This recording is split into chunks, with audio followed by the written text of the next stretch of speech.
Welcome back, brothers, to Warhammer. Tonight we're diving into how, if the Okami will return, how it will affect the current state of the lore. Before we get to the madness, be sure to like and comment any videos and topics you want to see in the future. Be sure to subscribe for the Emperor. I want to thank you guys for the support. Y'all been killing it. Now, let's get into the madness. The steps of Chogoris had once been wide enough to teach a man humility. Beneath the old sky, before the rift split the heavens and painted the night with the colors of a wound, a rider could look from horizon to horizon and know that nothing owned him but speed, wind, blood, and death. The grasslands had been a sea then. The mountains had been old judges. The storms had been the voices of ancestors, rolling down from the high places to remind the living that all flesh was brief, and only deeds could outrun the grave. Now the steppes had learned war in the language of the 41st millennium. Fortress monasteries squatted upon the ridgelines like fanged gods of stone and adamantium. Their walls were carved with the names of Khans who had ridden out and never returned, their gates blackened by the exhaust of thunderhawks and storm ravens, their shrine halls hung with the helms of the honored dead. Launch silos pierced the earth where herds had once grazed. Gene vaults slept beneath burial mounds, guarded by ceramite doors thick enough to laugh at artillery. Storm shrines climbed the mountainsides, their prayer wheels turning in radioactive winds, their bronze bells tolling whenever the warp bled too close to the skin of reality. Sky burial towers rose over the plains. Upon their iron platforms, the dead of the chapter were offered to fire, wind, and memory. Servo skulls drifted among them, whispering litanies through vox grills packed with frost. Cherubim with clipped wings and lacquered masks carried strips of parchment in their tiny dead hands. Below, serfs of the white scars moved with bowed heads, wrapping ammunition belts, oiling chains wards, reciting the names of machine spirits before daring to wake them. The war never slept. Chogoris no longer allowed it. On the morning the gate bled white, every beast in the northern muster plains began screaming. The horses went first. They were not the soft animals of forgotten ages. They were war-bred Chogorian stock, thick-necked, scarred, iron-shod, their lungs made for thin air and long pursuit. They had carried aspirants through winter hunts and death trials. They had trampled raiders, wolves, and cowards into the earth. Yet they reared in their pens until their chests burst against the restraining bars. One stallion snapped its own foreleg, kicking through plasteel, and kept trying to run on the broken limb, foam and blood spraying from its bit as grooms fought to hold it. Then the bikes answered. In the motor pits beneath the fortress of Quanzhou, rows of outrider bikes woke without command. Engines coughed, growled, and roared into life. Exhaust fog rolled through the arming chambers. Tool serfs were thrown from gantries as armored steeds strained against maglocks, tires chewing grooves into the deck. Invader all-terrain vehicles bucked in their clamps. Storm speeders shuddered on their grav sleds like hunting hawks with hooks in their wings. Warning runes flashed crimson across cogitator screens. Tech marines snarled Binharic curses and slammed armored fists into control lecterns.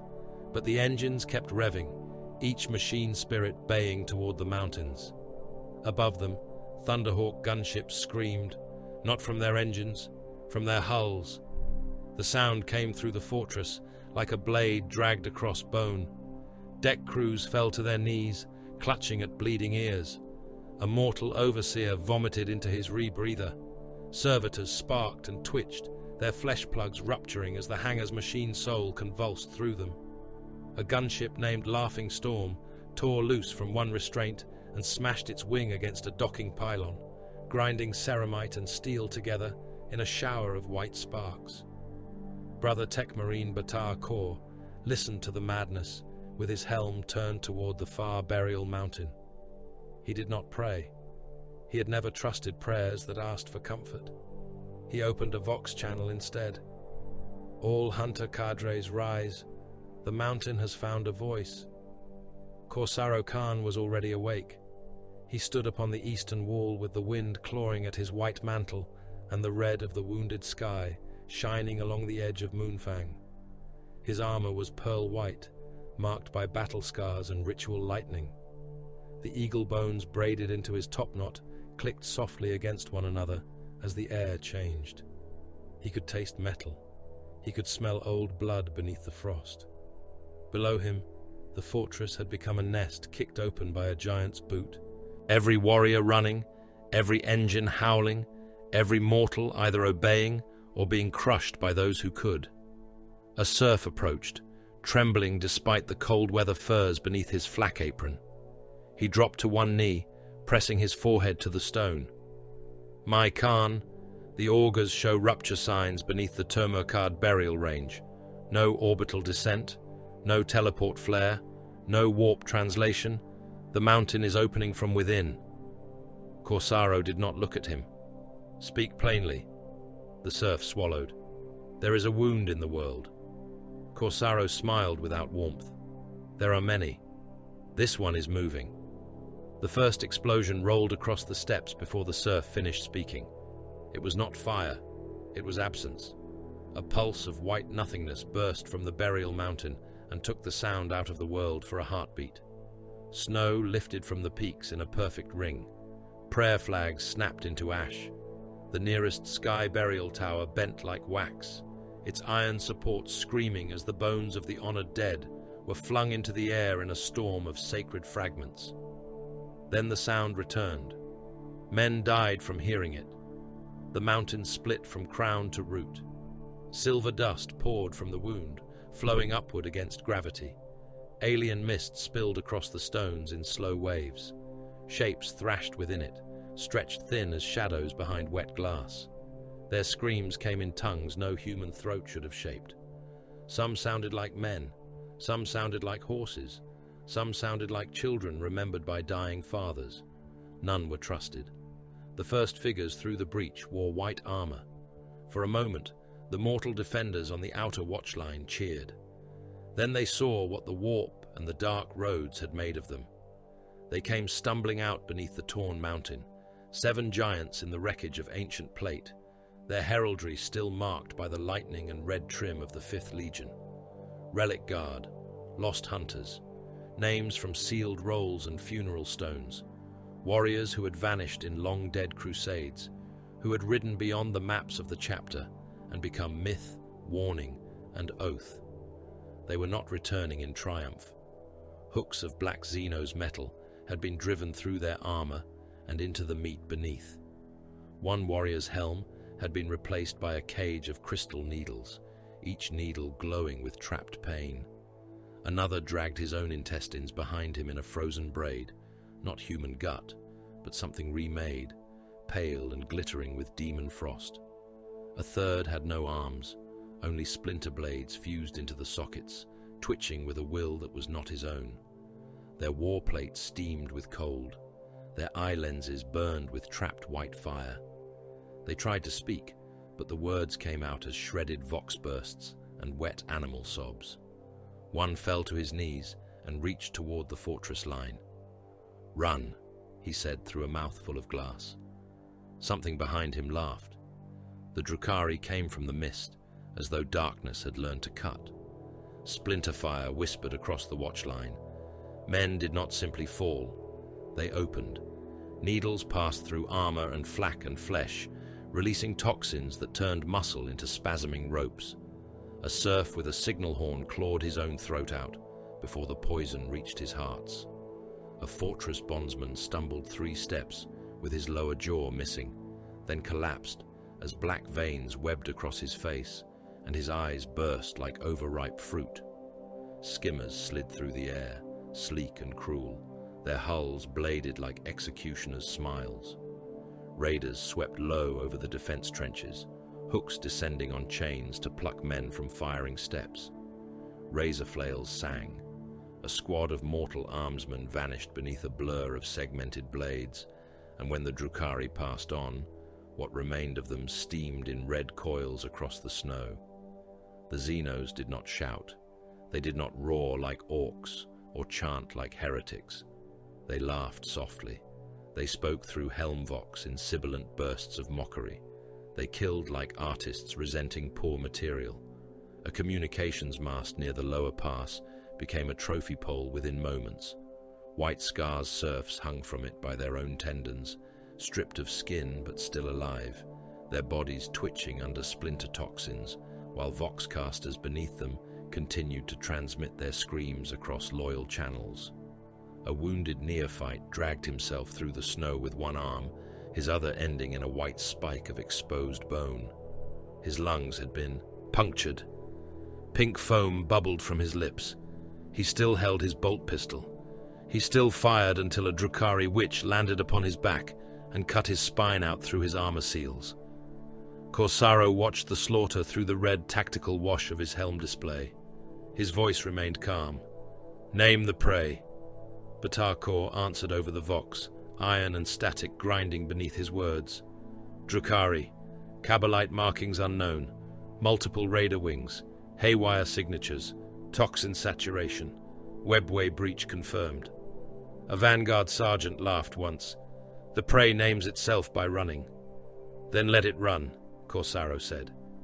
The white scars did not form a line. Lines were for men who feared the horizon. Corsaro's order flashed through the strike net in a burst of Chogorian cant, tactical rune code, and hunting glyph. The outer defense cadres began to break. They fired as they withdrew, leaving corpses, ammunition crates, and wounded men in their wake. To any eye trained in static war, it looked like failure. To the Drukhari, it looked like opportunity. They took the bait because arrogance had always been the favorite perfume of their kind. Raiders swept deeper into the valley. Reavers screamed overhead, blade veins slicing through prayer banners and exposed flesh. Scourges dropped from the high air in flashes of dark wings, splinter carbines spitting needles into retreating serfs.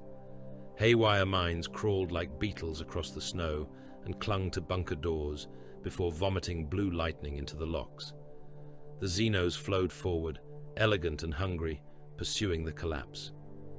Halfway through the valley, the white scars stopped pretending. The mountainsides opened with bolter fire.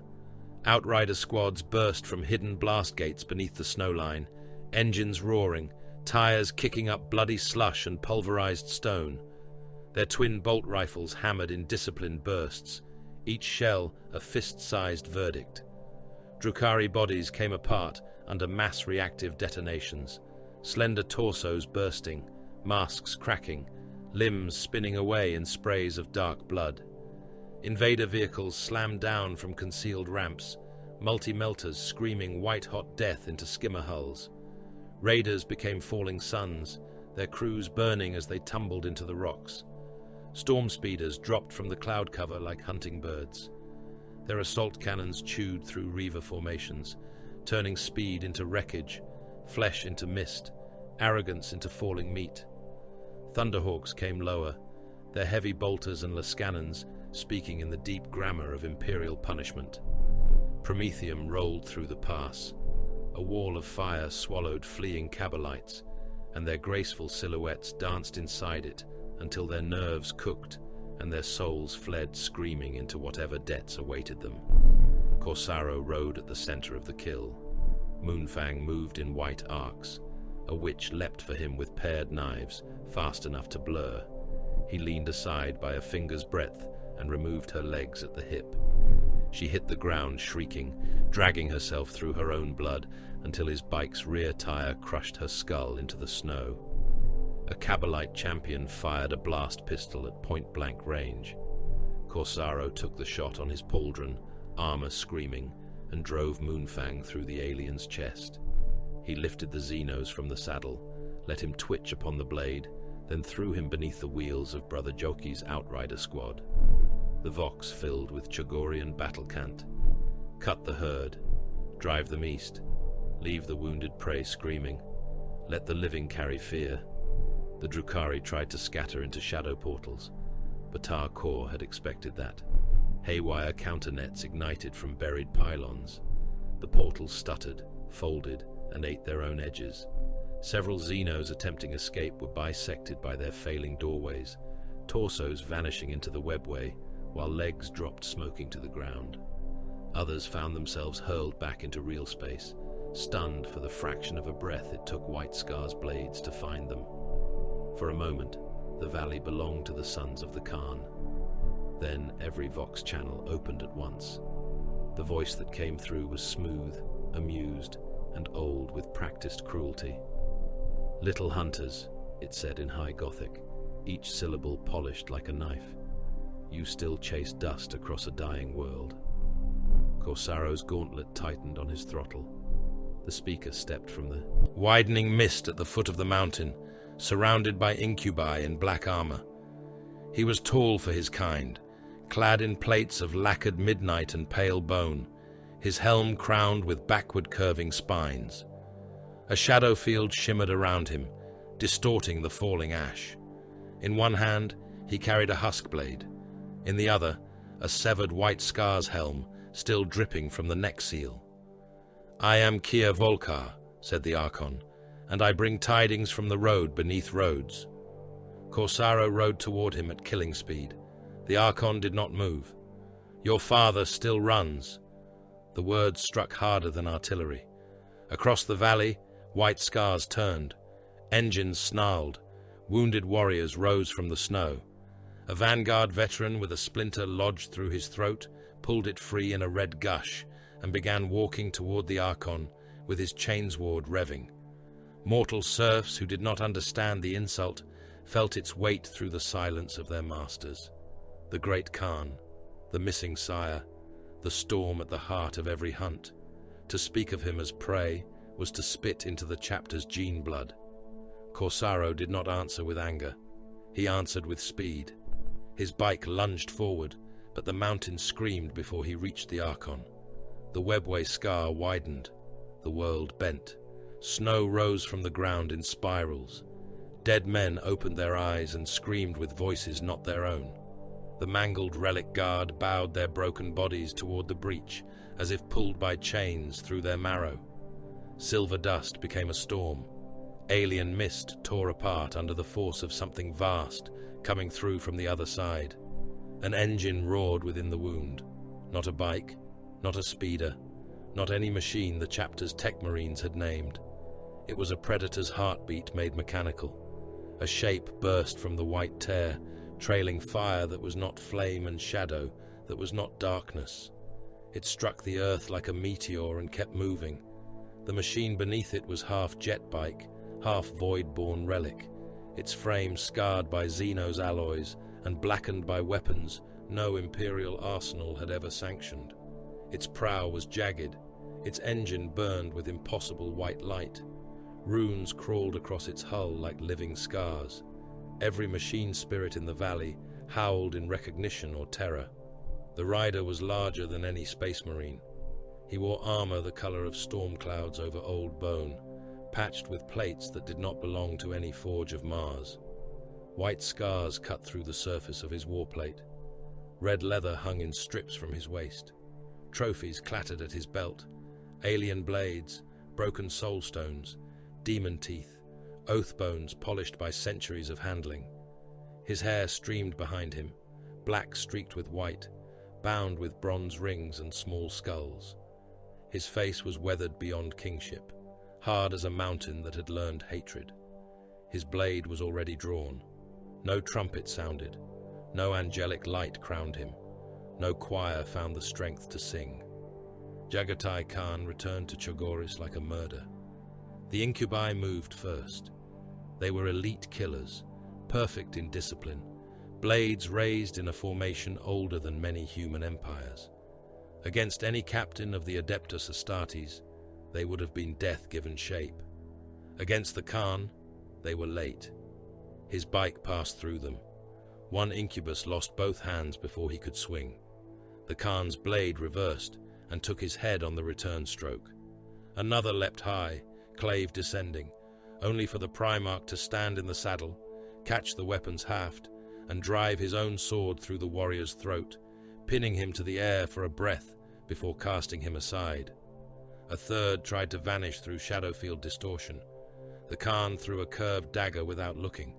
It struck the Xenos behind the knee, severed the tendon, and dropped him screaming into the path of the burning engine. Kir Volkar stepped backward. The Khan saw it. He smiled. It was not joy. It was the opening of a wound. The Archon's bodyguard tried to close around their lord.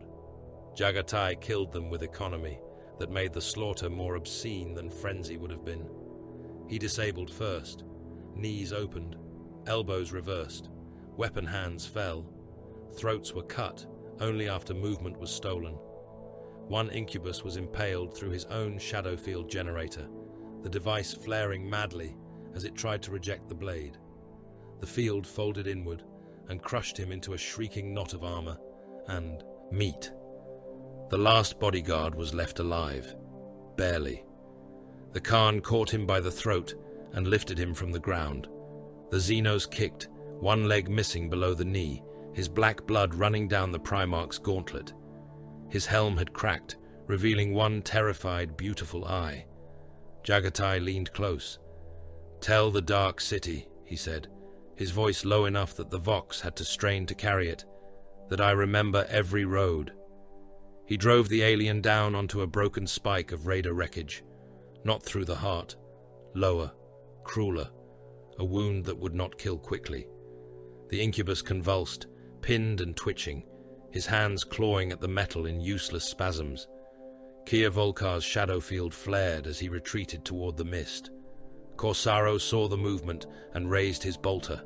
The Khan lifted one hand. Every white scar froze. The Archon vanished into the broken light, fleeing through a portal that opened like an eye and shut like a knife wound. The Khan let him go. Silence followed. Not peace. There was no peace in that valley. Fires still burned. Wounded men still sobbed. Poisoned serfs still twitched on their hooks. The dying relic guard whispered into the snow. Engines idled like restrained beasts. But the war had drawn in a breath and held it. The white scars looked upon their gene-sire. Some knelt, some wept behind their helms, their auto-senses hiding nothing from brothers who knew the tremor of grief and awe in a warrior's breath. A chaplain struck his Crozius against the bloodied ground and began a prayer in Old Chagorian, but the words failed him. A tech marine lowered his head as if before an awakened machine god. Mortal serfs pressed their faces into the snow, too afraid to look directly at the thing that had returned. Corsaro did not kneel. He brought his bike to a halt before the Primarch, dismounted, and lowered Moonfang until its tip touched the blood-slick stones. He bowed his head, but his spine remained straight. "My lord," he said. Jaghatai Khan looked at him for a long moment. The Primarch's eyes were dark, alive with distances no mortal mind could cross. They held no warmth, no reunion, no gentle pride for sons who had endured 10,000 years without him. He looked at Corsaro as a master of the hunt looked upon a blade left too long in its sheath. Then he spoke. "You are slow." The words spread through the valley more deeply than any cheer could have done. Corsaro accepted them as he would have accepted a cut. "Yes, Lord." The Khan turned from him and looked across the slaughtered pass, toward the torn mountain, then beyond it, beyond Chogoris, beyond the bruise of the rift staining the heavens. Above, astropathic towers began to detonate in the distant fortresses, one after another, their psychic choirs dying as the force of the Primarch's return punched through the system's soul. Blind men screamed in sealed chambers. Sanctioned minds burst behind silver masks. Choir masters clawed the Aquila from their own robes before collapsing in pools of blood. The message of his return moved faster than ships, faster than permission, faster than fear. Jaghatai Khan listened to the dying choirs as if they were wind over grass. His hand closed around the hilt of his blade. "Summon my sons," he said. No one moved at first. They were still trapped inside the impossibility of him. His gaze cut across them, and warriors remembered that awe was only another form of delay. "Summon the hunters," engines answered. Bikes roared. Thunderhawks shook blood from their hulls. Across Chagoris, fortress monasteries woke in full, their gates opening, their mustering horns bellowing into the red sky. The steps trembled beneath the promise of motion. The Khan looked once more toward the heavens. "The galaxy," he said, "has been allowed to rot." He remembered the road beneath roads in fragments, because anything more complete would have been another prison. A corridor of bone-white stone collapsing behind him, while splinter fire stitched the air where his head had been a breath before. A scream that lasted for 7 years, trapped inside a crystal amphitheater where the Drukhari had taught a city to sing by removing its skin one district at a time. A hunt court of lacquered nobles riding things that had once been men, each beast stretched long and blind and bridled through the jaw, their tongues cut out so they could not beg in any tongue their masters understood. He remembered an arena beneath a false moon, 1,000,000 humans packed into tiered pens, naked, branded, fattened on nutrient paste, their terror harvested through barbed machines that drank from the nerves. Men from worlds that had never known they were lost, guardsmen taken from vanished crusades, pilgrims stolen between one prayer and the next, nobles, laborers, priests, children grown old in cages, taught that the sky was a ceiling of knives, and laughter was the sound predators made before feeding. The Khan had entered that place alone. He had not freed them all. That memory remained sharper than the blades. He had broken the arena gates. He had killed the beastmasters. He had cut down the witch cults that came shrieking over the rails, their limbs flashing with hooks, their hair braided with finger bones and soul stones. He had driven his blade through the spine of a homunculus, whose body had split open into too many hands, each hand holding a tool wet with another man's pain. He had burned the pain engines. He had shattered the crystal choir where the nobles kept the finest screams. Then, the webway artery beneath the arena had begun to fold. There had been time for some, not all, never all. So he had chosen the gates nearest to him and cut the rest away from reality. He remembered the faces behind the ceiling field, not accusing, not forgiving. They had simply understood, in the last breath before the road consumed them, that the warrior who had come like deliverance had also come like judgment. The Drukhari had called him cruel after that. He had learned the word in their tongue and worn it like another scar. He remembered demon things too, though their shapes changed when memory tried to hold them. Beasts born from enslaved souls and fed on the exquisite ruin of hope. Winged things with human faces stitched down their bellies. Serpents made of laughter and wet iron. One had worn the faces of every white scar who had died searching for him. Another had spoken in his father's voice and promised him a throne made of open sky. He had killed them all, not quickly, not because he enjoyed the delay, but because some enemies needed to understand death before receiving it. Now Chagoris had the stink of apothecarian incense, sacred oils, cauterized flesh, and fear. The Khan stood in the hall of returning blades beneath the fortress monastery of Quanzhou, stripped to the waist, while apothecaries moved around him like white armored carrion birds, afraid of the corpse standing upright among them. His skin was a map of violence. Scars crossed scars until the older wounds vanished beneath newer ones. Some were blade marks, some were burns. Some had been made by weapons the chapter's archives could not name. A black brand like frozen lightning curled over his left ribs. A line of silver flesh ran from throat to sternum, pulsing faintly whenever the webway scar beneath the burial mountain throbbed. The apothecary in attendance, Brother Yasuge Namka, held a narthecium over the Primarch's chest. The instrument clicked, whined, and spat a bead of black oil onto the stone. The apothecary went very still. "Speak," said Jaghatai Khan. "My lord, the gene readings refuse coherence. Machines refuse many things before a fist teaches them manners." Yasuge did not smile. "Your hearts beat. Your blood oxygenates. Your muscles respond beyond any measure I possess. There is no sign of decay, no sign of possession, no sign of conventional toxin or parasite. Yet the Auspex returns impossible densities in the bone, unknown trace metals in the blood, and residual energies that resemble neither warp taint nor sanctioned psychic emanation. Then your instruments are honest enough to confess ignorance.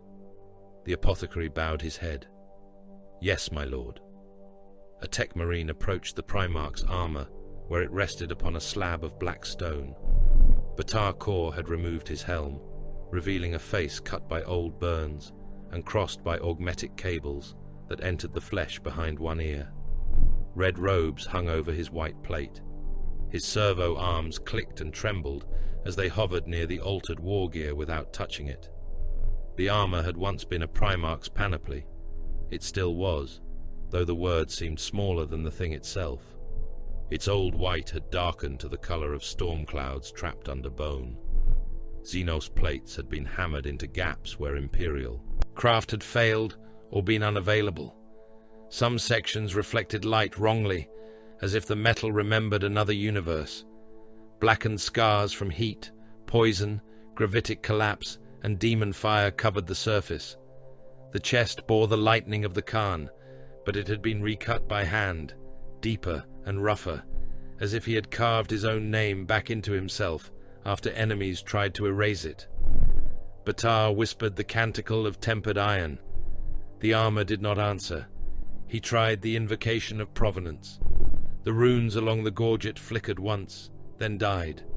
He tried a burst of Binharic authority, clipped and sharp, invoking the Omnissiah, Mars, and the rights of a consecrated artificer.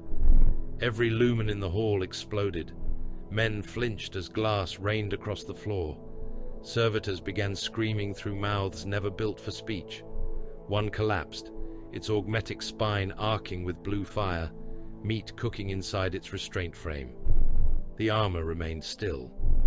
From the far end of the hall came a low growl. The Khan's bike stood chained in a cradle of adamantium clamps, though no one in the fortress believed the chains could hold it if it truly wished to move. It was not a jet bike from the Great Crusade, not anymore. Its frame was long and predatory, rebuilt from Imperial relic, Xenos alloy, and scars that looked almost grown. The engine burned without fuel. White flame coiled inside the housings like caged weather. The machine spirit had already maimed 2 servitors and bitten through the manipulator arm of a tech marine who tried to bless it in Binharic. Batar stared at it. "I do not think it likes us," he said. The Khan walked past him, still bare to the waist, blood drying along the places where the apothecaries had cut sample tissue from his flesh. He placed one hand upon the machine's prow. The growling ceased. Then he began to sing. It was not a hymn of the ecclesiarchy. No golden throne, no saints, no martyr's ash. It was older than the Imperium and rougher than High Gothic, a Chagorian battle song made for men with frost in their beards and blood on their saddles. It spoke of the first horse stolen from the storm, of brothers buried facing east, of wolves that learned too late that men could bite. The words were low, almost careless, but the hall changed around them. The bikes in the lower vaults answered with distant thunder. The broken lumens stopped sparking. The white flame inside the engine bent toward his hand like a loyal hound. Batar bowed his head, not in worship, but in surrender to evidence. "It accepts only you, my lord." "No," said the Khan, "it accepts truth." Before the tech marine could answer, bronze war horns sounded through the fortress. Jubal Khan arrived with the senior Khans of the chapter, stormseers robed in white and blue, chaplains bearing crozius and bone fetishes, honor guards carrying banners that had crossed 1,000 battlefields. They came without pomp, because the white scars did not love courtly poison, but ceremony clung to them all the same. The old legion had been broken into chapter, company, brotherhood, oath, and duty. Yet as they entered the hall and saw their gene-sire standing beneath dead lumens, with blood on his chest and alien metal in his armor, every division seemed a lie told by frightened men after the heresy. Jubal Khan halted 3 paces away. He was no weak son of a diminished age. He had led the White Scars through the long dark. He had bled for Chogoris, for Terra, for the Emperor's broken dream. His armor was marked by victories bought in brothers' lives. His gaze was steady. Then he went to one knee. The others followed. Corsaro Khan stood behind them, silent, watching. "My lord," Jubal said, voice rough through his helm grill, "the chapter is yours. Its ships, its blades, its oaths, its blood. I return command to the great Khan." Jaghatai looked down at him. The silence stretched until even the Stormseers seemed afraid to breathe. "Command was never yours to return," said the Primarch. Jubal did not lift his head. "Then take what has always been yours." The Khan moved to the slab and lifted one section of his armor, fitting it over his arm with a grind of seals and locking teeth.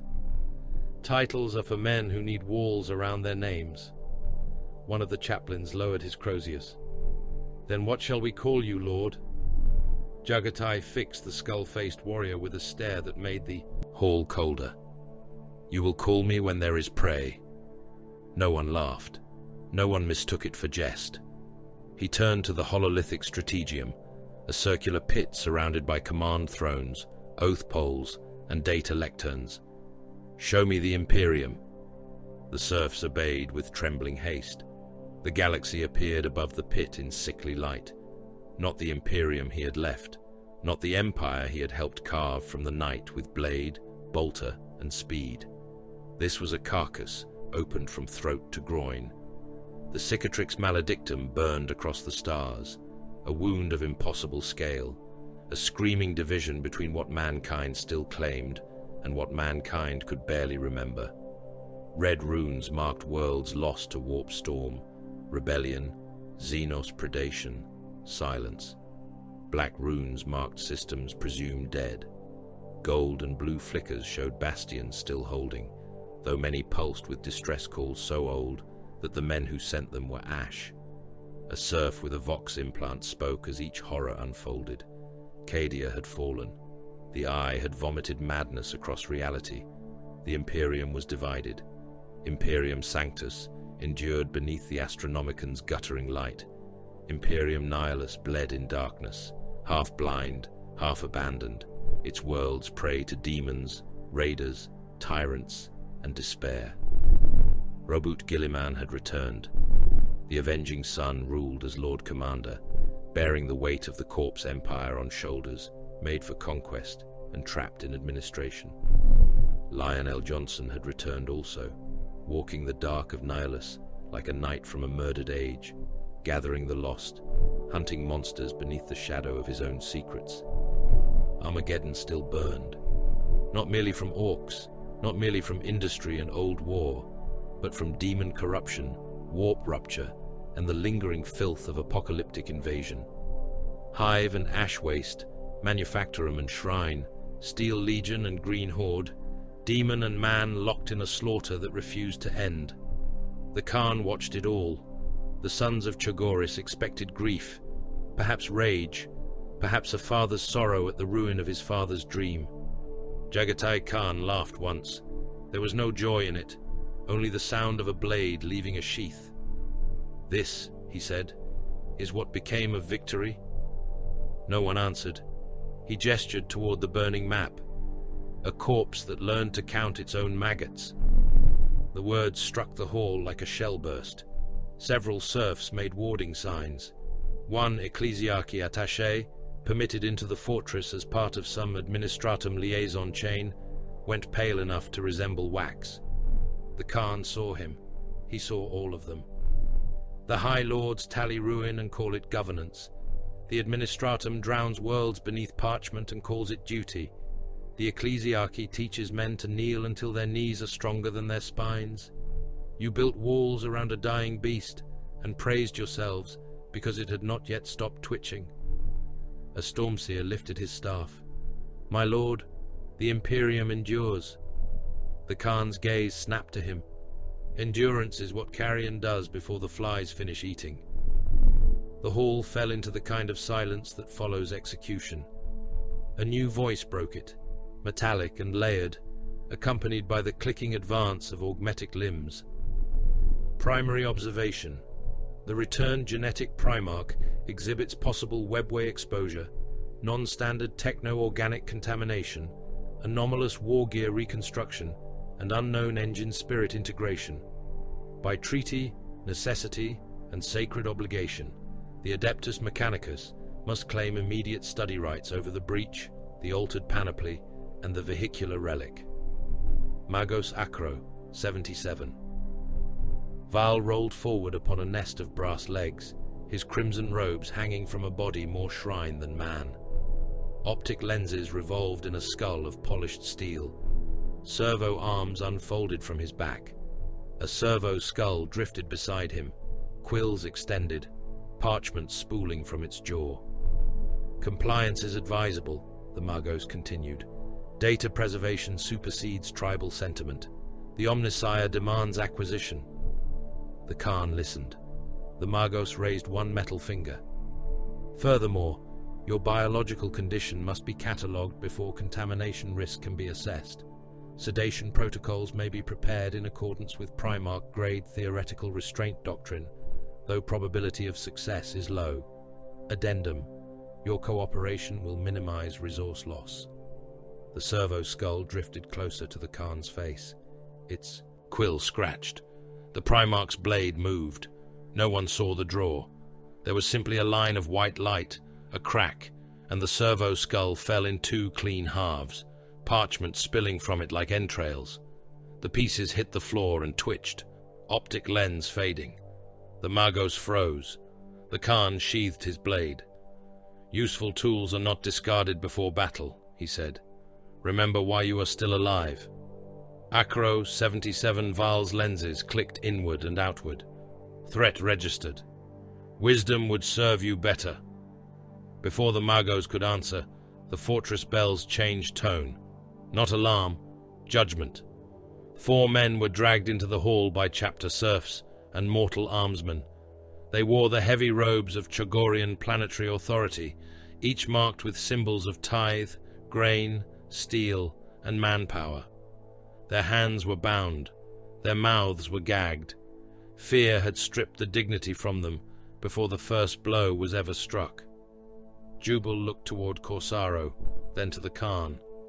The Primarch did not need the accusation read aloud, but he allowed it. A chaplain stepped forward. These men concealed cult activity in the northern Manufactorum settlements. They falsified purity records, tithe ledgers, and casualty reports. Their agents murdered 2 confessors and delivered the bodies to the ash pits. They did this to preserve recruitment quotas and avoid censure from Terra's tax offices. The ecclesiarchy attaché began whispering prayers. The Khan descended the strategium steps. The bound officials tried to kneel. The serfs forced them upright. "Remove the gags," said Jaghatai. One of them, fat beneath his robes, began sobbing at once. "Great Lord, mercy. We acted under pressure of obligation. The tithes were impossible. The administratum demanded numbers we could not produce. We feared sanction. We feared planetary disgrace. We feared—" "You feared ink," said the Khan, "more than corruption." Another official found his courage through terror. "We served the Imperium. You served delay." The third tried to spit. "You cannot understand governance. You are war made flesh. Worlds are not kept by blades alone." Jaghatai regarded him with something close to interest. "No, but they are lost by cowards who mistake survival for obedience." The executions were public. They were fast. The Khan did not torture them. Torture would have given their weakness too much ceremony. He ordered the fortress gates opened and the entire outer muster yard assembled. Serfs, bondsmen, neophytes, armsmen, tech marines, apothecaries, stormseers, Khans, chaplains, even the surviving wounded from the gate battle. The 4 officials were stripped of office, name chains, and robes. Their ledgers were nailed to their chests with iron spikes. Each page bore the false records that had hidden rot. They were shot by mortal armsmen, not space marines. That was the humiliation. 4 laser guns, 4 commands, 4 bodies dropping into the snow while the sons of the Khan watched without cheering. "Cowardice kills more worlds than enemies do," Jaghatai said, his voice carried across the yard by Vox towers, still stained with the blood of dead astropaths. "Remember this. The enemy at the gate is honest. The enemy in the ledger smiles while sharpening the knife." Later, when the bodies had been dragged away and the snow turned over to hide the blood, Corsaro found him on the eastern wall. The red sky churned above them. The rift glared across the heavens like an accusation. Below, engines were being blessed with oil, blood, and song. The wounded were sorted into those who could fight, those who could be rebuilt, and those whose names would be burned into bone tablets before nightfall. Corsaro stood beside his gene-sire and did not kneel. "You were severe," he said. "Yes. They were corrupt by cowardice, not worship. Fear made them weak. Fear often does. They could have been used." The Khan looked toward the burial mountain, where the webway wound still pulsed beneath layers of containment fields and Stormseer wards. They were used, as warning. Corsaro's jaw tightened. "My lord, the White Scars are not the Night Lords. We do not rule by terror." Jaghatai turned to him fully. For the first time since his return, Corsaro felt the full weight of the ancient predator behind the father's eyes. "No," said the Khan. "We hunt by it." Corsaro did not look away. "There is a difference. There is always a difference. Men die in the space between differences. My lord, mercy shown to rot is cruelty to the living." The Khan's voice did not rise. It did not need to. "You think freedom is a clean wind. It is not. Freedom is a blade with no sheath. Every man who carries it cuts himself, or those near him. The question is whether he cuts toward the enemy."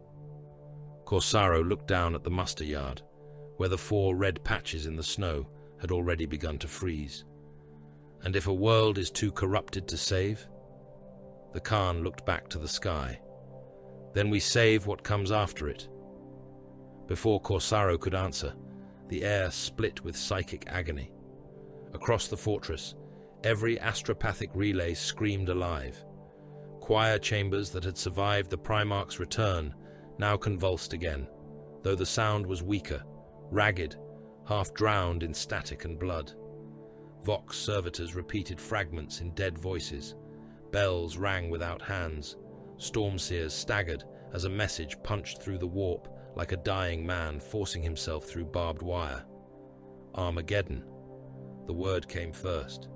Then images. Ash wastes black with orc engines. Hives burning under skies split by warp fire. Steel Legion armor columns moving through storms of cinder and bone. Gargants roaring across the horizon. Demons clawing out of manufactorum furnaces and cathedral crypts. Imperial guns firing until their crews cooked beside the breaches. Men drowning in mud made from promethium runoff and liquefied corpses.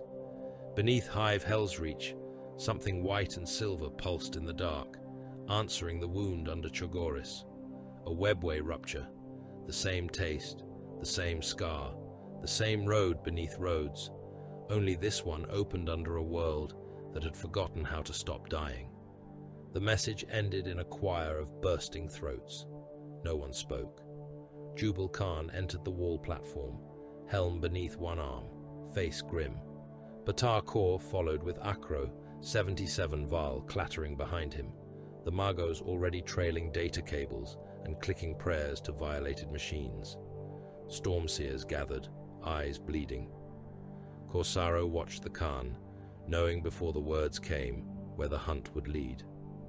Jaghatai Khan stared into the red horizon, as if he could already see the ash world turning in the dark. Armageddon, Jubal said, a cursed battlefield. Orcs, demons, and men in numbers beyond clean count. If the rupture beneath Hell's Reach is kin to ours, then every carrion thing in the void will smell it. Yes, said the Khan. Acro 77 Val's voice crackled. Recommendation, containment, quarantine, multi-layered analysis before deployment. Armageddon's instability renders immediate intervention strategically hazardous. The Khan glanced at the Magos. The machine priest fell silent with impressive speed. Jubal stepped closer. "Shall I summon the Brotherhoods?" "You will summon more than Brotherhoods," said Jaghatai. "Call the fleets. Call the Stormseers. Call every son of Chogoris who remembers how to ride. Wake the dead engines. Empty the blade vaults. Send word to those who still bear our blood in other colors." Corsaro felt something vast begin to move through the fortress, though no order had yet left the wall. It was not machinery. It was not command. It was the return of a truth older than chapter law. The Legion was not named, but its shadow stood behind them. The Khan turned from the horizon at last. "The galaxy remembers that world as a wound," he said. The wind caught his mantle and snapped it behind him like a war banner. "Good. Wounds teach." The summons came through a dead choir. It reached Chogoris in the hour before dawn, when the sky still glowed with the poisoned red of the Great Rift, and the steppes lay under frost hard enough to cut bare skin. The astropaths who carried the message did not survive its arrival. Their bodies were found seated in the choir vault beneath Quan Zhou, hands folded, eyes boiled white, mouths open in perfect circles. Blood had run from their ears and dried in black threads down their necks. Every one of them had spoken the same words before death, each voice layered atop the next until the vox recorders cracked from the pressure. By order of Robut Gilliman, Lord Commander of the Imperium, avenging son of Ultramar, Primarch of the Lao, Ultramarines, returned son of the Emperor, Jaghatai Khan was summoned to council. The message bore more than words. It carried sigils of authority that made lesser men kneel without command. It carried custodian verification, encoded in patterns old enough to have been born in the palace before the siege. It carried the cold weight of necessity. Not a plea, not an invitation, not quite an order, because no sane man ordered a Primarch like a mortal captain sent to redeploy a platoon. The Khan listened to the dead choir's final transmission in silence. Jubal Khan stood at his side, helm beneath one arm, the scars across his face made deeper by the blue light of the strategium. Corsaro waited behind him with his arms folded, Moonfang sheathed at his back. Magos Acro 77 Val had inserted himself into the chamber with the confidence of a parasite that believed itself an organ. His brass limbs clicked softly as he fed the message into a portable logic shrine and made devotional static at its implications. When the transmission ended, the silence of the chamber felt like the breath before a charge. Jubal spoke first. "He calls you away before Armageddon." "No," said Jaghatai. "He asks whether I will be chained before I ride." Corsaro's expression did not change. "Will you answer him?" The Khan looked at the galaxy map, turning above the hololithic pit. The wound beneath Armageddon pulsed in red and white. Chogoris answered it in pale silver. Between them, the void seethed with warp storms, Xenos predation, collapsing supply routes, and worlds already marked for death by administratum clerks who would never smell their ashes. "I will see what my brother has become." He did not take a fleet large enough for ceremony.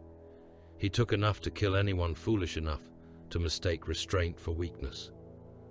The white scars strike cruiser storm of the empty steppe, translated from the warp under layers of warding, escorted by fast frigates, hunter-destroyers, and sleek vessels whose machine spirits had been born for pursuit rather than parade. They came near the Nachmund corridor, where reality itself felt bruised from the violence of passage. The stars were not steady there. They shivered behind curtains of empiric distortion.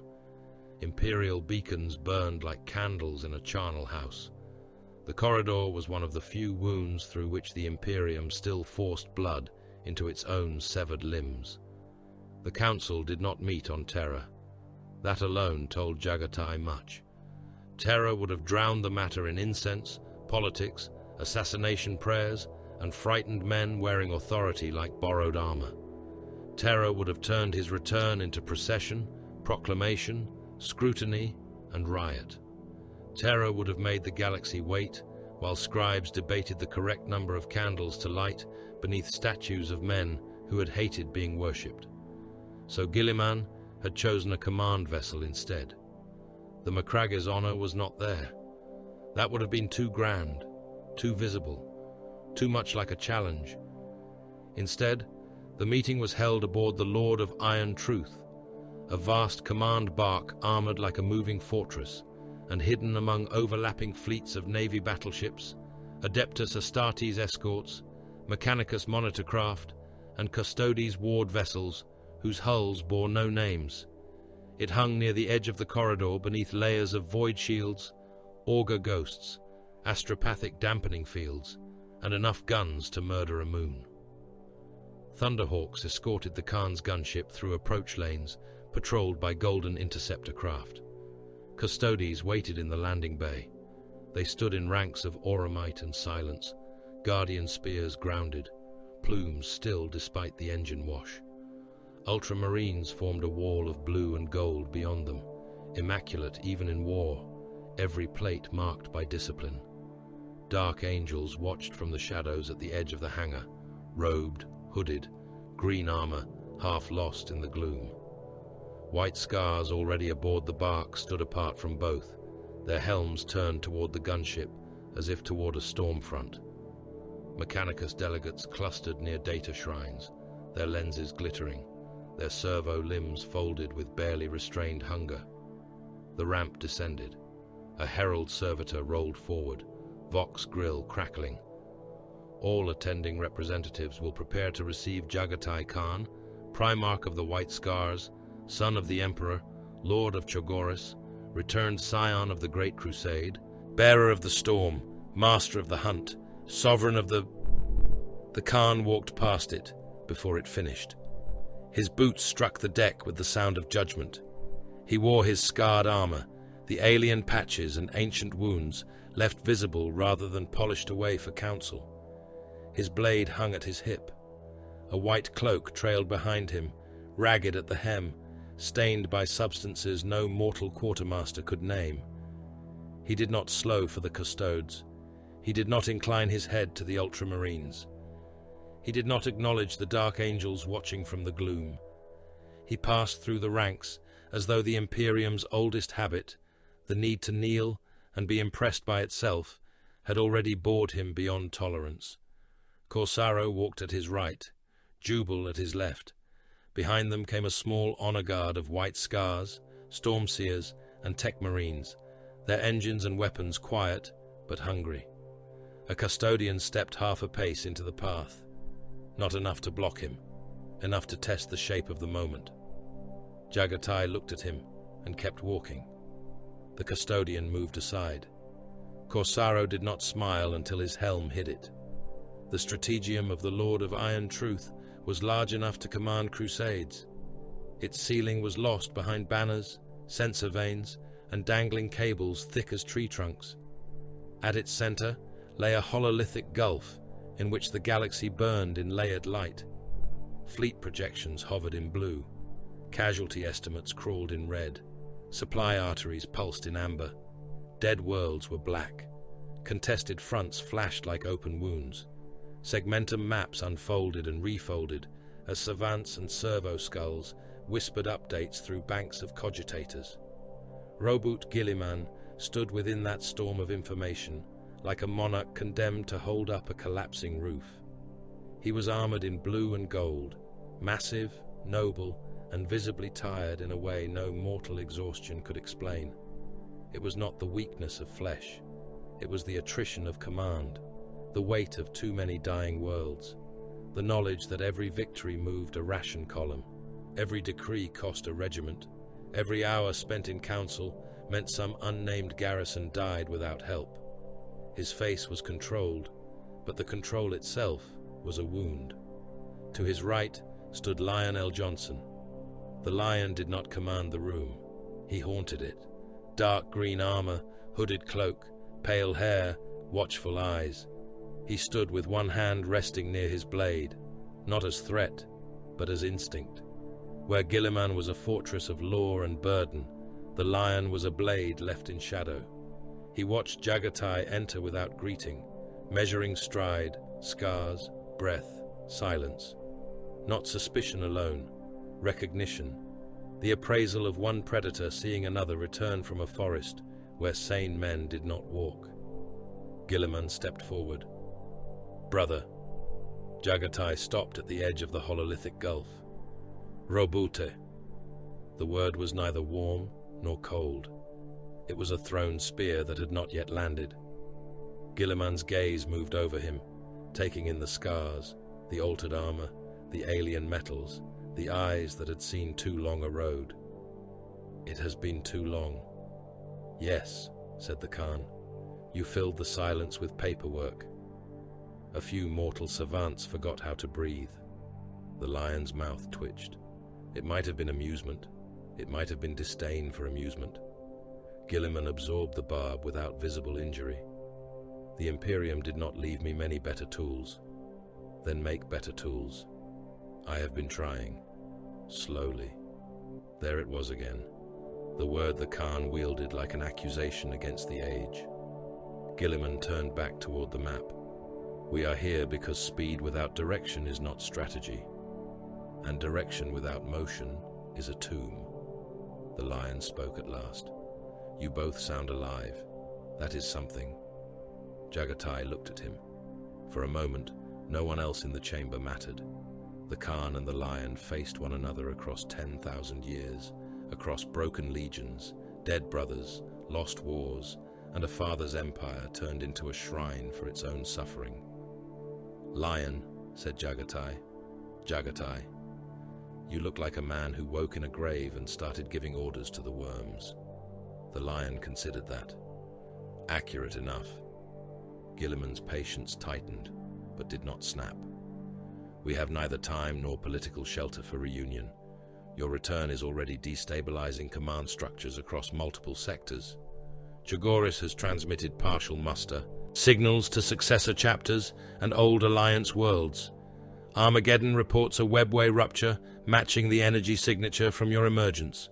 Drukhari activity has increased. Demonic pressure is rising along the corridor. Orc movements have become erratic and concentrated." "Good," said the Khan. Guilliman looked at him. "Good? The prey has heard the horseman. That is not how one governs a theater of war. It is how one wins one." The hololithic map shifted. Armageddon swelled above the pit, a rust-black sphere wrapped in ash clouds, firestorms, fleet markers, invasion vectors, and impossible psychic distortion. Hive clusters burned in red. The ash wastes crawled with green orc icons and brass demonic glyphs. Black slivers marked Drukhari strikes appearing and vanishing faster than augurs could confirm. Guilliman gestured toward the display. "Armageddon is already a destabilized apocalyptic war zone. Its hives are under pressure.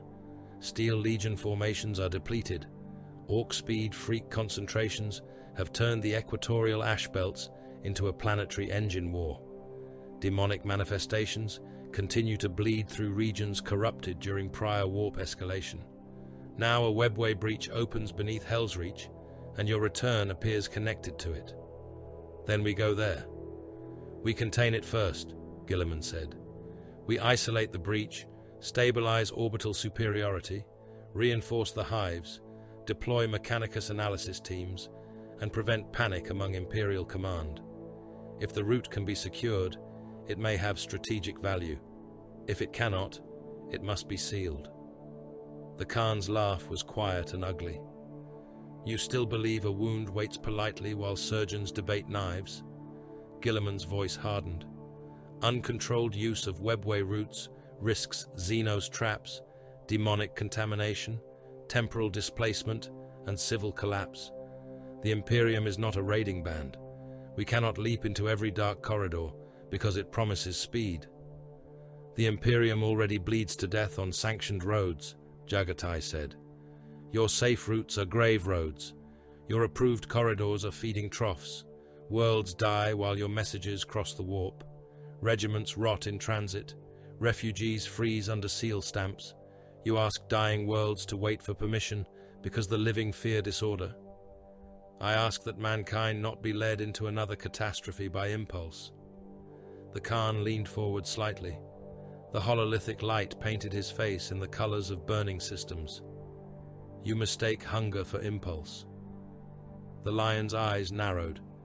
He had been watching the Khan more than the map, and now he seemed to see something the others did not.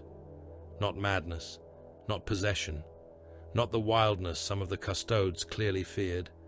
Something colder. The focus of a hunter who had spent so long among predators that he had become the thing they warned each other about in the dark. "What did you see there?" the lion asked. The chamber stilled. Jaghatai did not answer at once. When he spoke, his voice had lost its edge. That made it worse. A civilization that made cruelty into architecture. The words entered the strategium and stayed there. Even the Mechanicus delegates stopped clicking. The Khan looked at Armageddon's image, but his eyes were elsewhere. Cities built from fear, bridges mortared with nerve tissue, palaces that sang because men were opened beneath the floors, arenas where entire populations were bred for the correct pitch of agony, nobles who wore souls as perfume, children who learned to scream before they learned names. They do not raid because they need slaves. They raid because pain is their language, their coin, their art, their prayer, and their addiction. His hand rested on the hilt of his blade. I learned their roads. I learned their tastes. I learned which gates they believed forgotten. If they have come to Armageddon, they have not found opportunity. They have made a mistake. A Custodes shield captain stepped forward. His armor was burnished gold, his guardian spear held upright. His helm was under one arm, revealing a stern, ageless face, marked by the gene craft of the Emperor's own design. He bowed, but only by the smallest degree owed to a Primarch. "Lord Jaghatai," he said, "the Adeptus Custodes must voice what others hesitate to state. Your return is strategically significant, but verification is incomplete. Warp mimicry has occurred in recorded history. Xenos manipulation is not beyond possibility. You have emerged through hostile non-imperial transit architecture after prolonged absence. Your armor and vehicle contain unknown materials. Your physiology resists conventional confirmation. Until the Captain General renders final assessment, the possibility of contamination or deception cannot be dismissed." Corsaro's fingers twitched toward Moonfang. Jubal's breath changed. The white scars in the chamber became very still. The Khan did not rage. He looked at the custodian with calm interest. "Your name?" "Shield Captain Asterion Valderax. You speak well for a jailer." "I am no jailer." "Then why do you rattle keys?" The custodian's eyes hardened. "I guard the master of mankind and his realm." "You guard a door that has not opened in 10,000 years." The Ultramarines shifted. The Dark Angels remained statues. Gilliman's jaw tightened. The shield captain did not step back. "If you are Jaghatai Khan, you will understand caution." "If I am not," said the Khan, "you should want proof quickly." The custodian raised his chin. "State your meaning." Jaghatai smiled. It was the same smile he had given the Drukhari in the valley beneath the broken mountain. "Draw." The chamber chilled. The shield captain's grip on his spear changed by a finger's width. Gilliman's voice cracked across the room like a bolter shot. "No." The Khan did not look away from the custodian. "Your brother commands you." The custodian remained still. Gilliman stepped between them, not physically, but with the full pressure of his presence. "This council will not begin with loyal blood on the deck." The Khan finally turned his smile toward Gilliman. "Then command your guards better." For a heartbeat, the old Imperium seemed very close. Not the corpse empire of shrines and ledgers, but the war machine of demigods, pride, insult and blades, drawn in rooms where mortal history held its breath. The lion's voice cut through it. Enough. It was not loud. It did not need to be. The word carried the weight of forests, keeps, and things killed in darkness. The Khan looked amused. Gilliman looked tired. The custodian stepped back, though not in submission. The danger passed, but did not leave. It merely took a seat among them.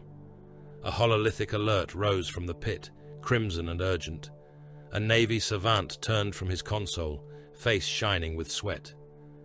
Lord Commander, updated Armageddon intelligence. Multiple confirmations. Gilliman gestured. Display. The image of Armageddon split into layers. Orbital pict feeds, vox fragments, strategic runes, screaming static. The Council watched a world butcher itself in real time. First came the Drukhari. Black splinters moved through hive districts and refugee corridors, appearing where no aircraft had passed, where no breach had been seen. Raiders descended into manufacturum yards. Venoms skimmed through smoke. Cabalites harvested labor gangs, medici wards, and command crews with equal disdain. Men were dragged screaming into portals that opened like wounds in the air. Entire habstacks went silent, then began broadcasting laughter and pain in high Gothic. Then came the demons. Armageddon's corrupted regions convulsed. Furnace mouths vomited brass hounds. Cathedral bells rang backward as things of blood and horn tore through shrine floors. In other places, reality softened into impossible color and muttering flame. Guardsmen fired at reflections that killed them from behind. Commissars executed men for panic until the commissars themselves began speaking with voices that were not theirs. Then came the orcs. Their icons were not subtle. They flooded across the ash wastes in great green masses, but the fastest burned brightest. Speed freaks, warbikers, defcopters, scrapjets, boomdaka snazwagons, rookatruk squig buggies, looted engines with guns welded to guns and blades welded to everything else.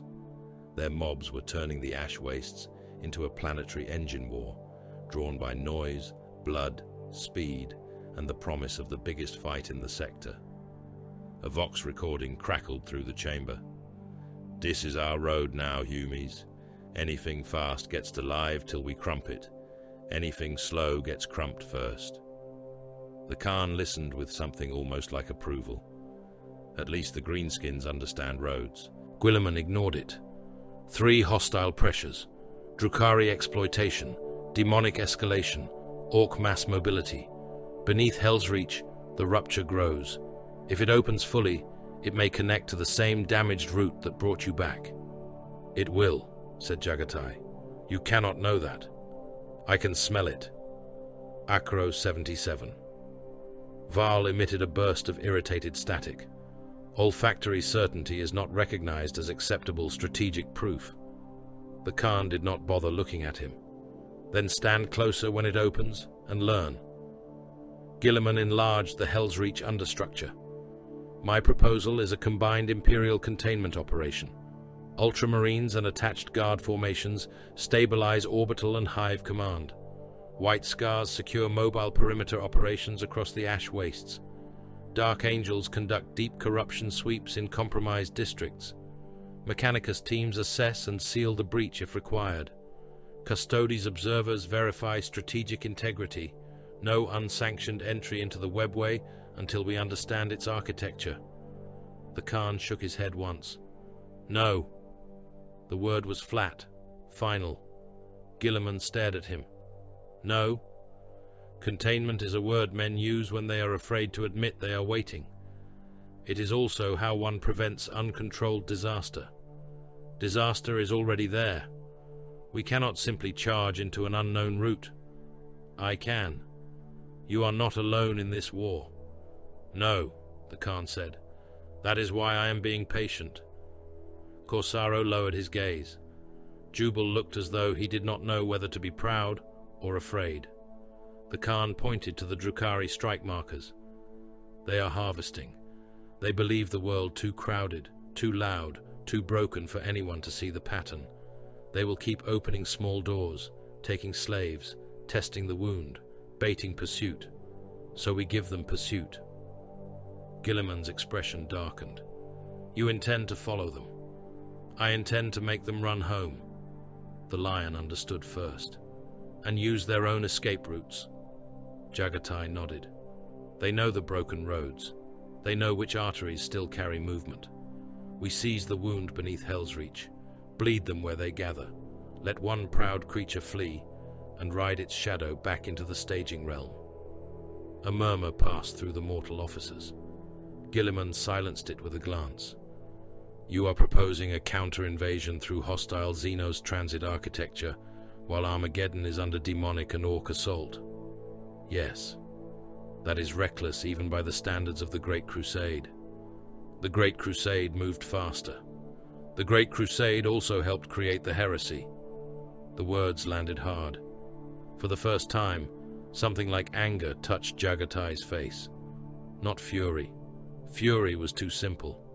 This was older, sharpened by memory and guilt, and the knowledge that brothers had once laughed together before trying to burn the species they had conquered for. The lion watched both of them, silent as a drawn knife. Jaghatai stepped closer to the map. You speak of stabilization, because you have carried a realm on your back until the weight bent you. I do not mock that. I would have thrown it off and ridden away before it made me as tired as you look. Gilliman's eyes hardened, but he did not interrupt. The Khan continued.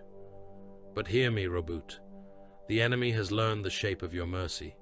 It knows how long you take to reinforce, how you prioritize, how your fleets move, how your scribes delay, how your generals defend what they cannot afford to lose. It circles the slow beast and tears strips from it. I will not defend every wound. I will find the mouth biting us and break its teeth. Gilliman studied him for a long moment. Then he looked to the lion. And you? The lion's answer came slowly. The webway is a forest with knives for trees. He knows it better than we do. That does not make him safe. It makes him useful. A ringing endorsement, said Jaghatai. It was not meant to ring. Gilliman turned back to Armageddon. The red markers multiplied. More hives under pressure. More ships lost. More lives becoming numbers before they became ash. At last he spoke. Combined operation. My authority coordinates the wider theater. Navy, Guard, Mechanicus, and Astartes assets deploy under joint command. You will lead the mobile strike and breach pursuit elements, but you will transmit route data, whenever possible. No. Gilliman's eyes narrowed. The Khan continued. Not whenever possible, whenever useful. If I transmit everything, the Mechanicus will try to own what it does not understand. Your savants will try to map what changes when watched, and frightened men will demand locks on doors while enemies come through windows. Acro 77. Val clicked in offense. Objection registered. Cherish it, said the Khan. Gilliman exhaled slowly. You will not be given unlimited freedom. I did not ask. You will coordinate. When coordination does not become a leash, you will not sacrifice Imperial worlds merely to maintain momentum. Jaghatai's gaze was cold. I will sacrifice what must be sacrificed to keep mankind from becoming livestock. The chamber went silent again. That was the truth beneath all their doctrine, the unclean truth. Gilliman counted lives because someone had to. The lion killed monsters because someone had to. The Khan had returned from a place where humanity was not conquered, not converted, not even hated. It was farmed, used, enjoyed, reduced to sensation for immortal predators who had refined evil beyond rage. He would burn roads, cities, and armies before allowing that fate to spread. Gilliman saw it. The lion saw that Gilliman saw it. The order was given before the council formally ended. Fleets began changing vectors. Astropathic choirs were woken and drugged into usefulness. Munitorum adepts screamed into data slates as entire supply chains were overturned. White Scar's vessels lit their drives. Ultramarines' captains received crusade packets. Dark angels disappeared from the chamber before many mortals noticed they were gone. Custodes remained, watching the returned Khan with eyes made for suspicion and duty. Jaghatai left as he had entered, without ceremony. At the threshold, Gilliman called after him. "Brother." The Khan paused. "If you are wrong, Armageddon may become a gate no force can close." Jaghatai looked back once. "Then I will close it with bodies." No one asked whose. After he was gone, the strategium seemed colder. Gilliman remained before the hololithic Armageddon, hands clasped behind his back, shoulders carrying the invisible architecture of a dying empire. The lion stood beside him, still half in shadow, his eyes on the door through which the Khan had vanished. For a time, neither spoke. Then Gilliman said quietly, "He may save sectors." The lion did not answer at once. Far below, through layers of adamantium and void shielding, the engines of White Scar's vessels began to wake. The sound carried through the command bark as a distant tremor, like hooves beneath the stars. "Or," said the lion, "teach them to fear salvation." Armageddon did not have a sky anymore. It had a wound above it, a choking vault of ash, fire, and diseased cloud that boiled over the hives and manufactoria like the breath of a dying god. Lightning crawled through the smoke in colors no sane atmosphere should birth. Red, violet, corpse green, the white flash of orbital fire burning through the filth before vanishing into the furnace below. The heavens cracked and healed and cracked again, not with weather, but with the convulsions of a world that had been wounded so many times it no longer remembered what wholeness was. Hive towers pierced that diseased murk like the ribs of a buried titan. Some still stood in the old imperial way, slab-sided, armored, devotional, their flanks covered in aquilae, gun ports, landing platforms, and devotional script blackened by soot. Others had changed. Brass growths crawled across their adamantium skins. Gargoyles that had once been stone now screamed from cathedral spires with mouths full of rusted nails. Pipes bled steam that sounded like prayer. On the western face of Hive Tempestora, a manufactorum stack had become a screaming organ of metal and meat, its vent stacks pulsing like throats as it belched red vapor into the poisoned air. Still, the factories worked. That was Armageddon's oldest blasphemy and its greatest virtue. It died without ceasing production. Shells rolled down assembly lines, while the workers at the belts bled from the eyes. Auto-stamp presses marked casings with the imperial aquila as demons clawed at the blast shutters.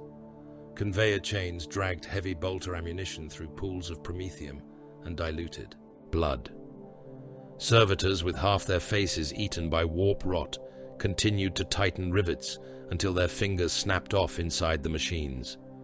Overseers beat dying men upright with shock mauls, not out of cruelty alone, but because the guns outside the walls were hungry, and the guns were all that stood between humanity and the howling dark.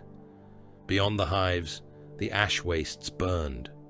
Rivers of promethium crossed the dead plains in boiling red channels, their surfaces thick and glossy like blood under furnace light. Some had burst from shattered pipelines. Some had been deliberately ignited to deny ground to the orcs.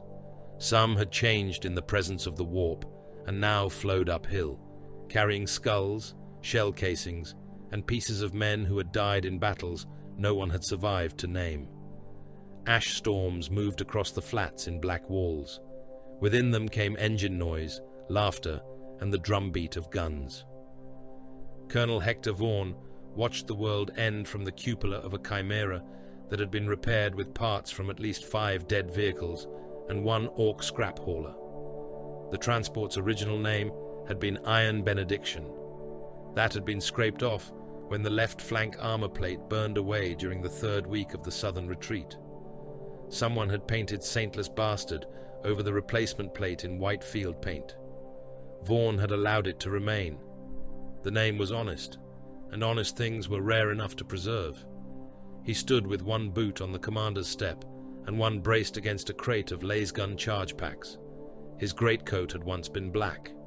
Now it was the color of ash, old blood, and machine grease. His rebreather hissed with every breath, filters clogged by dust, fine enough to enter sealed armor and settle in a man's teeth. The steel skull badge on his cap was dented. His left glove was missing 2 fingers, and the fingers beneath were wrapped in dirty medici tape, gone stiff with blood.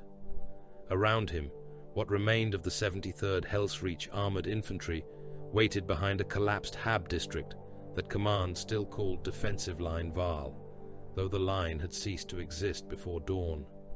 They had chimeras with patched hulls, cracked vision blocks, and turret mounts that screamed whenever they traversed.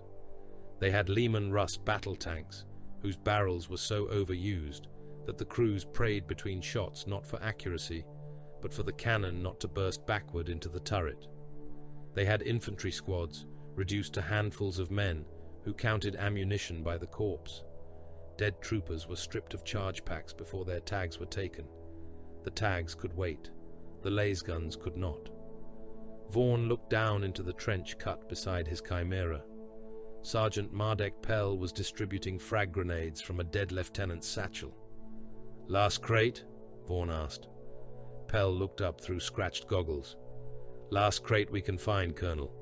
Might be another under the Hab rubble. Might be a demon sitting on it. Might be both. Emperor's humor being what it is." "The Emperor protects," Vaughan said. Pell snorted. "The Emperor protects, but quartermasters don't." A few men laughed, not because it was funny, because the alternative was listening to the noise beyond the smoke. The orcs were coming again. They had never truly stopped coming, but now the ash wastes shook beneath a concentration of engines large enough to make the hive foundations tremble. Through magnoculars, Vaughan saw them cresting the far flats in a tide of rust, smoke, and green flesh. Speed freaks led the charge, warbikes throwing rooster tails of ash, their riders standing in the saddles and firing wildly into the sky. Trucks bounced over shell craters with mobs of boys hanging from every rail. Defcopters chopped through the air in screaming packs, blades flashing, rockets streaking ahead of them to explode among empty ruins and unlucky men. Looted tanks rumbled behind, imperial hulls defaced with glyphs, teeth, chains, and guns welded in places no proper engine seer would have tolerated while sane. Farther back, half buried in an ash storm, lay the carcass of a gargant. It had fallen 3 days earlier, after a Titan maniple and an orbital lance strike gutted it from crown to belly. Its wreck still moved. Orc mechs crawled over it like lice on a god's corpse, cutting guns free, hammering plates into new shapes, welding engines to things that had no need of engines. A mob had built a gun platform out of one severed foot and was already firing it. The Vox crackled with orc laughter. "Oi, Humies, we seen your wall. Wall's rubbish. We's gonna drive through it, den back up, den drive through it again." Another voice, deeper and louder, drowned the first. "Any git what gets to the shiny gate first gets all the teeth off the dead ones. Any git what slows down gets shot by me. Wah!" The word rolled across the plain like artillery with a soul. Vaughan felt the men around him flinch. He did not blame them. Then the demons attacked the orcs from the flank. The world split open beneath the speed mob's left edge, and things of brass and red muscle poured from the crack. Bloodletters came first, lean and horned, blades raised, feet leaving smoking prints in the ash. Fleshhounds bounded beside them, collars burning, mouths full of fire and chains. Behind them came a towering shape of rage and iron, not fully manifest, but vast enough to turn the air red around it. It swung an axe the size of a hab block and cut a truck in half, orcs spilling out laughing, burning, fighting before they hit the ground. The orcs roared in delight and turned into them. They did not care that the demons were not human. They cared that the demons fought back. A Defcopter slammed into a pack of fleshhounds and exploded in a storm of blades, teeth, and flaming fuel. Warbikes swerved around demonic fire and rammed into bloodletters, riders hacking with choppers while screaming insults so obscene even the Vox static seemed embarrassed to carry them. One orc knob punched a demon in the face, lost the arm at the elbow, stared at the stump, and head-butted the thing until both vanished beneath a rolling truck. Then Tzeentch's filth entered the war. Blue fire blossomed among the burning wrecks. Pink and blue horrors capered through the smoke, splitting apart under orc fire, only to become more bodies, more mouths, more shrieking laughter. Flamers drifted above the ground, vomiting warp fire that turned armor into glass and men into screaming silhouettes of light. The streets near the outer Habs changed shape. A Lehman Russ from Vaughn's second company reversed out of an alley it had entered a moment before, but the alley now opened behind Imperial lines. Its crew came over the Vox, sobbing that they had driven for 7 hours through a corridor lined with their own corpses. Artillery shells began screaming before they landed, not whistling, screaming. Voices came down with them, dead brothers, dead fathers, commissars shot in retreat, tank crews cooked alive in their own turrets. The shells burst among orcs and demons and Imperials alike, each explosion throwing up dirt, shrapnel, and accusations. A dead guardsman climbed from a shell crater beside Saintless Bastard. He had no lower jaw and no eyes. His uniform marked him as one of Vaughn's men, though Vaughn could not remember the name. The corpse pointed at him with a blackened finger. "You left us in the refinery," it gurgled through a throat full of ash. Pell shot it in the head. The corpse detonated in warp flame, hurling Pell against the Chimera's tracks. He rolled over, armor smoking, and clawed upright with a curse. "Still true," he said, coughing blood into his rebreather. "Still needed shooting." Vaughn keyed the command vox. "All units, hold fire until they cross the black pipeline. Let the greenskins and warp scum chew each other.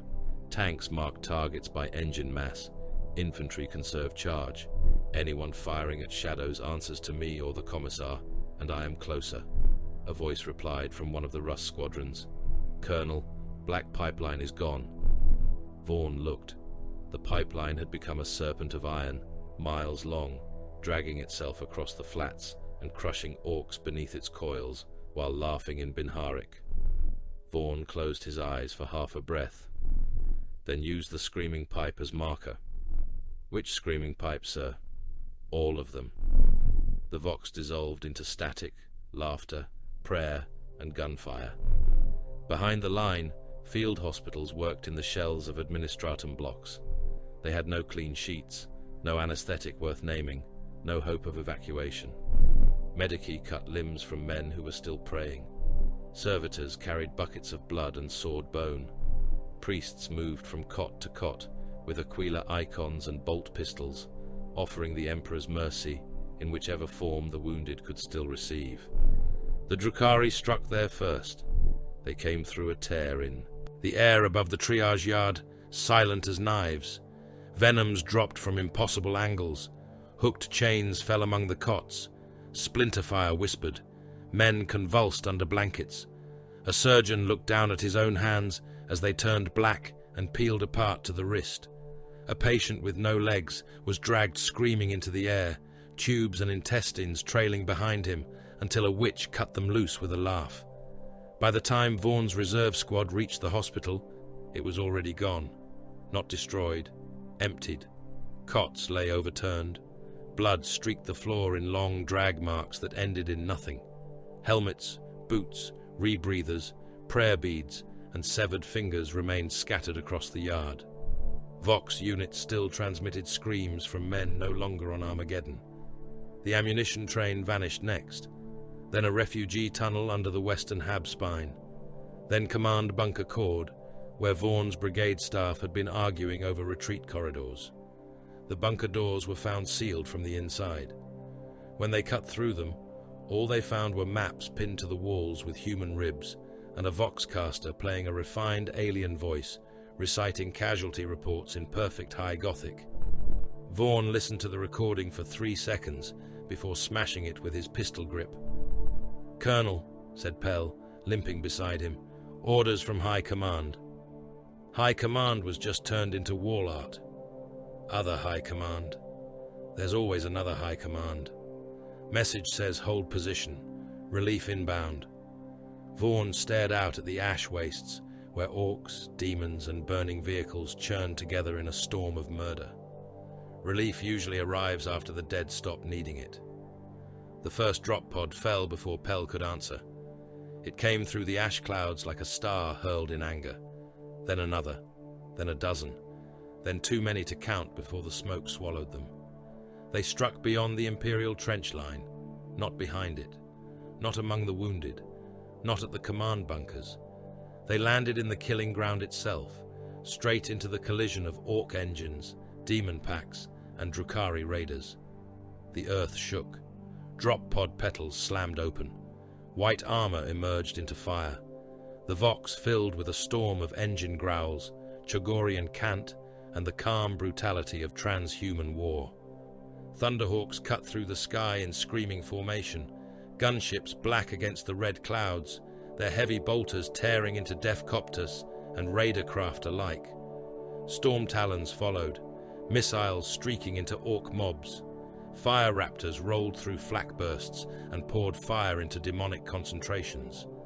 Across the ash wastes came another sound, deeper than aircraft, faster than armor, rolling over the world like weather-given hatred. Bikes. White Scar's outriders burst from the smoke in long, curving packs, their armor streaked black by ash, their weapons flashing. Invader vehicles hammered over wreckage. Storm speeders skimmed low, assault cannons chewing through orc riders, melter fire turning looted tanks into molten scrap. The sons of Chogoris did not slow at the Imperial line. They did not stop to reinforce the trenches, distribute ammunition, or ask which districts still lived. They rode past. A guardsman lifted his laser gun and cheered, then stopped when he realized the angels were not coming for him. Vaughn watched them cut across the battlefield like a blade drawn through diseased meat. They ignored the shape of the Imperial defense entirely. They went straight for the center of the madness, where orc speed mobs smashed into demons and Drukhari skimmers circled above like carrion birds. "Those are White Scars," Pell said, as if saying the name might make sense of it. Vaughn spat blood into the ash. "They're going the wrong way." A new voice entered his command channel. It did not request identification. It did not announce rank with the insecure weight of mortal officers. It simply arrived, and every Vox spirit seemed to bow. "Steel Legion Commander. Name?" Vaughn looked down at the Vox unit. "Hector Vaughn, Colonel, 73rd Hell's Reach Armored Infantry. Who in the throne's name is this?" A pause. "Jaghatai Khan." The trench around Vaughn went quiet, as men heard the name through secondary speakers and helmet links. Some made the sign of the Aquila. One fell to his knees. Pell whispered something that might have been a prayer or a curse. Vaughn did neither. He had seen too much to worship anything that arrived late.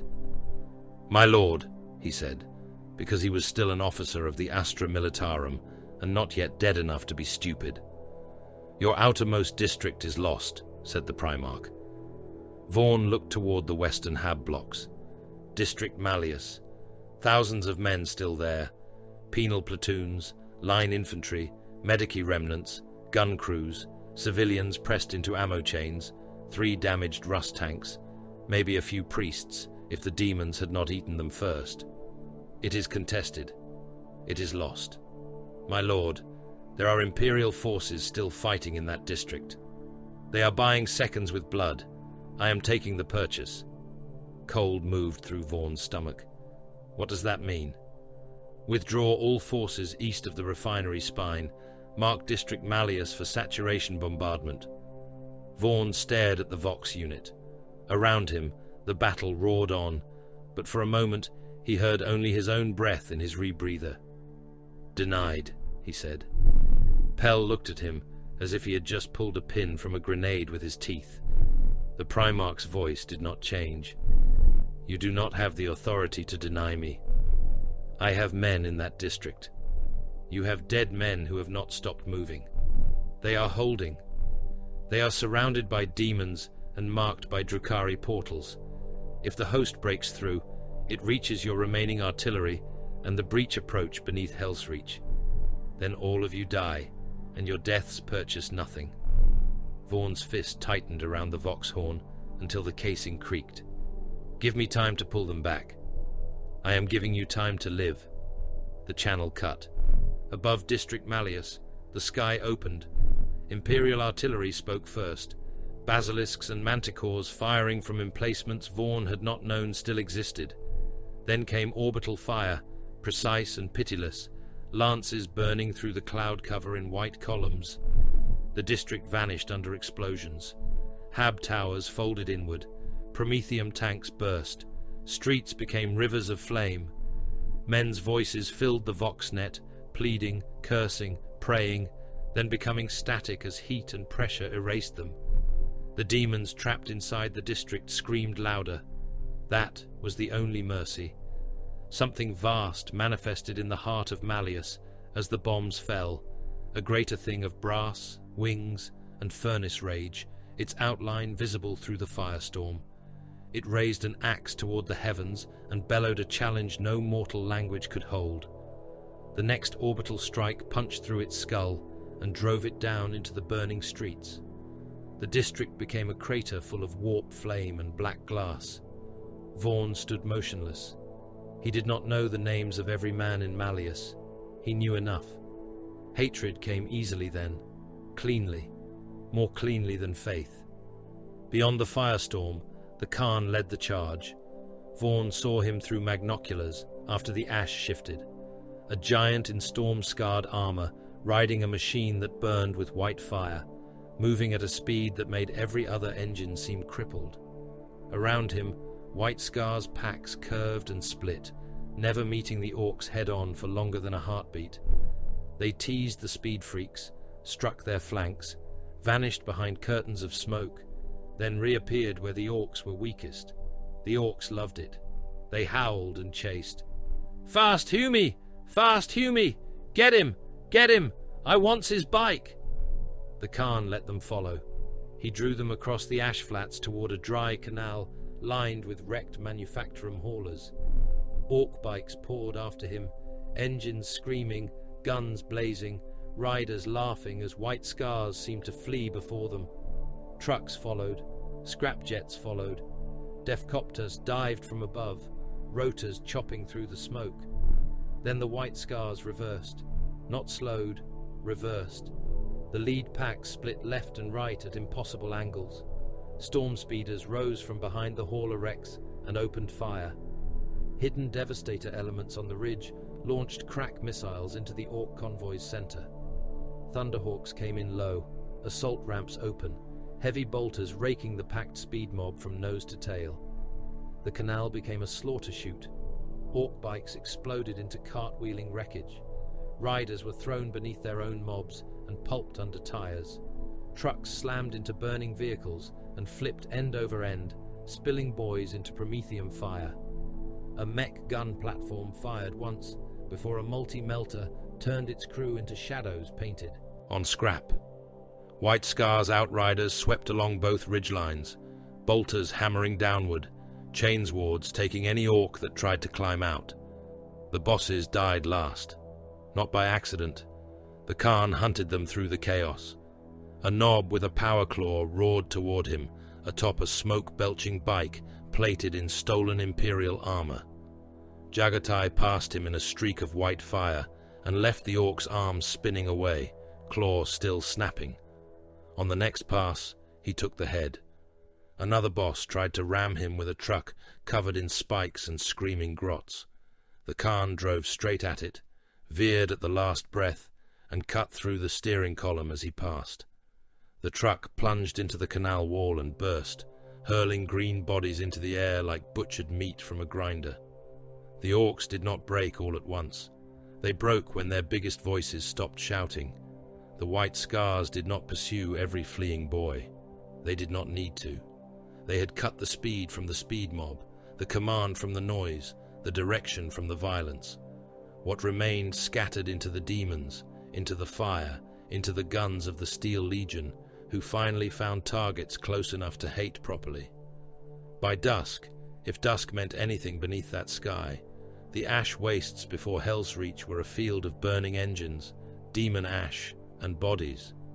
The air stank of promethium, hot metal, cooked flesh, and the coppery wrongness of slain warp entities. Orc wrecks burned in piles. White scars moved among them, finishing survivors with bolt pistols and blades.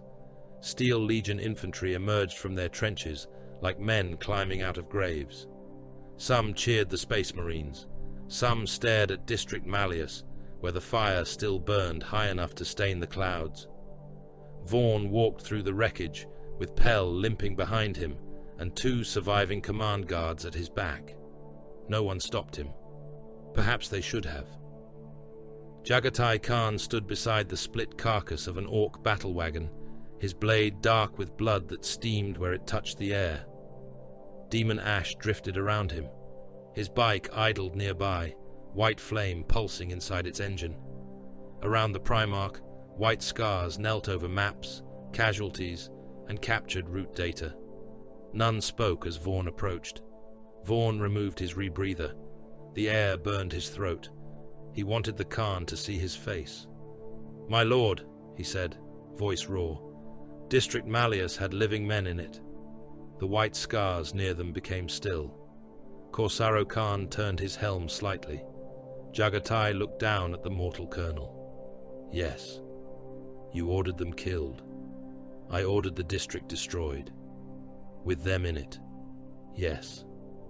Vaughn felt Pell shift behind him, perhaps ready to pull him back, perhaps ready to die beside him. The colonel did not care which. They were holding. They were dying. They were my men. They were the Emperor's currency before they were yours. Vaughn's hand trembled near his holstered pistol, not because he imagined he could kill the being before him, because hatred demanded movement, and his body was still foolish enough to obey. The Khan's eyes lowered to the pistol, then rose again. "Draw it, if it will help you die with a cleaner heart." Vaughn swallowed ash. He did not draw. "You butchered them!"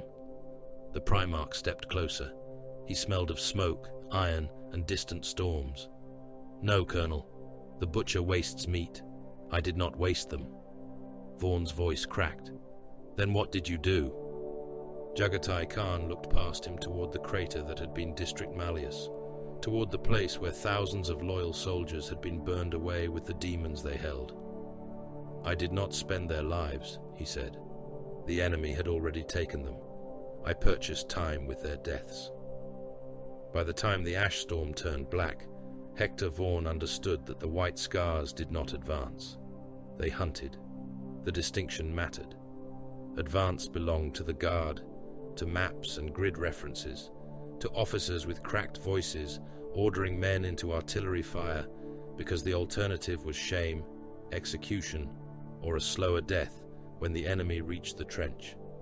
Advance was measured in meters paid for with blood, in company strengths reduced to squad strengths, in tanks that made it 3 streets farther than command expected before becoming burning coffins. The white scars did not think in streets. They thought in prey. Vaughn's regiment had been ordered forward before the fires in District Malleus had burned low. No rest cycle, no resupply worth the word, no medici evacuation beyond dragging the worst of the wounded from the road and leaving them with priests who had more bullets than bandages. The 73rd Hell's Reach Armored Infantry rolled east through the ash under White Scar's command, engines coughing, treads grinding over bones, chimeras belching smoke from exhaust stacks wrapped in wire and prayer parchment. The men rode where they could. Inside the transports, the air was too hot, too sour, too full of oil fumes and old fear. Outside, infantry clung to hull rails, turret ladders, spare track links, and cargo hooks. They tied themselves down with belts and gunslings because falling meant being crushed beneath their own column. Exhaust burned through flak coats. Shrapnel came out of the storm without warning and took fingers, ears, chunks of cheek, a man's lower jaw. Nobody stopped.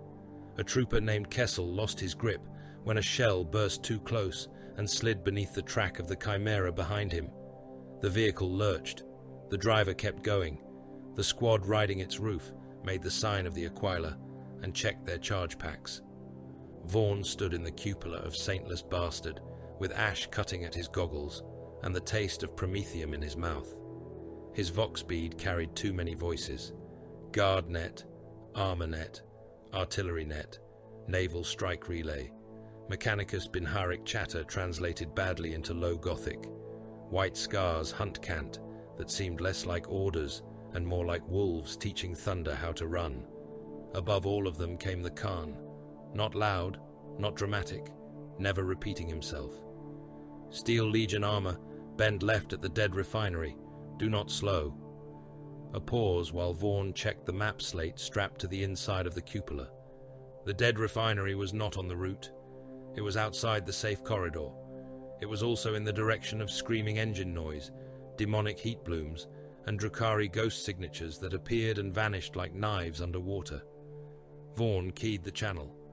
"My lord, that route takes us into the open flats." "Yes." "The open flats are under Orc observation." "Yes." "And demon movement." "Yes." "And Xenos raid interference."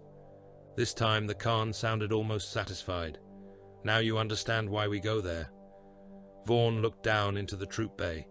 Sergeant Pell sat with one leg splintered in metal bracing, a laser gun across his knees, and a low stick unlit between his teeth. His face was grey with pain beneath the grime.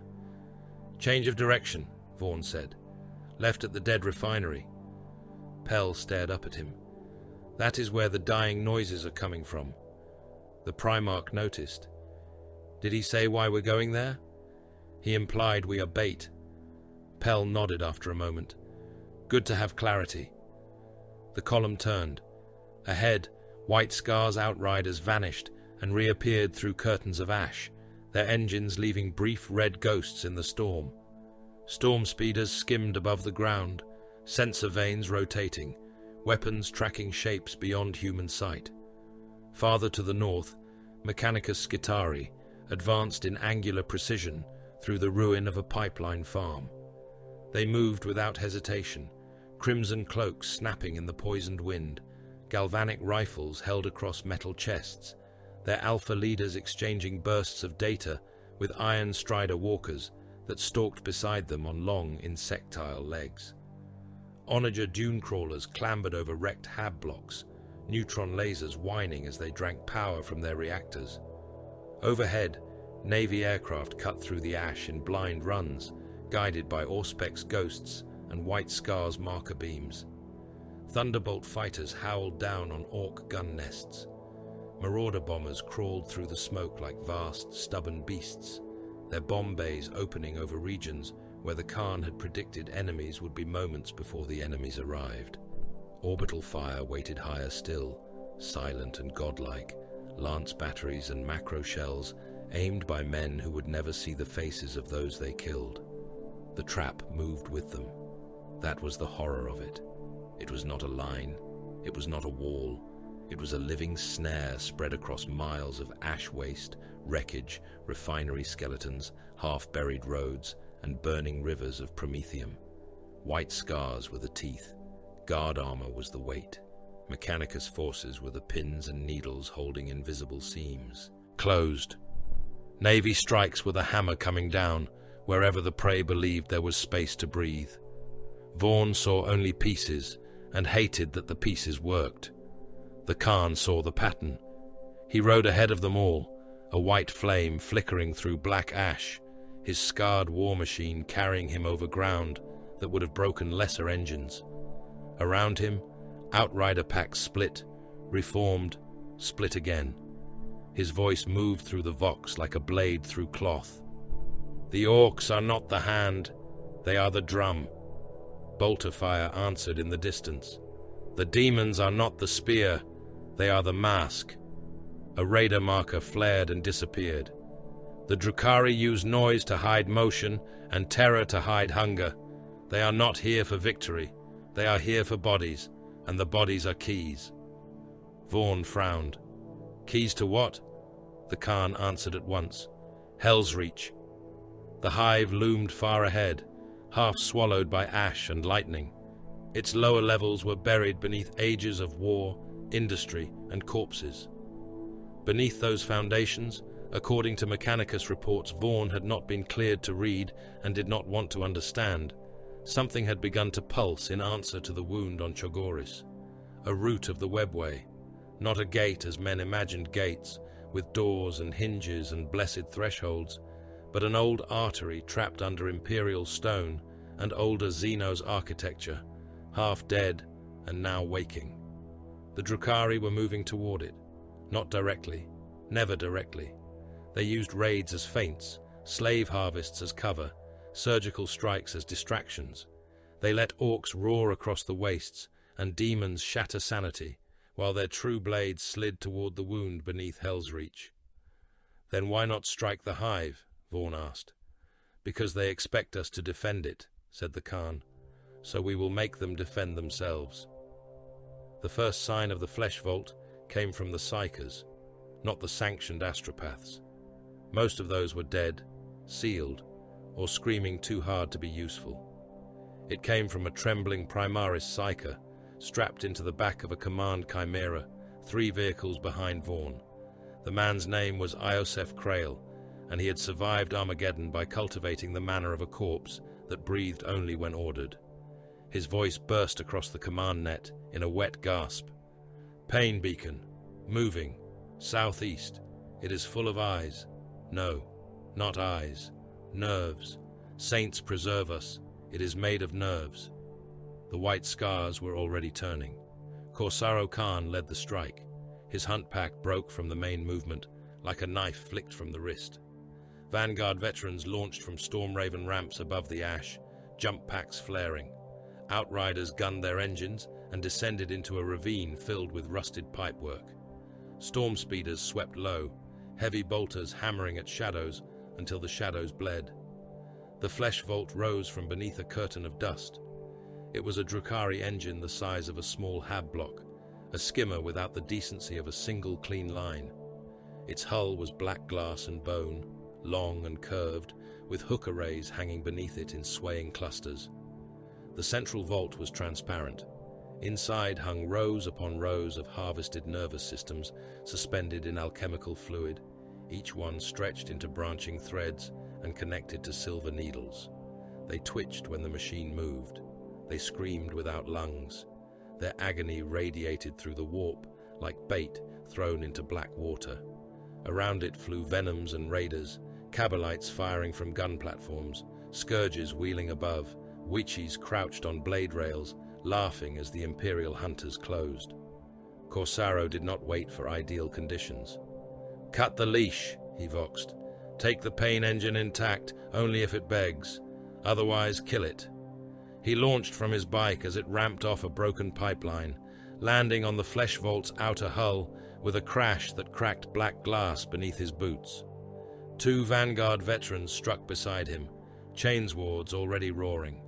Splinter fire hissed across their armor. A shardnet snapped around one veteran's arm and tightened until Ceramite groaned. The witch holding it laughed and pulled.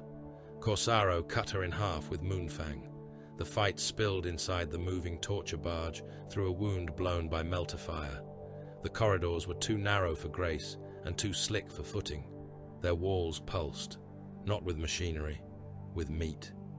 Nerve bundles ran through the ceiling in wet cables, flashing, when weapons discharged nearby. Faces had been grown into the bulkheads, blind mouths opening and closing, as if trying to warn the warriors moving past. Kabalites met them in the first chamber, with splinter rifles raised. The white scars crashed through them. Bolt pistols barked. Mass reactive shells detonated inside elegant torsos, painting the nerve walls with black blood and fragments of lacquered armor. Chainswords chewed through limbs, hooks, ribs, and masks. A Drukhari Sybarite lunged at Corsaro with an agonizer that crackled with nerve-killing light. Moonfang took the weapon hand at the wrist, then reversed and opened the alien from hip to throat. The Sybarite folded around his own spilling organs, too shocked to scream, before a White Scar's boot crushed his skull into the deck. In the second chamber, the homunculus waited. He was tall and folded thin, a gentleman butcher in robes of stitched skin, his spine extended into a fan of surgical limbs. His face had been removed and replaced with a polished mask of silver, featureless except for one vertical slit that glowed with violet light. Around him floated jars containing tongues, eyes, and small whispering brains. "Such urgency," he said in high Gothic, voice wet with amusement. "How primitive. Pain improves with patience." Corsaro shot him in the chest. The homunculus staggered, laughed, and unfolded. Needles came from everywhere. A shard net wrapped around one White Scar's helm and punched barbs through the eye lenses. Splinter rounds hammered into ceramite at point-blank range. The floor opened under another warrior and tried to swallow him into rotating blades. Corsaro drove forward through a storm of hooks, one cutting deep into his thigh seal, another scraping sparks from his gorget. He caught the homunculus by one surgical limb and pulled. The limb tore free in a spray of black fluid. The Xenos shrieked, more offended than hurt. "Barbarian." "Yes," said Corsaro, and drove Moonfang through the silver mask. The homunculus died badly. Not completely, perhaps. Their kind had always treated death as a negotiable inconvenience. But the body fell apart under Chainsword teeth and bolt fire until there was nothing left in the chamber that could hold a scalpel or speak arrogance. Batar Kor, fighting beside the boarding party, planted a melter charge in the vault's spine and sang a short machine curse into its housing. Corsaro glanced at him. "Can you kill it?" The Tech Marine's red eye lenses brightened. "I can make it regret function." They leapt clear as the flesh vault fell. It did not explode at first. It screamed. Every harvested nerve inside it fired at once. The sound rolled across the ash wastes and made mortal soldiers vomit into their masks. Then the melter charge reached the core, and the skimmer burst open in a flower of white fire, black glass, and boiling alchemical fluid. The suspended nervous systems burned like wet ropes. Whatever psychic bait they had been casting into the wound beneath Hell's Reach vanished in a shriek that left the air blessedly empty for half a breath. The Drukhari broke away. Not from fear, Vaughn thought, from calculation. The Khan disagreed. "Fear begins as calculation," the Primarch said over the command net, as if hearing the Colonel's thought. "We will educate it." The prisoners were taken from the wreckage of the flesh vault and from 2 raiders disabled by haywire bursts. Cabalites, a scourge with torn wings, a witch whose legs had been crushed beneath a fallen grav vein. They were bound not in cells, not behind interrogator screens, not beneath the blades of torturers. The Khan had no patience for chambers when the battlefield itself could speak. They were chained to the fronts of White Scar's attack bikes, not where wheels would kill them, where they would see. Their armor was stripped of dignity, their helms cracked enough to let their voices carry, their hands pinned behind them with restraint wire. Vox speakers were wired to their collars by Tech Marines and Mechanicus adepts, who made no comment. Batar Kor adjusted the output, while Acro 77 Val observed with clicking unease, recording every frequency, every pitch of panic, every phrase spat in Comorite dialect as the captives realized what was happening. The bikes moved, slowly at first, then faster. The Drukhari captives screamed to their own lines. They warned, begged, cursed, betrayed names, gates, kin, rivals, passwords, and insults in a flood of panic broadcast across open frequencies. Their voices carried ahead of the White Scars like hunting horns. Raider formations shifted, venoms hesitated, scourges scattered into the ash rather than hold firing lanes. The Terror Raiders, who had built empires from the pain of others, heard their own fear amplified and thrown back at them from the fronts of Imperial war machines. Captain Adrastus Vane of the Ultramarines rode in a command rhino attached to the liaison spearhead, his blue armor too clean for Armageddon and his patience visibly failing. He cut into the command channel with clipped discipline. "Lord Khan, I protest this action. The prisoners have already yielded tactical value. This display is strategically unnecessary and risks degradation of Imperial command ethics." The Khan's reply came through engine noise, bolter fire, and screams in an alien tongue. "The Drukhari understand only the grammar of fear. I am speaking fluently." Vane's voice tightened. "We are not them." "No," said the Khan. "We are what comes for them." Vaughn heard the exchange while his column raced through a storm of burning ash and hated himself for understanding both sides. He hated the Khan more for making the cruelty work.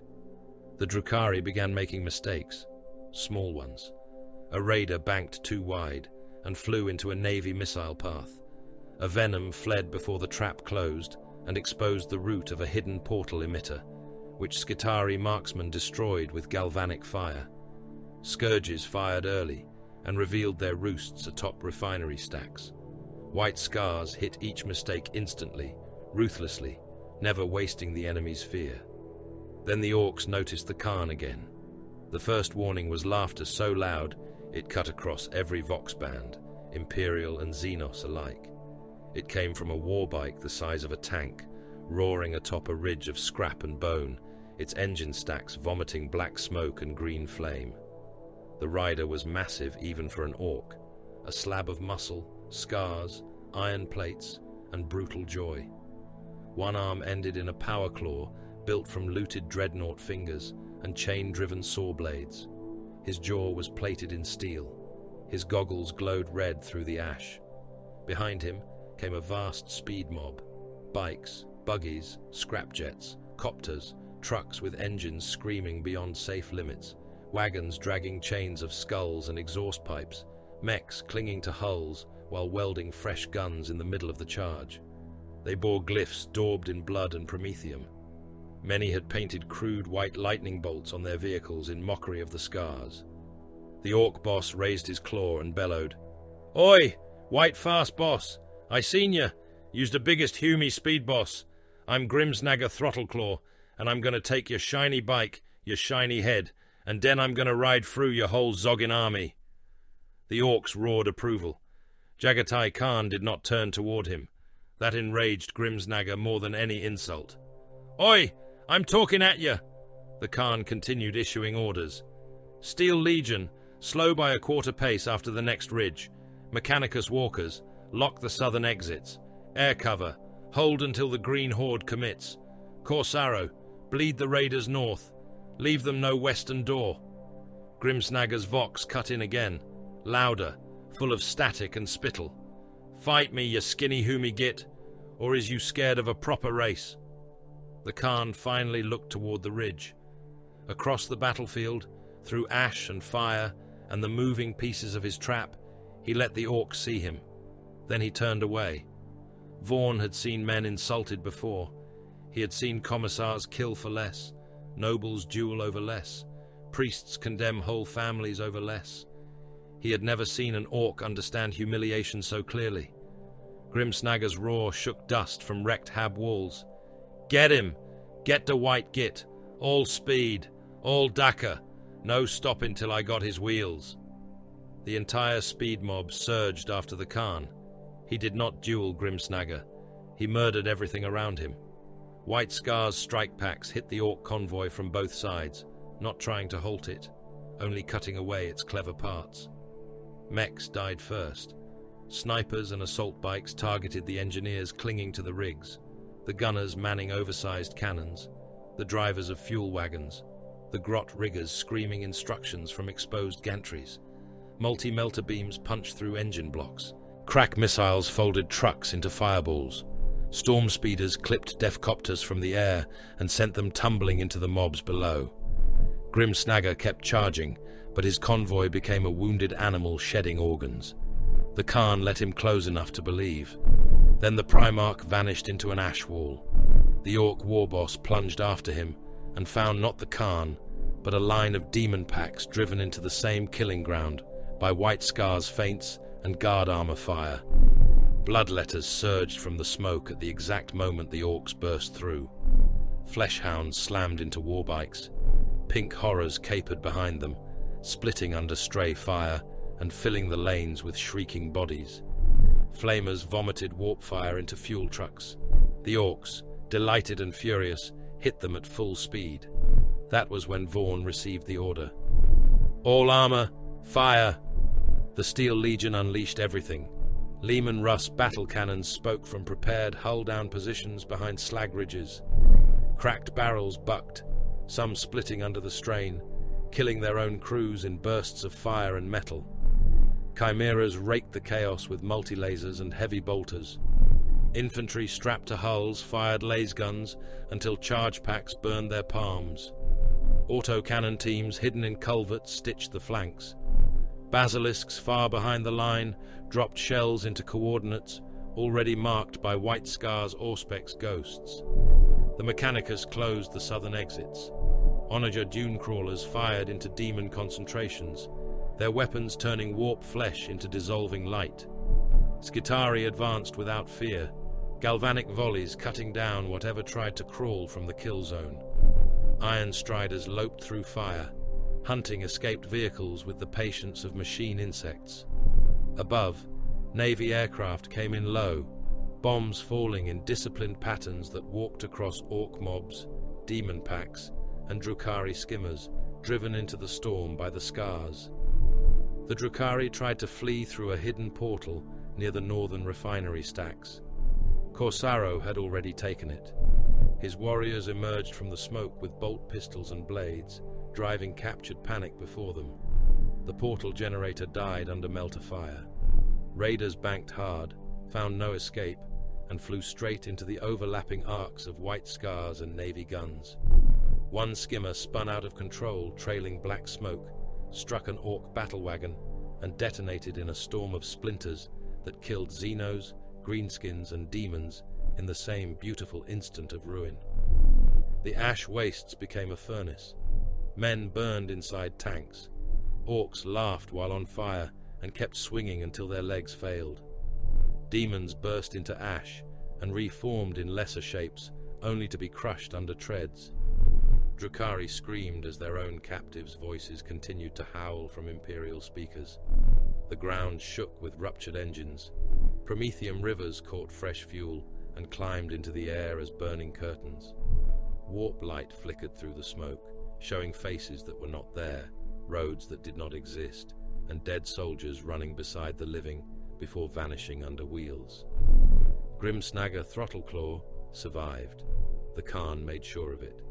The orc warboss emerged from the kill zone atop the wreck of his huge bike, half the machine blown away, one side of his body charred black, his claws sparking and snapping at ghosts.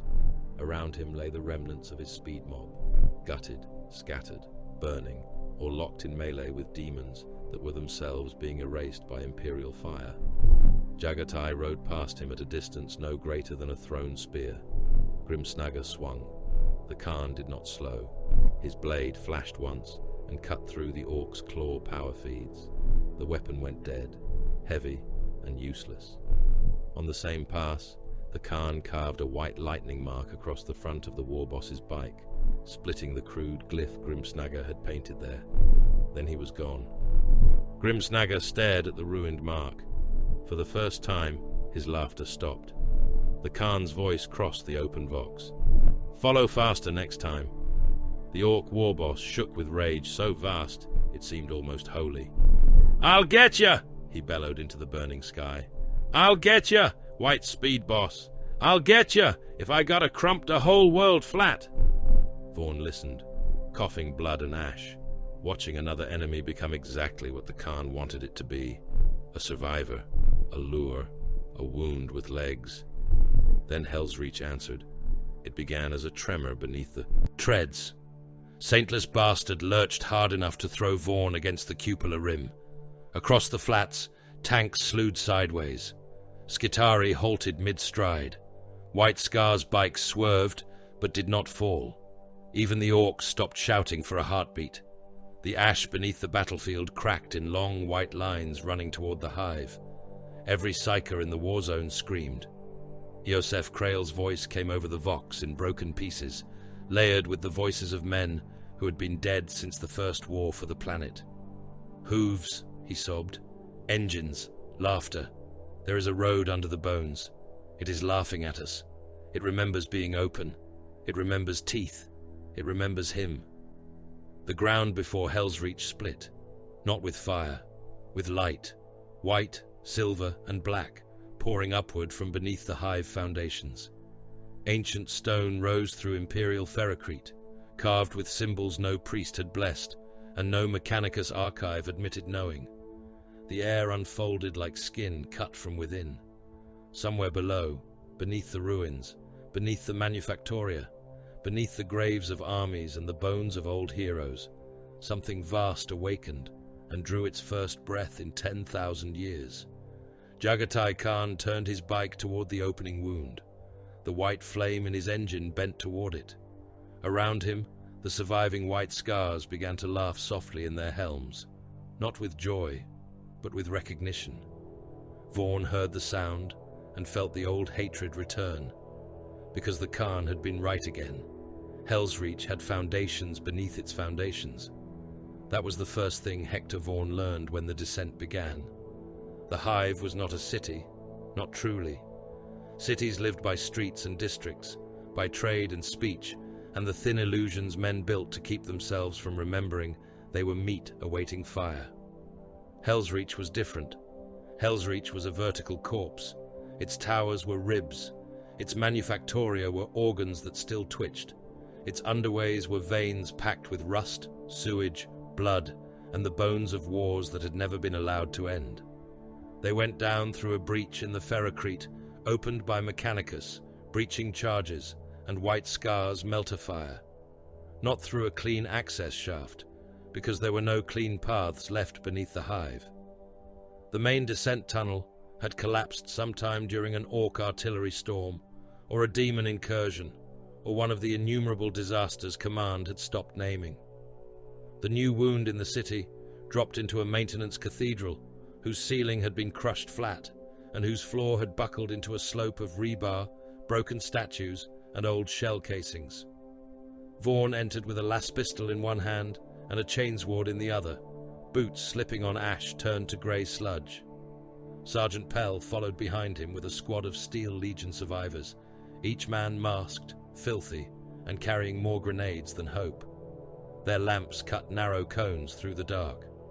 Every beam found something dead, a skull wedged in a drainage grill, a hand still gripping a rusted pipe, a corpse in Black Templar colors painted on a wall in devotional tar.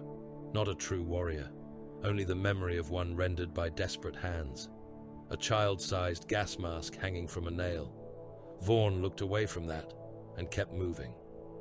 Ahead, Corsaro Khan descended without hesitation. His white armor was scarred black from the ash wastes. Moonfang hung ready in his hand, its blade catching the sick light from lumen globes carried by chapter serfs. He had no bike here. None of the white scars did. That absence changed them. On the open wastes, they had seemed like storms wearing ceramite. Down here, they were caged lightning, forced to move on foot through corridors too narrow for engines and too low for speed to become doctrine. It did not make them less dangerous. It made them angry. Brother Tech Marine Batar Kor came behind Corsaro, red robes dragged through slime and pulverized bone. His servo arms clicked and tested the air, Auspex veins unfurling, mechadendrites tasting rust and radiation. Magos Acro 77. Val moved with them on brass limbs, his many lenses rotating in constant irritation. He had protested the descent arrangement for half an hour before the breach opened. He wanted more Skitari, more survey teams, more time, more sacred apparatus, more authority over things that did not want authority. The Khan had given him Corsaro, Vaughn, and a warning. That had ended the matter. The Primarch remained. Above. That fact crawled under the skin of every man in the descent force. The returned son of the Emperor was on Armageddon, but not here, not at the center of the wound, not where the buried gate pulsed beneath the hive. He was in the ash war above, commanding fleets, bikes, armor, airstrikes, and kill corridors across a battlefield too vast for mortal sight. The White Scars accepted it because they understood the hunt. Vaughn hated it because mortals preferred gods to stand where the dark was deepest, even if gods rarely asked what mortals preferred. Pell muttered over the squad channel, voice dry behind his rebreather. "Feels wrong, Colonel. Everything here feels wrong. I mean the big one not coming down." Vaughn glanced at Corsaro's back. "The big one is using us as a knife. Knives get stuck in things. Then keep your edge sharp." They passed through the maintenance cathedral into old war shelters, chambers packed with bunks fused by heat and devotional murals blackened by smoke. Men still lived there. Not many, not cleanly. The first Underhive survivors watched from behind barricades made of plasteel doors, pipe sections, bones, and ammunition crates emptied long ago. They were ash-mad militia with mismatched armor and eyes like trapped animals. Some wore Steel Legion coats taken from corpses. Some wore manufacturum aprons hardened with old blood. One man had bolted an orc jawbone to his helmet. Another carried a flamer made from a pressure tank, a shrine candle, and obvious blasphemy against the machine spirit. Their leader wore a priest's stole over a penal collar that still blinked red at his throat. None of them lowered their weapons when they saw the Space Marines. One of the militia spat onto the floor. "Angels now, is it? Bit late, White Devils." A White Scar raised his bolter. Corsaro did not turn. "No." The bolter lowered. Vaughn stepped forward because this was mortal filth speaking to mortal filth, and sometimes that mattered. He pulled off his rebreather just long enough for them to see his face. "Colonel Hector Vaughn, Steel Legion. We need passage below." The penal-collared man laughed through cracked lips. "Below is full. Everything is full. Below is worse. I believe you." That seemed to please him, or at least confuse him. They traded information in the currency of ammunition, water tablets, and lies too exhausted to maintain themselves. The survivors had lived through orc breaches, demon fires, ration collapse, Medici failure, and Imperial evacuation orders that never reached the levels they were meant to save. They ate corpse starch when they had it. They ate corpses when they did not. A boy with a grown man's beard and burned hands carried a bucket of teeth he claimed were proof of ration entitlement. A manufacturum gang had painted Aquilae over their faces in white ash and cut the tongues from anyone who questioned their faith. Several penal remnants wore purity seals made from flayed skin and recited the names of commissars they had murdered as if they were saints. They did not know whether the Space Marines were saviors. They knew saviors had heavy boots and tended to step on the same people as monsters. The descent continued. Catacombs opened beneath the shelters. Rows of ossuary alcoves held skulls from older wars, each marked with campaign scratches, unit runes, hive guild symbols, and prayers to the Emperor. Some skulls had been gnawed. Some had candles burning inside their eye sockets, despite there being no hands nearby to light them. A sewer canal cut through the chamber below, its surface thick with chemical foam and dead rats large enough to feed a squad if hunger won over caution. Prometheum ducts ran along the ceiling, hot and sweating, each vibration sending flakes of rust down like red snow. They crossed collapsed manufactoria, where assembly lines still jerked in the dark. A conveyor moved without power, dragging nothing toward a press that opened and closed over a mound of compacted human remains. Servitors stood in ranks, long dead, still upright, because their maglocks had never released. One turned its head as the party passed and whispered a binary prayer in a child's voice. Batarkor shot it without slowing. "Machine blasphemy," he said. "Looked like a warning," Vaughn replied. "Those are often the same thing." The route narrowed into a service passage, lined with old campaign markings. Here the Hive remembered its defenders. Black Templar crosses had been carved into walls beside names written in a dozen hands. Hell's Reach did not forget the warriors who had bled for it, even when the administratum misfiled their dead. Steel Legion kill tallies overlapped orc glyphs, scratched by invading hands. Someone had painted a crude image of a towering knight in black armor, holding a bridge against green shapes. Someone else had scrawled beneath it in low Gothic, "He stood, so we crawled." Beyond that lay the chapel. It had no right to be there. The chamber was buried beneath layers of hive foundation and old ferrocrete, yet its stonework predated every record Acro could summon. Its arches were too smooth, its angles too precise, its walls too pale under the grime.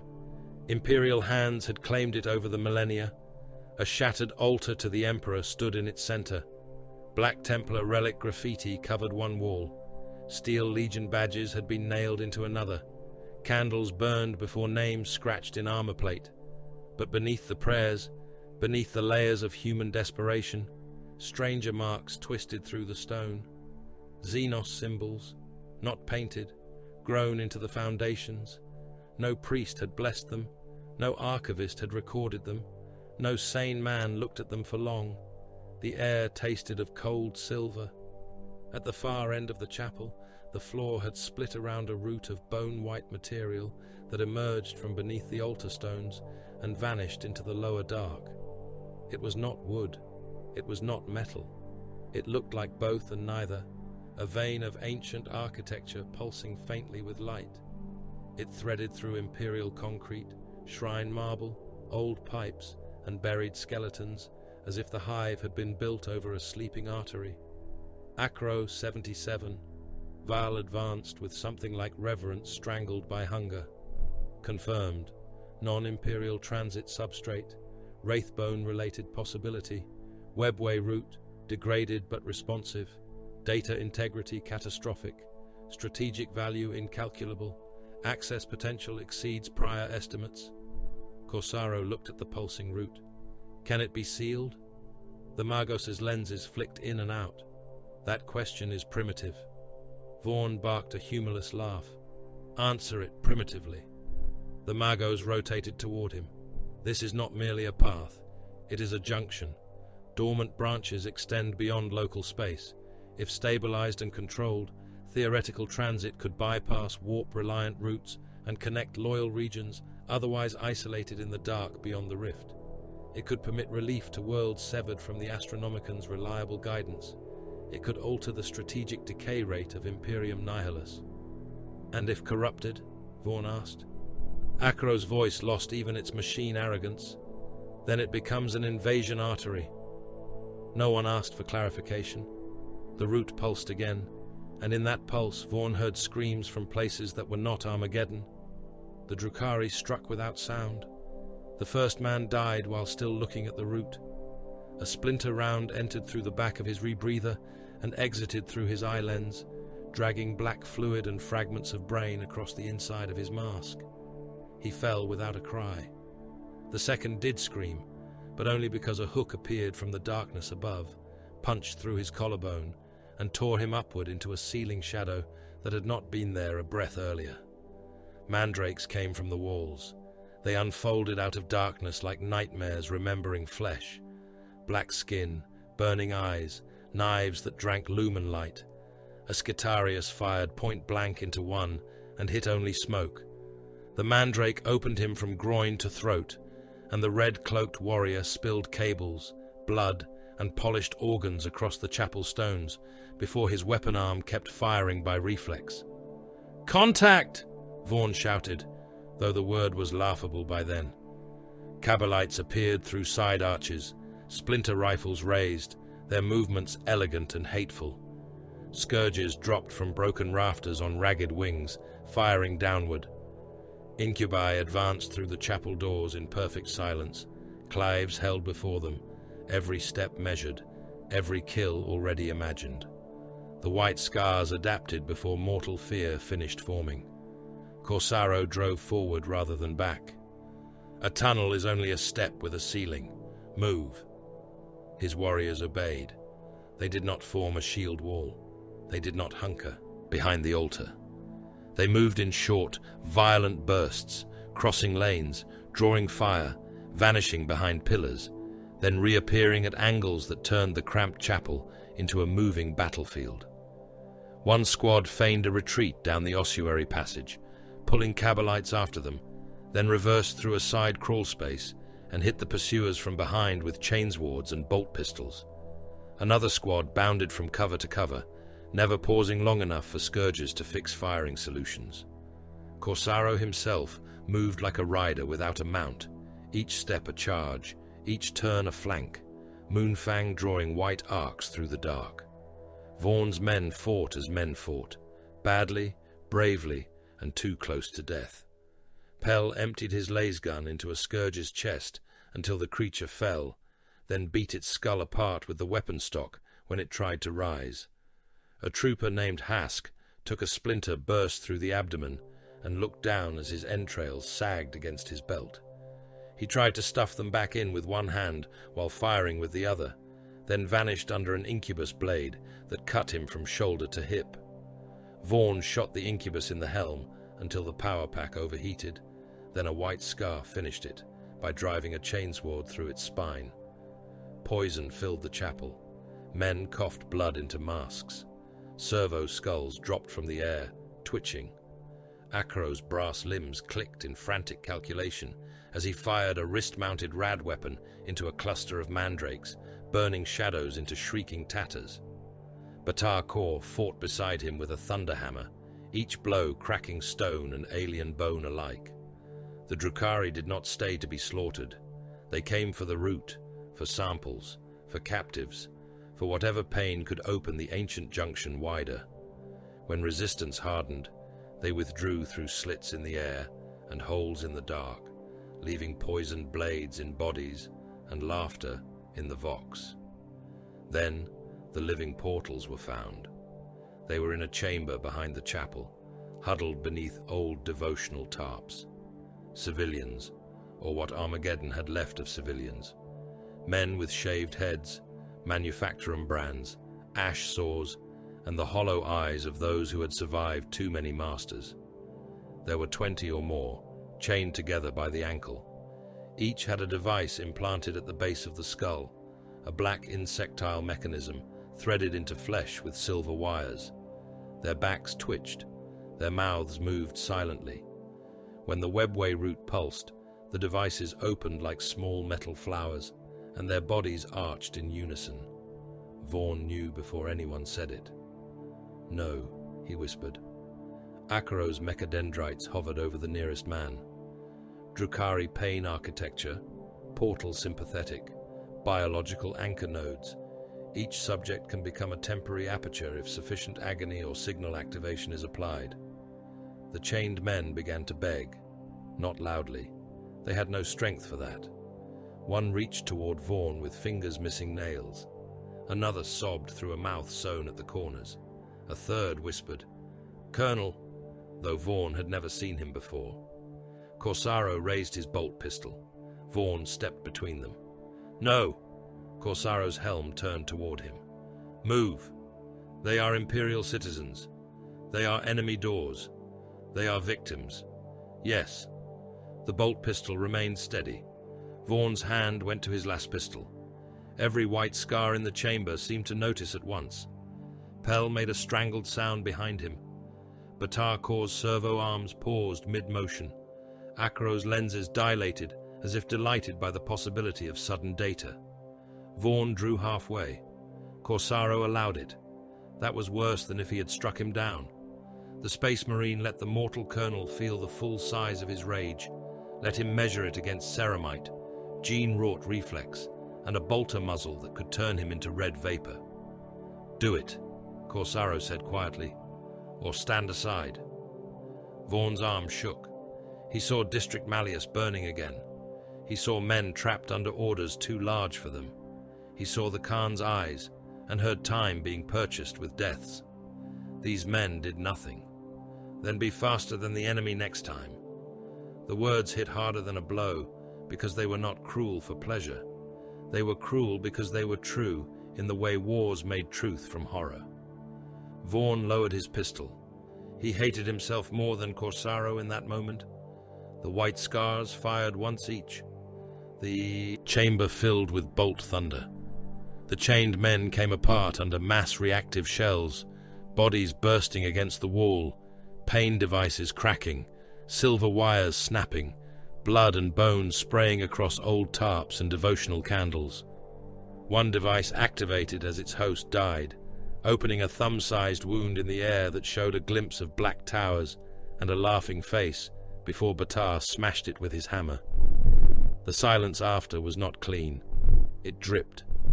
Vaughn turned away and retched into his mask. Corsaro walked past him. "Carry your anger, Colonel. It weighs less than regret." Before Vaughn could answer, every Vox unit in the chamber screamed. The voice that emerged was not Kir Volkar's. It was smoother, older, less amused because it did not need amusement to wound. "Sons of the open plain," it said in High Gothic, each word wrapped in silk and venom.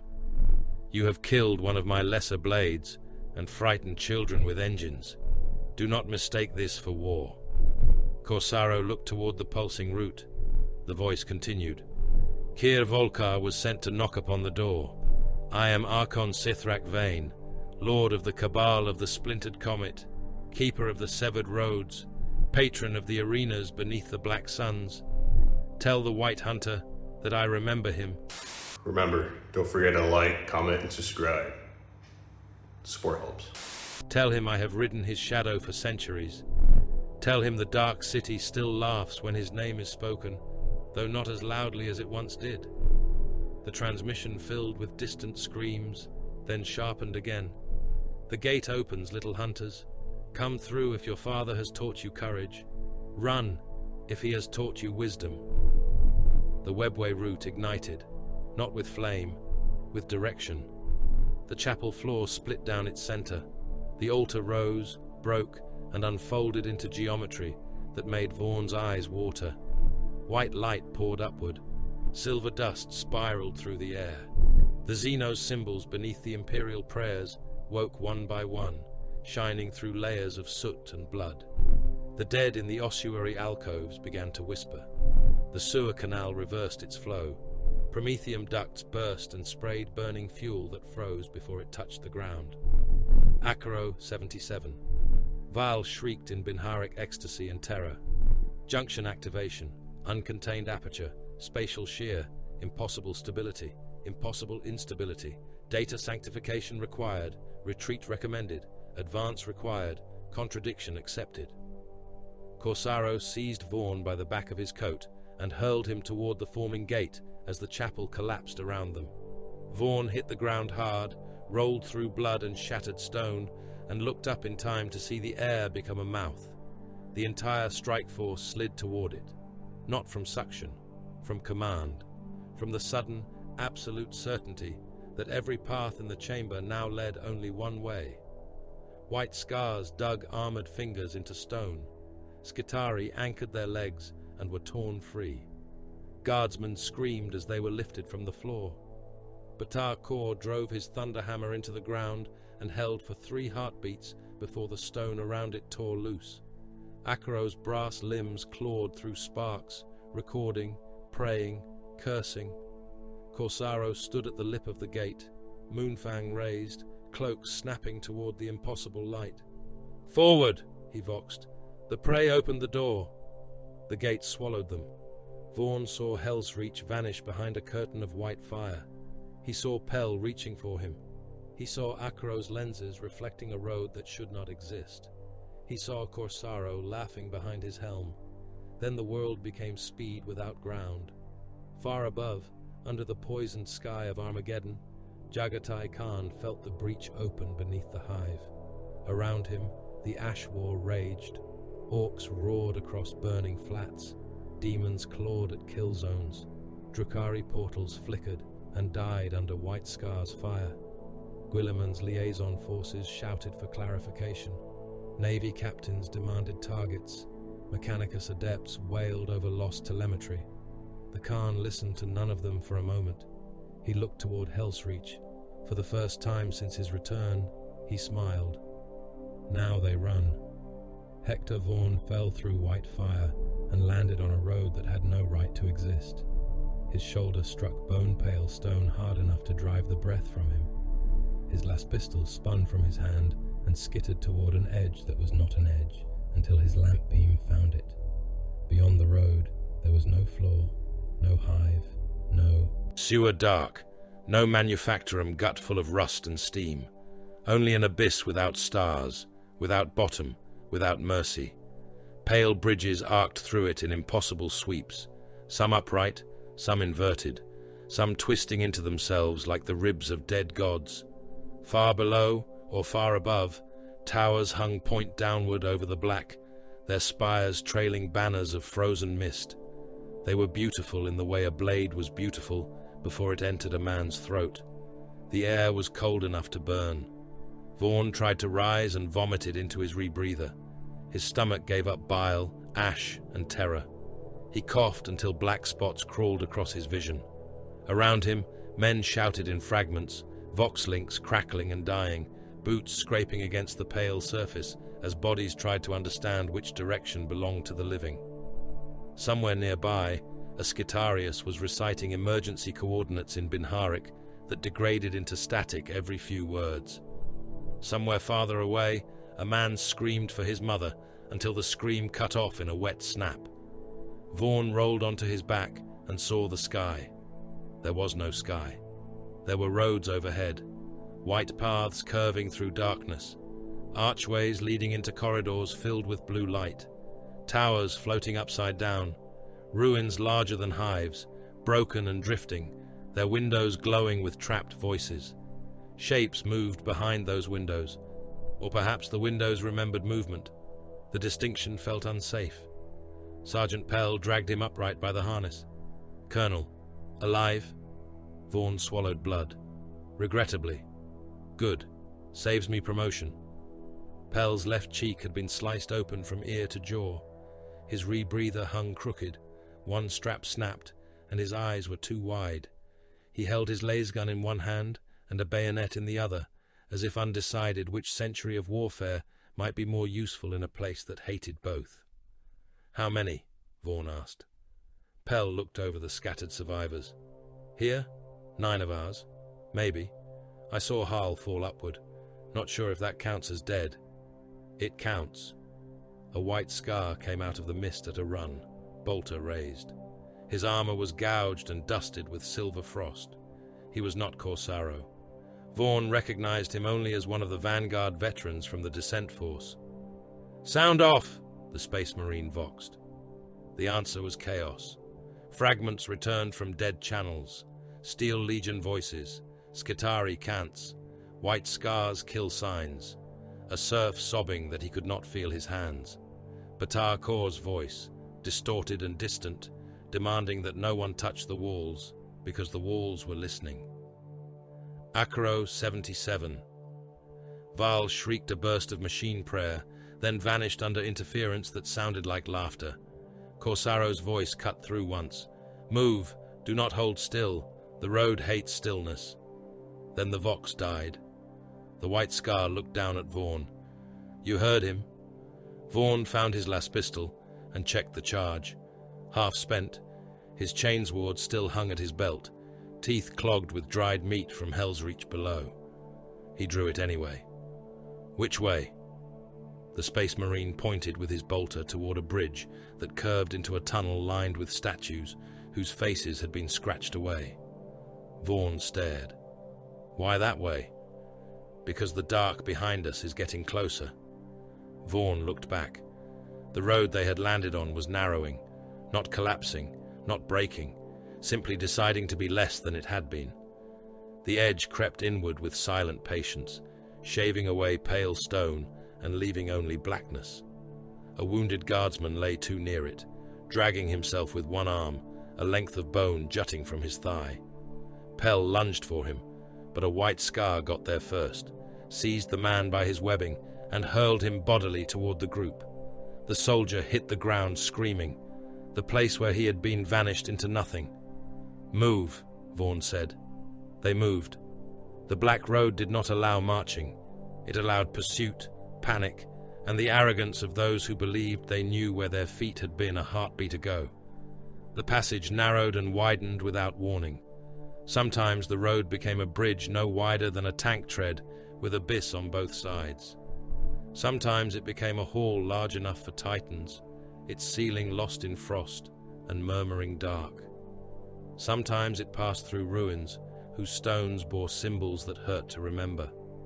They saw broken statues of beings too tall and too thin to be human, thrones carved for bodies, with too many joints, murals showing civilizations that had died before mankind had crawled from Terra's mud and looked up at honest stars. There were screams in the walls, not echoes, preservations. They hung in the air like icicles, each one a moment of agony frozen into the architecture. A man passing too close heard one melt into his ear and began reciting the last thoughts of someone who had died in an alien language. Pell slapped him until he stopped. The soldier thanked him, then asked why his teeth were singing. Ammunition ran low quickly. That was another humiliation. On Armageddon, low ammunition was a familiar misery. A man could curse the quartermaster, strip the dead, pray for supply drops, or steal from adjacent squads. In the webway, there were only what they carried, what they took from corpses, and what the darkness allowed them to keep. Lasgun packs drained irregularly.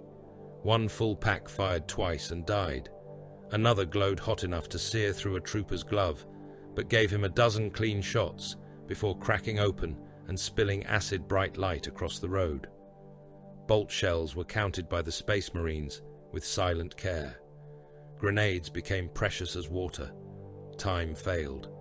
Vaughan's chronometer ran backward, then displayed prayer text, then showed his own date of birth in red. Pell's watch insisted no time had passed at all.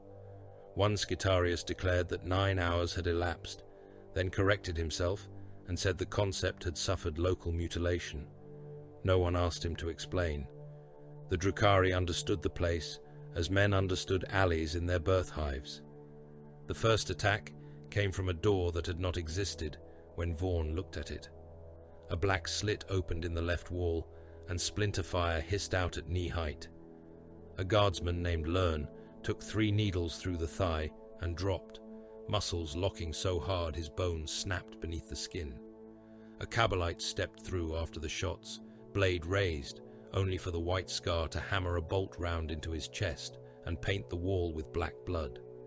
The door shut on the alien's falling body and cut it in half.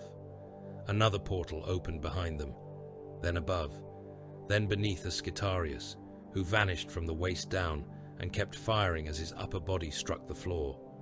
Toxin mist spilled from a ceiling crack and rolled along the road in a greenish sheet. Men sealed masks. The Space Marines moved through it. A serf did not seal fast enough. His lungs dissolved inside him. He clawed at Vaughan's coat, eyes bulging, while bloody foam filled his mask.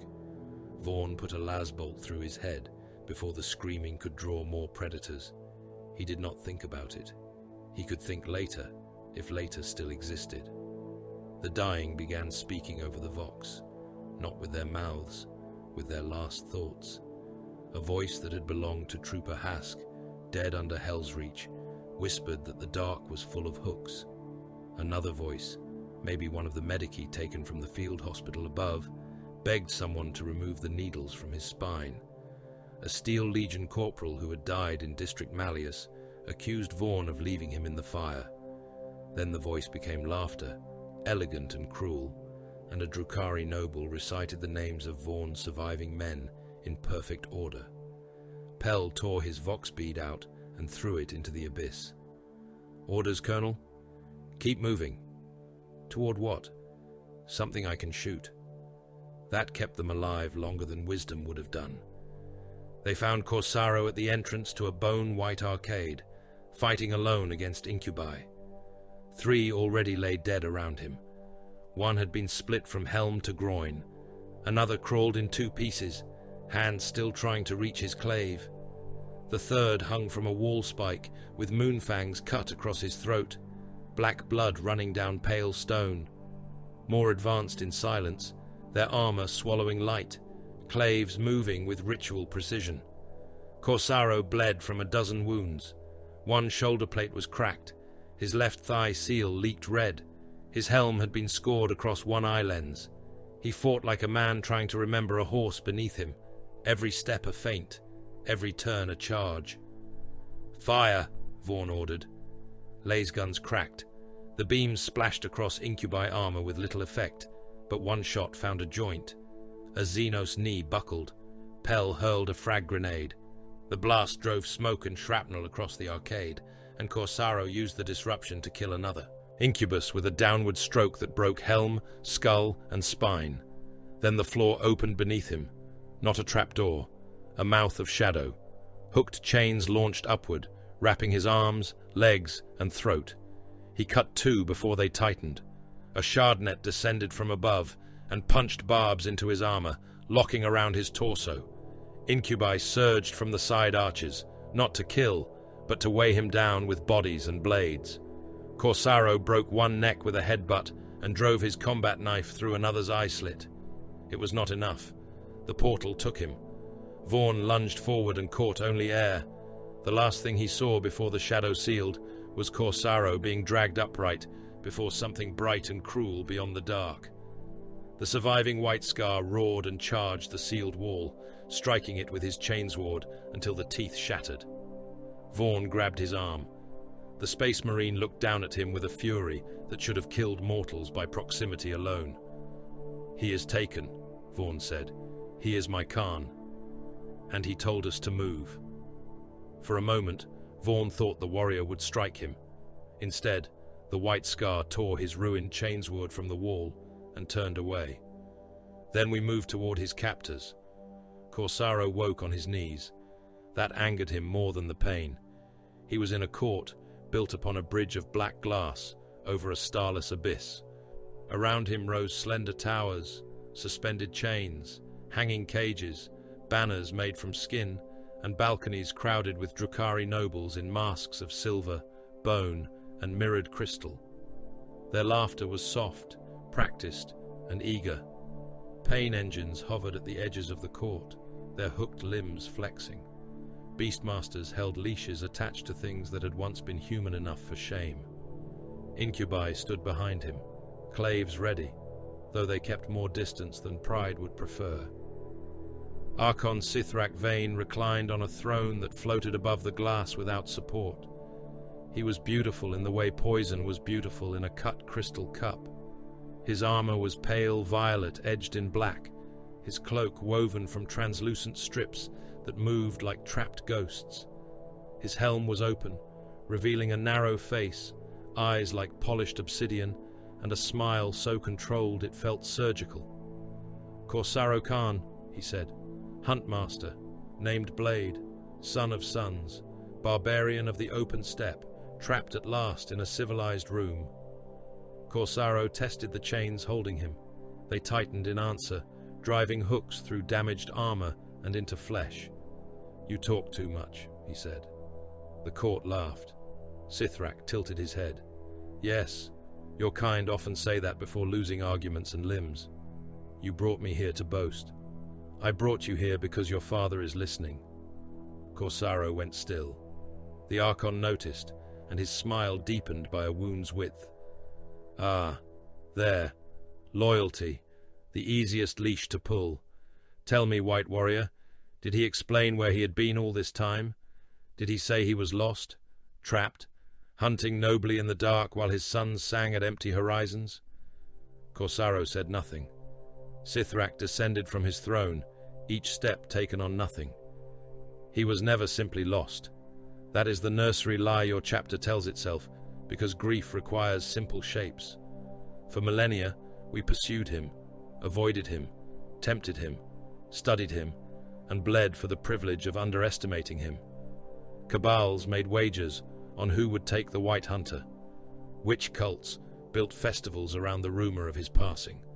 Homunculi offered immortality to any who could bring them a drop of his blood, uncontaminated by their own failure. The Archon came close enough that Corsaro could see his own cracked helm reflected in those black eyes. Entire houses died because they thought him only a warlord. Entire courts vanished because they believed speed was a thing measured by engines. We learned, slowly, painfully. He became a story told quietly in the webway, not a hero, not a god, a weather pattern with a blade, a calamity that remembered insults. Corsaro's laugh came through broken vox grills. "You fear him." Sithrak's smile vanished. For the first time, the court became truly silent. "I respect catastrophes," said the Archon. "Fear is what lesser species do when given time." The first engine roar answered him from nowhere sound should have travelled. It began as a tremor beneath the black glass. Then another. Then many. A rolling thunder from roads hidden behind the court's architecture, from arteries Sithrak had left guarded, sealed, and watched. The nobles looked toward one another. Incubi shifted. Beast things whined.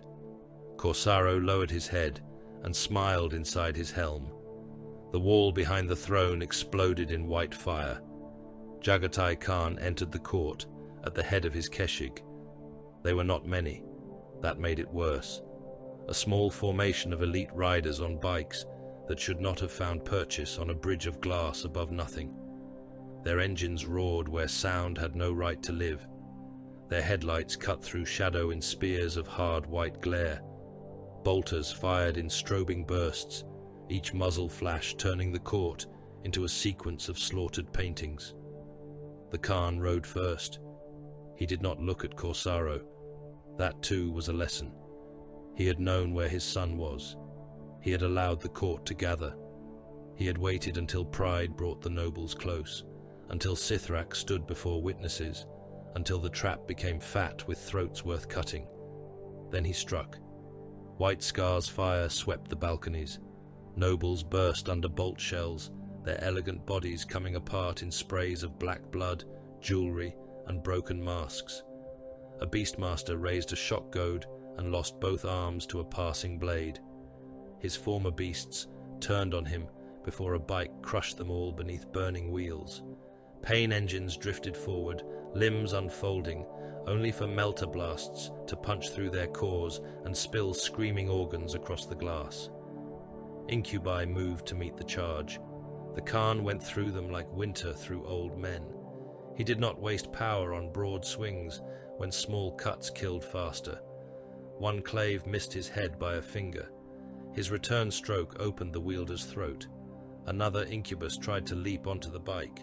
Jaghatai caught him by the helm and smashed his skull against the prow hard enough to leave fragments embedded in the machine's teeth. A third struck the bike's flank, blade shrieking against alien-patched armor, and the Khan answered by cutting through the warrior's hip joint, spilling him in pieces beneath the wheels of the keshig behind. Corsaro broke his chains against the momentary slack left by panic. Hooks tore out of his flesh. He rose, caught Moonfang when a white scar tossed it to him in passing, and decapitated the nearest guard before the Xenos could turn. Sithrak Vane did not flee at once. That was his mistake, and his pride, and perhaps why the Khan allowed him to live long enough to regret both. The Archon moved with impossible speed, Shadowfield blazing, Huskblade drawn. He struck at the Khan's exposed flank as the Primarch carved through a knot of nobles. The blade should have kissed armor. It should have stolen life, strength, legend. The Khan was not there. He was past. Sithrak's Shadowfield flared as Jaghatai's sword cut through it. Not through the Archon, through the device feeding the field. The generator burst in a shower of black sparks, and for the first time in the battle, Sithrak stood naked to consequence. The Khan's next pass took his left hand. The Archon stared at the severed limb falling away, elegant fingers still curled around the husk blade. His face twisted, not from pain, but disbelief. The Khan turned his bike in a tight arc that should have thrown any machine from the bridge, and came again. Sithrak leapt backward, cloak snapping, drawing a splinter pistol with his remaining hand. He fired. Needles broke against the Khan's pauldron, one finding a seam and drawing blood. The keshig roared at the sight. Jaghatai did not. He struck the pistol from Sithrak's hand, then cut across the Archon's chest, deep enough to open armor and flesh, but not kill. A second cut took the tendons behind one knee. Sithrak fell, caught himself, and dragged his wounded body toward a narrow archway unfolding behind the throne. Corsaro moved to intercept. The Khan's voice stopped him. "Let him run." Corsaro froze. "My lord?" "Let him run." Sithrak looked back, hatred and understanding warring across his beautiful, ruined face. Jaghatai Khan leaned over the handlebars of his living war machine. "Home," he said to the Archon. "Run home." Sithrak Vane vanished through the archway, bleeding across the threshold. Corsaro watched the portal seal. Around them, the Archon's court died in disciplined ruin. White scars finished pain engine pilots, beast things, wounded nobles, and guards with quick brutality. No trophies were taken except data, route marks, and fear. The black glass bridge was slick with alien blood. The abyss below remained hungry and silent. Corsaro turned to his gene-sire. "You used me as bait." The Khan looked at him as if the accusation were a child presenting weather as revelation. "Yes, you knew they would take me. I knew you would survive long enough. And if I had not, then you would have died usefully." The words should have wounded. They did. But beneath the wound was something older than comfort. Trust, stripped of softness.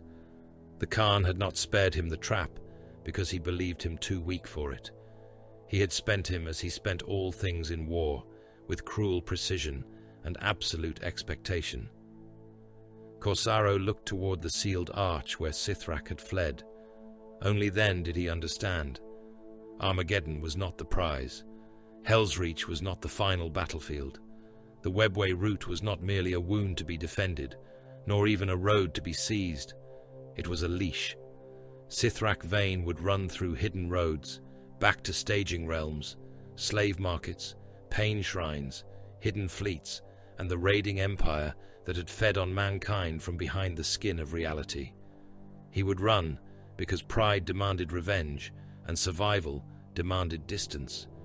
He would run because the Khan had left him alive to do so, and Jaghatai Khan would follow. Not to defend Armageddon, not to seal the gate, to ride the Drukhari's own secret roads into the heart of the cabal of the splintered comet and slaughter everything that believed itself safe in the dark. Corsaro felt the black road tremble beneath his boots as the Keshig turned their bikes toward the fleeing Archon's path. The hunt had only begun. The first report reached Rabut Gilliman with blood on the parchment. That should have been impossible. The message had come through astropathic relay, Mechanicus compression, naval cipher, and sanctified data translation before being rendered into physical form by a servo scribe aboard the Lord of Iron Truth. There was no hand to bleed on it, no messenger to die gripping it, no battlefield mud to stain the seal. Yet when the parchment unrolled across the strategium table, its edges were wet and red, and the words crawled for several seconds before settling into high Gothic. Jaghatai Khan had entered the webway. He had done so without full strategic sanction, without finalized Mechanicus containment rights, without custodian verification complete, and without waiting for Gilliman's theater command structure to cage the act in language acceptable to mortal authorities. White Scars elements, Steel Legion survivors, Skitari maniples, chapter serfs, and attached war assets had been swallowed beneath Hive Hell's Reach. Drukhari forces had been engaged inside hostile transit architecture.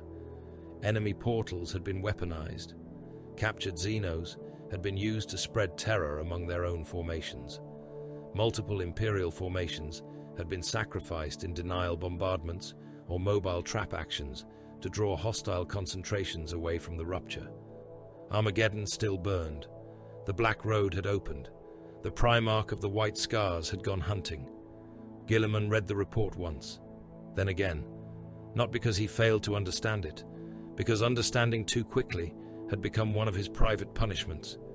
Around him, the Strategium did what Imperial Strategiums always did when disaster gained a new name. It multiplied voices, Savants whispered updates into vox throats. Servo skulls drifted from station to station, carrying wax-sealed directives. Naval officers argued over approach lanes and lance windows. Adepts of the Munitorum recalculated ammunition drains, with the pale horror of men watching their numbers become impossible. Mechanicus delegates clicked in bursts of offended Binharik, several already claiming that the breach, the data, the altered Xenos architecture, and possibly the returned Primarch himself fell under sacred investigative jurisdiction. On the far side of the hololithic gulf, the galaxy turned in layers of light and ruin. Armageddon pulsed red, Chagoris pulsed white. Between them, a line appeared only when viewed indirectly, a strand of possibility, a scar under the skin of space. The Black Road, if Acro 77 Val's fractured transmissions could be trusted, was not a single passage. It was a damaged junction, a severed route network, a broken artery of the old webway, tangled beneath imperial worlds, hidden structures, and ancient Xenos works. It might connect dying fronts. It might bypass warp storms. It might carry men where the Astronomicon could no longer guide them. It might also become a throat through which demons vomited into unguarded systems. Gilliman closed his hand around the blood-wet parchment. It did not tear.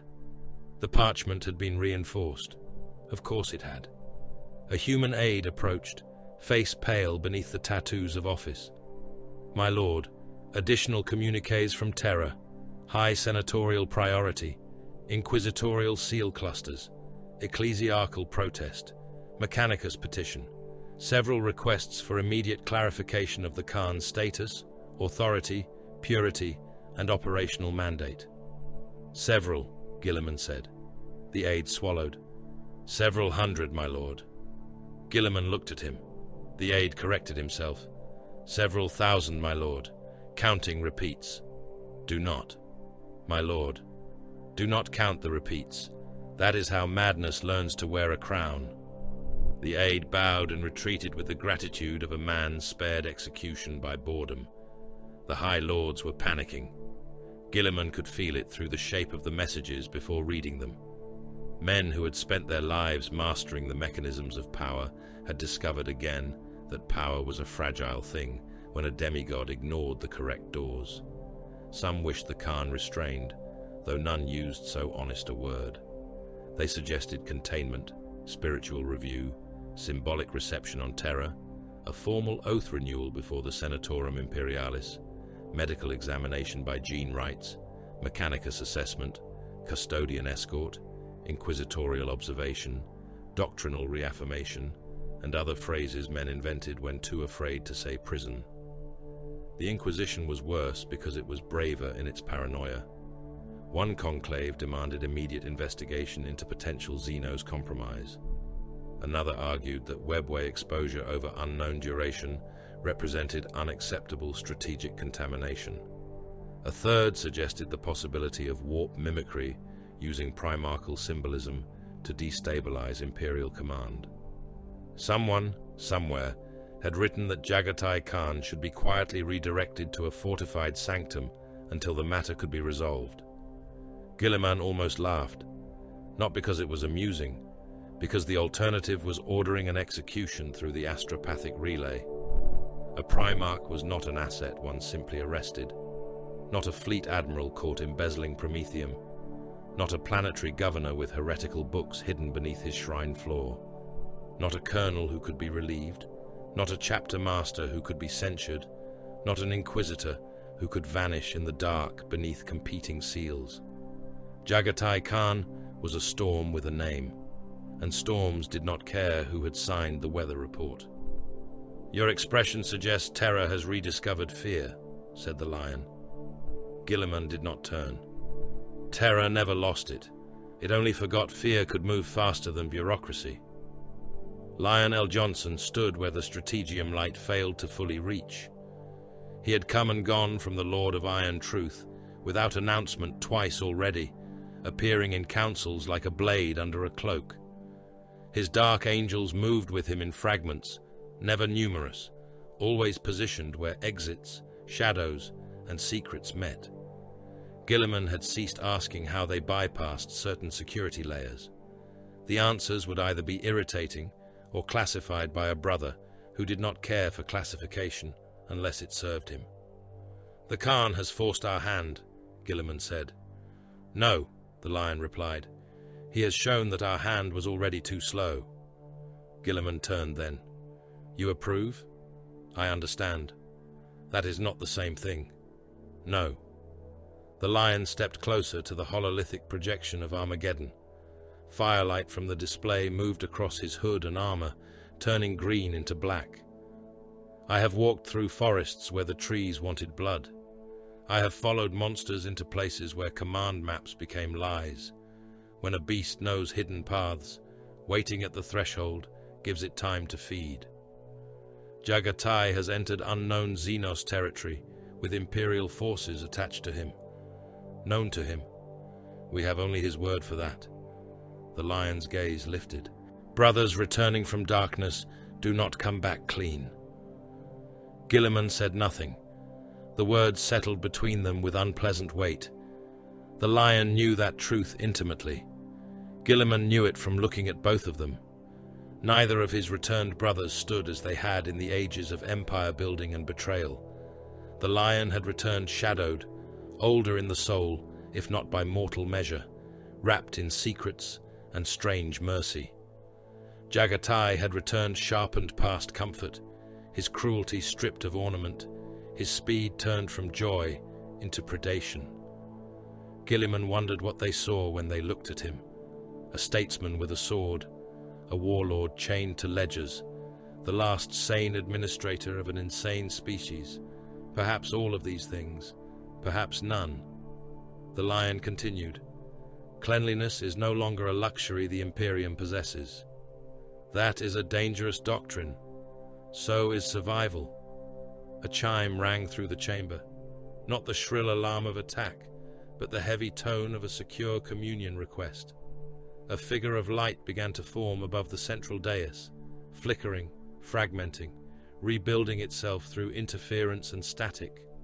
White scars of data corruption cut through the image. For a moment, it was only a giant shape in storm-colored armor. Then the face resolved.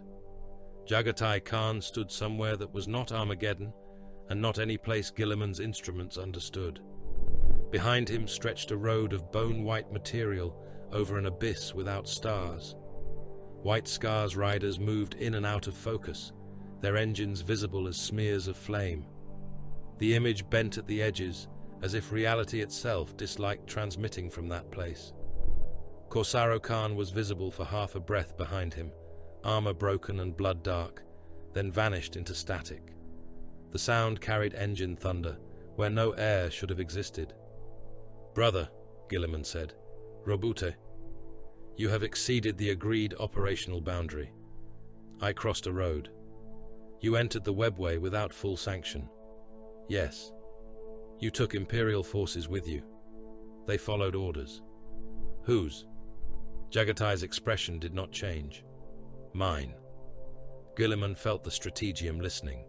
Mortals, custodes, space marines, adepts, officers, ghosts in the machines. All of them hearing too much and understanding too little. "You understand the political consequences of this. I understand that men far from the blade are frightened by its use. The High Lords are demanding review. The Inquisition is already drafting contamination protocols. The Mechanicus is close to open revolt over breach data you are not transmitting in complete form. Good. That is your answer? It will keep them occupied." Guilliman's eyes hardened.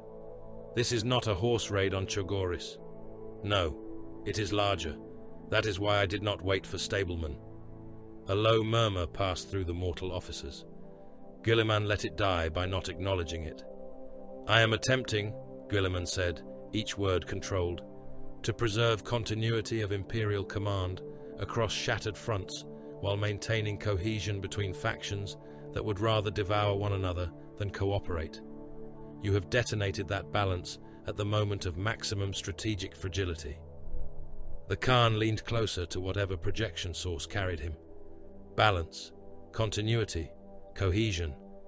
You speak as if the Imperium were a bridge under repair.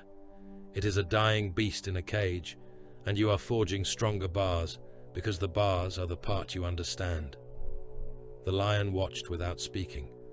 Guilliman's reply came cold. And you mistake speed for governance. I do not seek to govern. That is precisely the problem. I seek to kill what feeds on us. Without governance, every victory becomes a raid. Every road you open becomes a dispute. Every force you gather becomes a precedent. Every world you save becomes another world, asking why your blade did not arrive sooner. You cannot outrun consequence forever. Jaghatai's smile was slight and sharp. You speak like a man who has tried. Guilliman felt that cut. He let it bleed internally. You are not wrong, he said.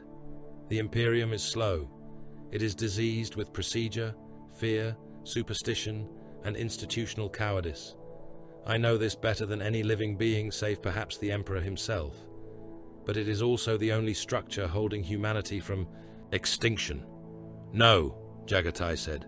Humanity is held by men with guns standing in mud, by void crews dying nameless in burning decks, by Astartes killing until their hearts burst, by worlds that refuse to stop making shells while demons climb through the windows. Your structure feeds on them and calls itself their guardian. It arms them. It consumes them.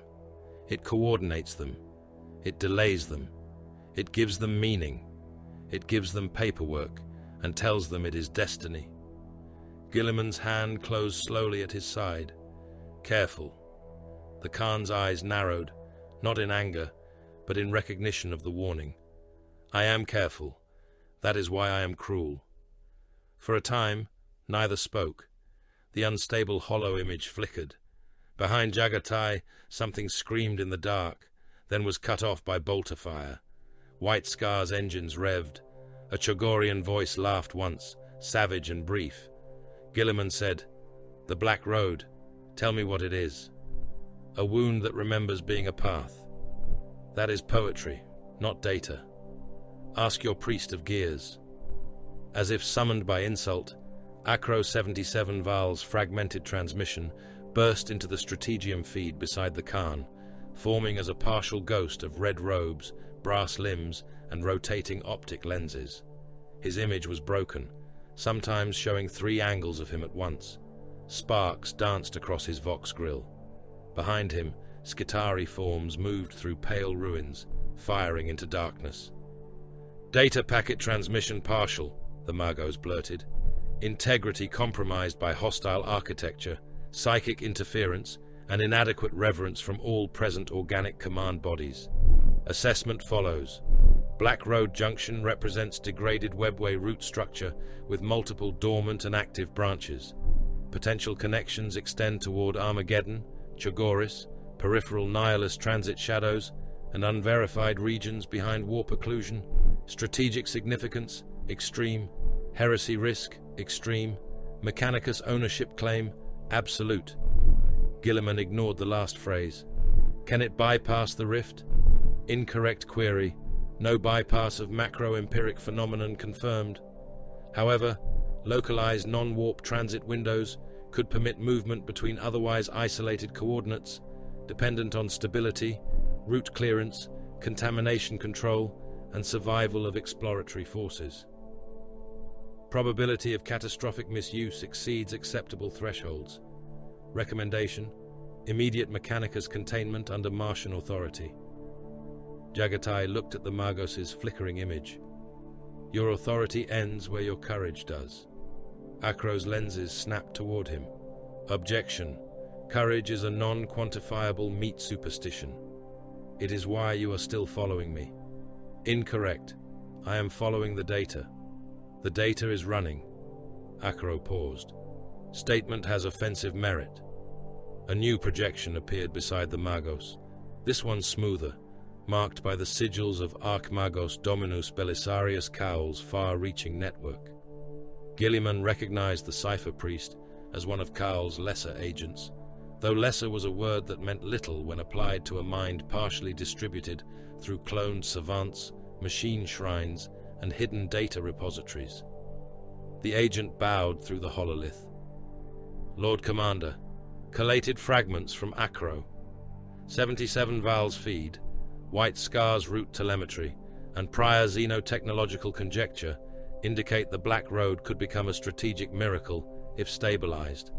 A partial bypass across shattered Imperial space, a knife route into Nihilus, a rapid redeployment channel for elite assets, astropathic courier analogs, and perhaps limited supply chains. The agent's voice lowered. It is also Xenos-made, spiritually hostile, mathematically unstable, and vulnerable to demonic infection. Every faction that learns of it will attempt to control, corrupt, seal, worship, weaponize, or sabotage it. Gilliman looked at the turning map. He saw it at once. Not fully, but enough. Relief fleets reaching worlds believed abandoned. Astartes strike forces appearing where warp storms made response impossible. Nihilist bastions tied together by hidden roads. Supply lines that did not spend months dying in the immaterium. A way, perhaps not to heal the Imperium, but to move blood through parts of the body already turning cold. He also saw the opposite. Demons emerging behind fortress worlds. Drukhari harvesting routes impossible to predict. Mechanicus schism over ownership. Inquisitorial purges. High lords plotting to control what none of them understood. Chogoris threatened by every enemy that could trace the Khan's passage. Terra's supply webs exposed to a spear thrust from beneath reality. The alarm came before he could speak. Not a chime this time. A war klaxon. The hololithic galaxy convulsed as new icons appeared near the Armageddon Theater, then along the ragged predictive line of the Black Road. Black and red sigils, traitor markings, warp mass readings, fleet ghosts where no fleet should have translated. Cult uprisings triggered by signals too old and too precise to be coincidence. A Navy officer shouted from a lower station. Hostile warp translation signatures, multiple. Black Legion identifiers among them. Heretic Astartes warbands. Demon engine mass. Corrupted night households. Cultist fleet elements beyond reliable count. Warpsmith signatures clustering near the breach shadow. The Lion stepped closer to the display. Gilliman's gaze narrowed. Who commands them? The answer came through the Vox before the officer could provide it. The signal was not Imperial. It forced itself through the Strategium speakers, with the sound of chains dragged across cathedral stone. The voice that followed was deep, armored, and full of contempt, sharpened by long war. Loyal sons of a corpse throne, returned fragments of a failed father. Hear me and remember the taste of ash. The projection above the Strategium distorted. A figure appeared in black Terminator plate, edged with brass and burning runes. His armor bore the eye of Horus and the scars of countless campaigns. A trophy rack rose from his back, hung with helms, bones, and a broken Aquila standard. His face was visible behind a helm grill shaped like a snarling beast, eyes burning amber with warp light. Around him moved silhouettes of heretic Astartes, possessed warriors crawling on walls, warpsmiths with mechadendrites like flayed serpents, and cultists kneeling in tides so vast the floor beneath them could not be seen.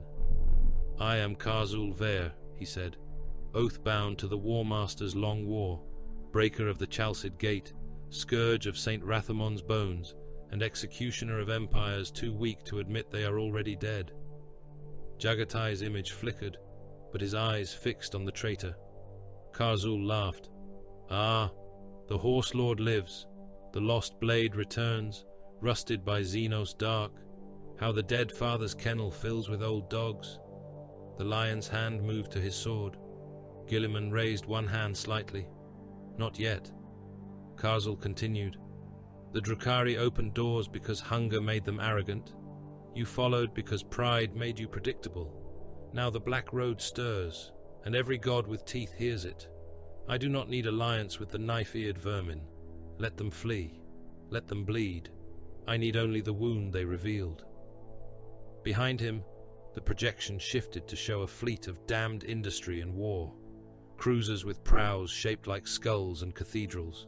Bulk transports swollen with cultist millions chanting through cracked lips. Demon engines chained into landing frames, their furnace mouths vomiting sparks. Possessed assault troops clawing at their restraints.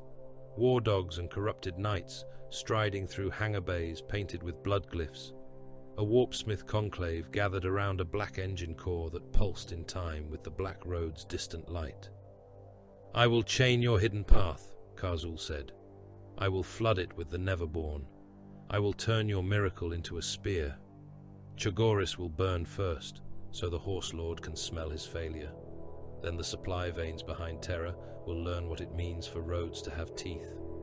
Gilliman's voice cut across the transmission. "You will fail." Karzul's helm tilted.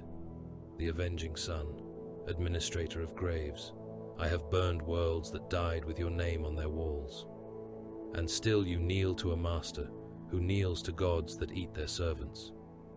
The traitor's amusement faded. Jaghatai smiled. The lion noticed. Karzul raised a demon-forged blade into the projection. Its edge wept black fire. "Come then, loyal dead. Bring your laws, your hunts, your secrets. Bring every returned son your corpse emperor can spit from myth. I will make trophies of demigods and pave the torn veil with their bones." The signal ended in a burst of screams. For several breaths, even the strategium machines seemed reluctant to speak. Then the chamber erupted. Orders, warnings, protests, demands from Terra screaming into queue. Mechanicus ownership claims multiplying like infection. Navy officers plotting emergency blockade vectors. Munitorum adepts collapsing entire supply schedules and rebuilding them around Armageddon.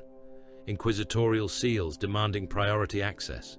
Custodes' channels going hard and cold. Dark angels withdrawing into shadowed communion. Ultramarines captains requesting deployment authorization. Gilliman silenced them with a single command pulse. The strategium fell still. He looked at the map, at Armageddon, Chogoris, the ghost line of the Black Road, the swollen icons of Karzul Vair's host, and the flickering image of Jaghatai Khan standing somewhere beneath reality, with engines growling behind him. He did not trust the Khan's methods. He did not trust the road. He did not trust the Mechanicus, the High Lords, the Inquisition, the Drukhari, the silence of the Webway, or the hunger of opportunity disguised as salvation. He trusted the threat. That was enough. "By my authority as Lord Commander of the Imperium," Gilliman said, "this theater is expanded to crusade scale. All available naval assets in range will enforce cordon and strike posture around Armageddon and identified breach shadows. Astra Militarum commands will reroute armored and artillery formations to support mobile containment and pursuit operations. Adeptus Astartes forces will be organized into rapid strike echelons under coordinated command. Mechanicus assets will stabilize route fragments, but will not claim unilateral control.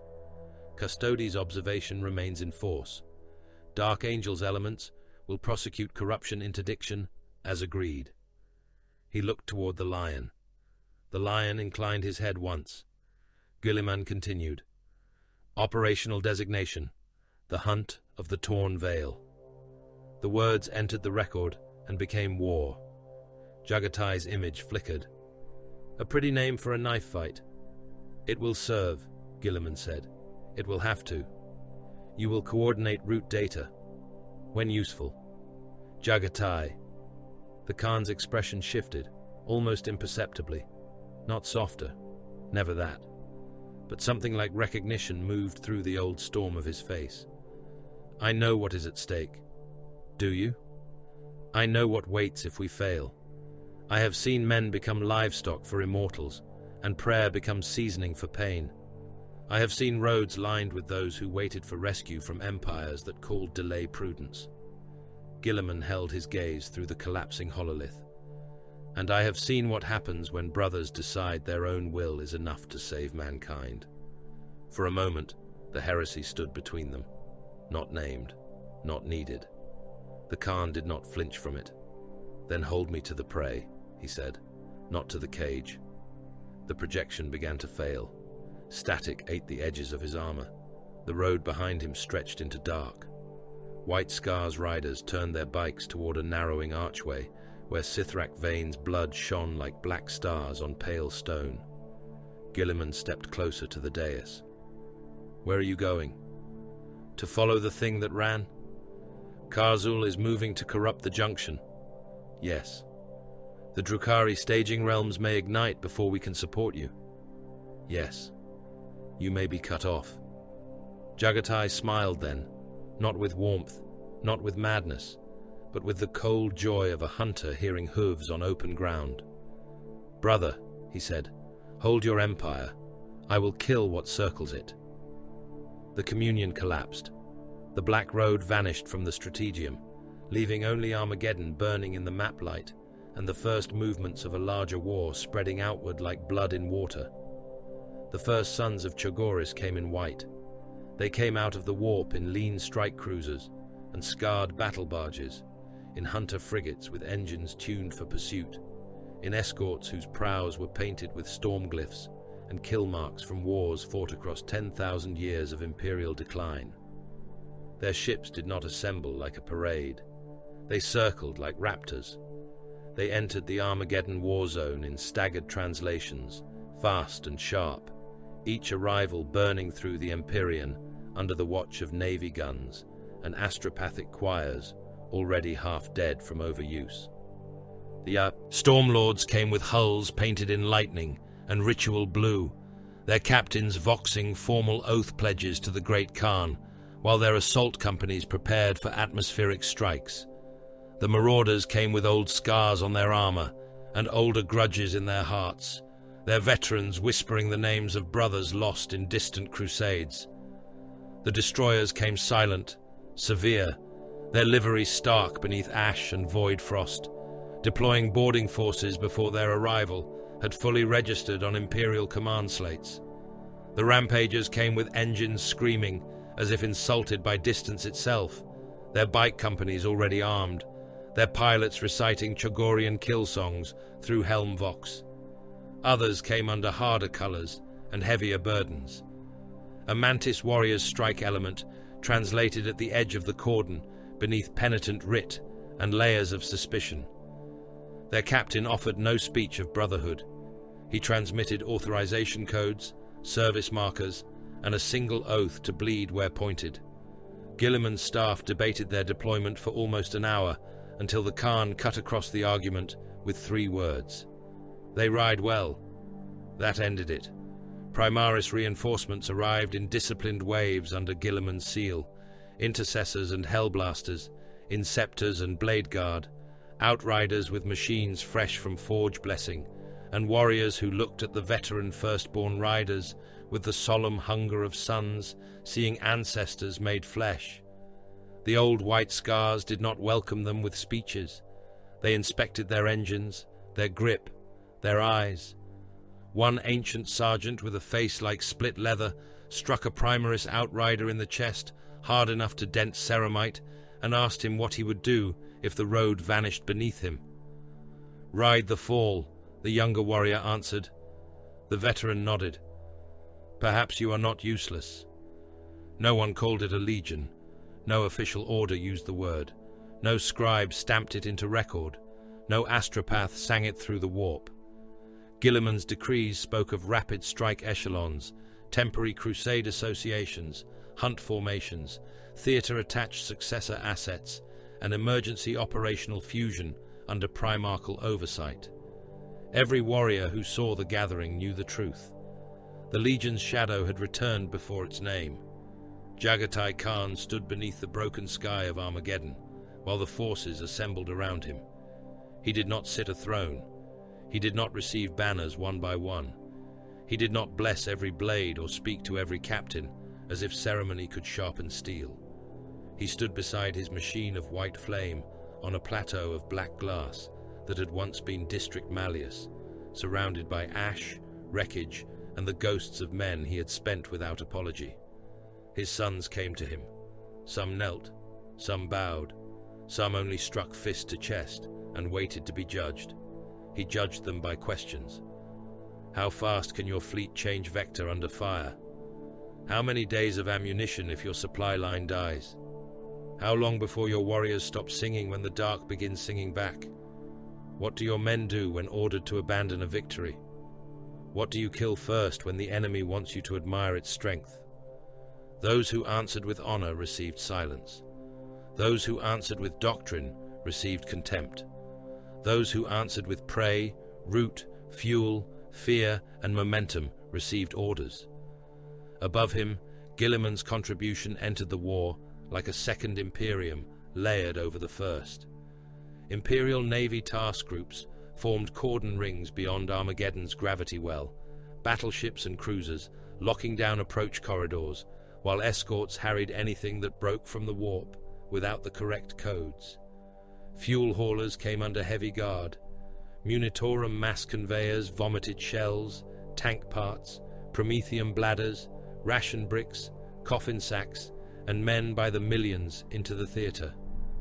Guard regiments arrived from worlds that would now go undefended because Armageddon's wound promised either salvation or annihilation. Cadian remnants in patched armor, Mordian firing lines stiff as iron, Valhallans already half numb to Armageddon's heat, penal legions with explosive collars and eyes emptied by sentence, more steel legion formations drawn from reserve hives, replacement depots, and shattered survivor rolls. Some came to fight. Some came to die in positions chosen by minds they would never meet. The Lions sent fewer warriors. That made them more unsettling. A small force of dark angels arrived without fanfare, robed knights in green and bone, accompanied by black armored veterans whose helms turned too often toward the places where shadows gathered. They did not stand with the ultramarines. They did not stand with the white scars. They stood where the light thinned and watched the black roads breach, as if listening for footsteps behind a locked door. Their commander, Master Sar Daviel, met Corsaro near the Hell's Reach descent zone. His hood shadowed a face lined with old vows. "We are not here to oversee you," Daviel said. Corsaro looked past him at the knights waiting in silence. "No? You brought suspicious faces. We brought blades for monsters. We have many. Then we will not be idle." Corsaro smiled behind his helm. "Try to keep pace." Daviel's reply was soft. "Try to look behind you." The Mechanicus arrived as if to claim a corpse before the soul had finished leaving it. Skitari maniples deployed in crimson files across stabilized breach sites, their feet striking in perfect rhythm through ash and bone. Iron Strider engines stalked along the edges of impossible geometry, riders fixed to their machines by nerve plugs and devotion. Onager dune crawlers locked themselves into firing tripods around exposed webway stone, neutron lasers and eradication beams pointed at doors that had not yet become doors. Archaeopter craft buzzed through the dead air like brass carrion insects, carrying sensor shrines and rad cleansers into places where reality stuttered. Legio Cybernetica cohorts came last.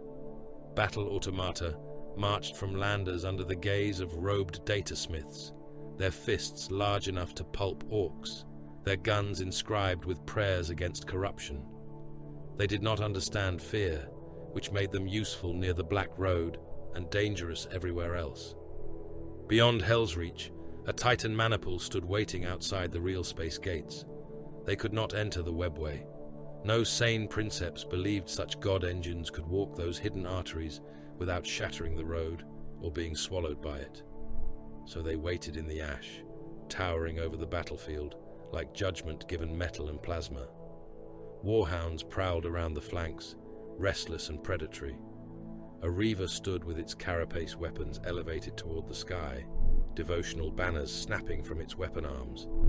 Behind them, an old warlord titan named Throne of Ruin watched the largest breach with a volcano cannon charged and ready to erase anything that emerged without imperial sanction. The Khan's plan used them all, not as a wall, as a hunt spread across a star system. Chaos expected defense. Khazul Ver expected the Imperium to gather around Armageddon like frightened dogs around a fire, guarding the wound, reinforcing the obvious, bleeding itself against every thrust.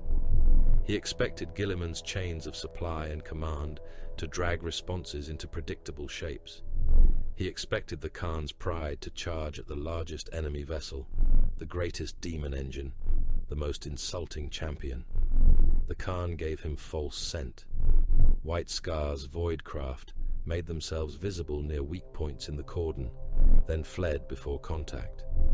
Nova-class escorts struck like thrown knives, tearing through scout elements, then vanishing behind ash clouds and augur ghosts.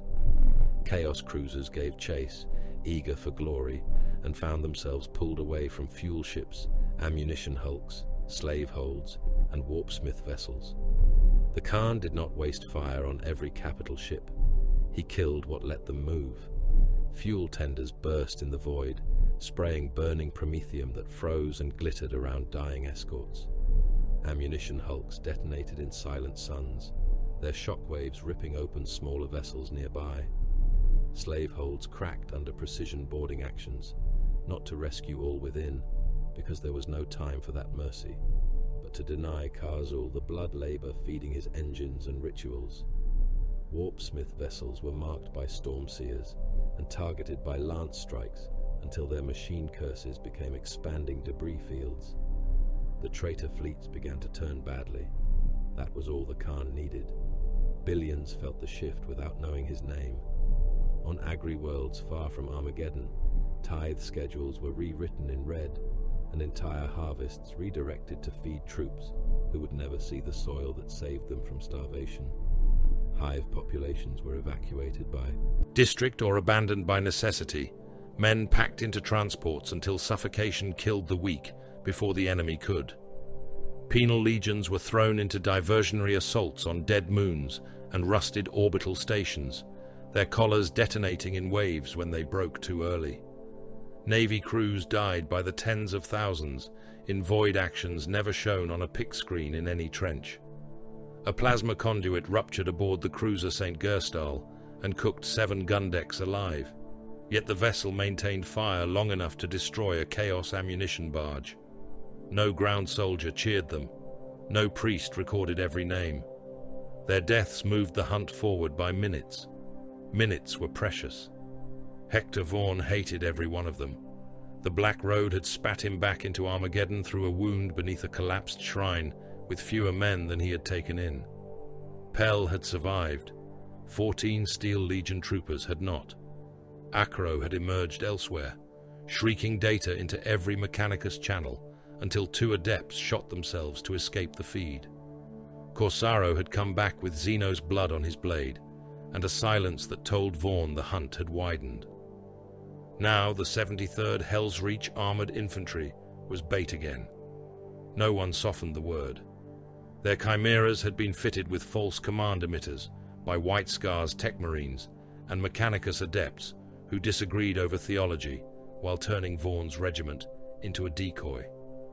The vehicles broadcast signatures suggesting a mobile command nexus, route stabilizer cogitators, and elements of the Khan's personal coordination staff. They were made to look valuable. They were sent through a valley of broken refinery stacks where Khazul's demon engines had already been sighted. Vaughan stood in Saintless Bastard's cupola and watched men tie themselves to the hull again. Pell climbed beside him with a grenade launcher slung across his back. His cheek wound had been stapled badly, leaving his face twisted into something like permanent disgust. "Colonel," he said, "is it still bait, if the hook knows it is bait?" "Yes." Comforting. "The Emperor protects."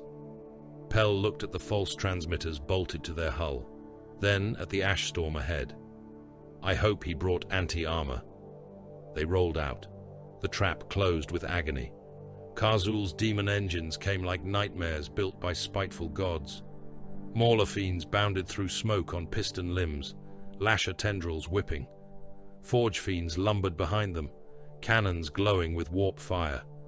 Brass-skinned crawlers belched shells that screamed litanies backwards. Possessed assault troops ran between them, their armor split by muscle, horns, tongues, and eyes. Cultists followed in shrieking masses, millions across the wider front, chanting Karzul's name until artillery turned chants into wet static. The demon engines saw Vaughn's false command signatures and lunged. The Steel Legion held long enough. Chimeras fired multi-lacers until capacitors failed.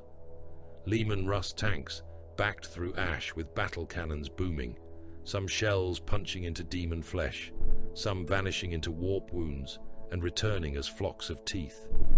One chimera took a lasher tendril through the troop bay and split open.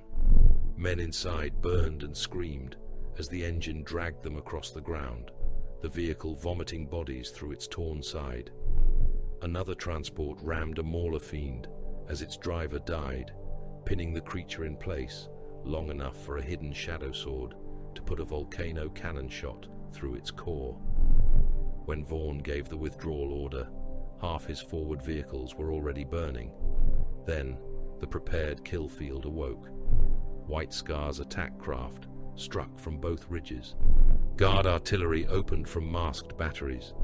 Onager dune crawlers fired into the demon engine's flanks.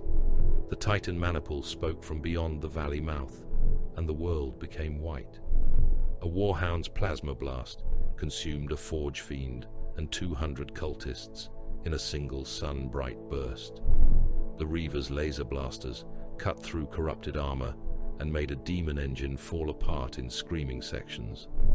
Throne of Ruin fired once, and the largest machine in the enemy spearhead ceased to be a shape and became a crater full of black flame. The trap worked. Vaughn heard men dying in burning transports and wished it had failed. Far beyond the valley, the Orcs broke every clean line of battle the Imperium tried to draw. Grimsnagger Throttleclaw had followed the Khan into the larger war with the stubborn genius of a creature too violent to understand impossibility. His speed mobs crashed through both Imperial and Chaos positions, not allied to either, hostile to all, drawn by engines, noise, and the insult still carved across the warboss's pride. They smashed through a Chaos cultist tide and left a road of paste behind them. They overran a Mechanicus stabilizer site, not to claim it, but because the blinking lights annoyed them. They drove through a Dark Angel's firing position, lost half their bikes, then cheered because the green-armored Humies fought properly. Grimsnagger's new battle fortress rolled at the center of the mob. It was a monument to Orc contempt for physics, a fortress on tracks and wheels and rockets, plated in gargant scrap, Imperial tank hulls, demon engine armor, and the remains of a downed Thunderhawk welded to the prow like a trophy. Guns jutted from every surface. Engines roared from stacks too numerous to count. Grots clung to chains, mechs hammered repairs while under fire, and mobs of boys fired wildly from battlements made of wreckage. Atop it stood Grimsnagger, his broken claw replaced with something larger, louder, and less stable. "Khan!" he bellowed across open vox. "I got more wheels! I got more Daka! Come get crumped, you quiet white git!"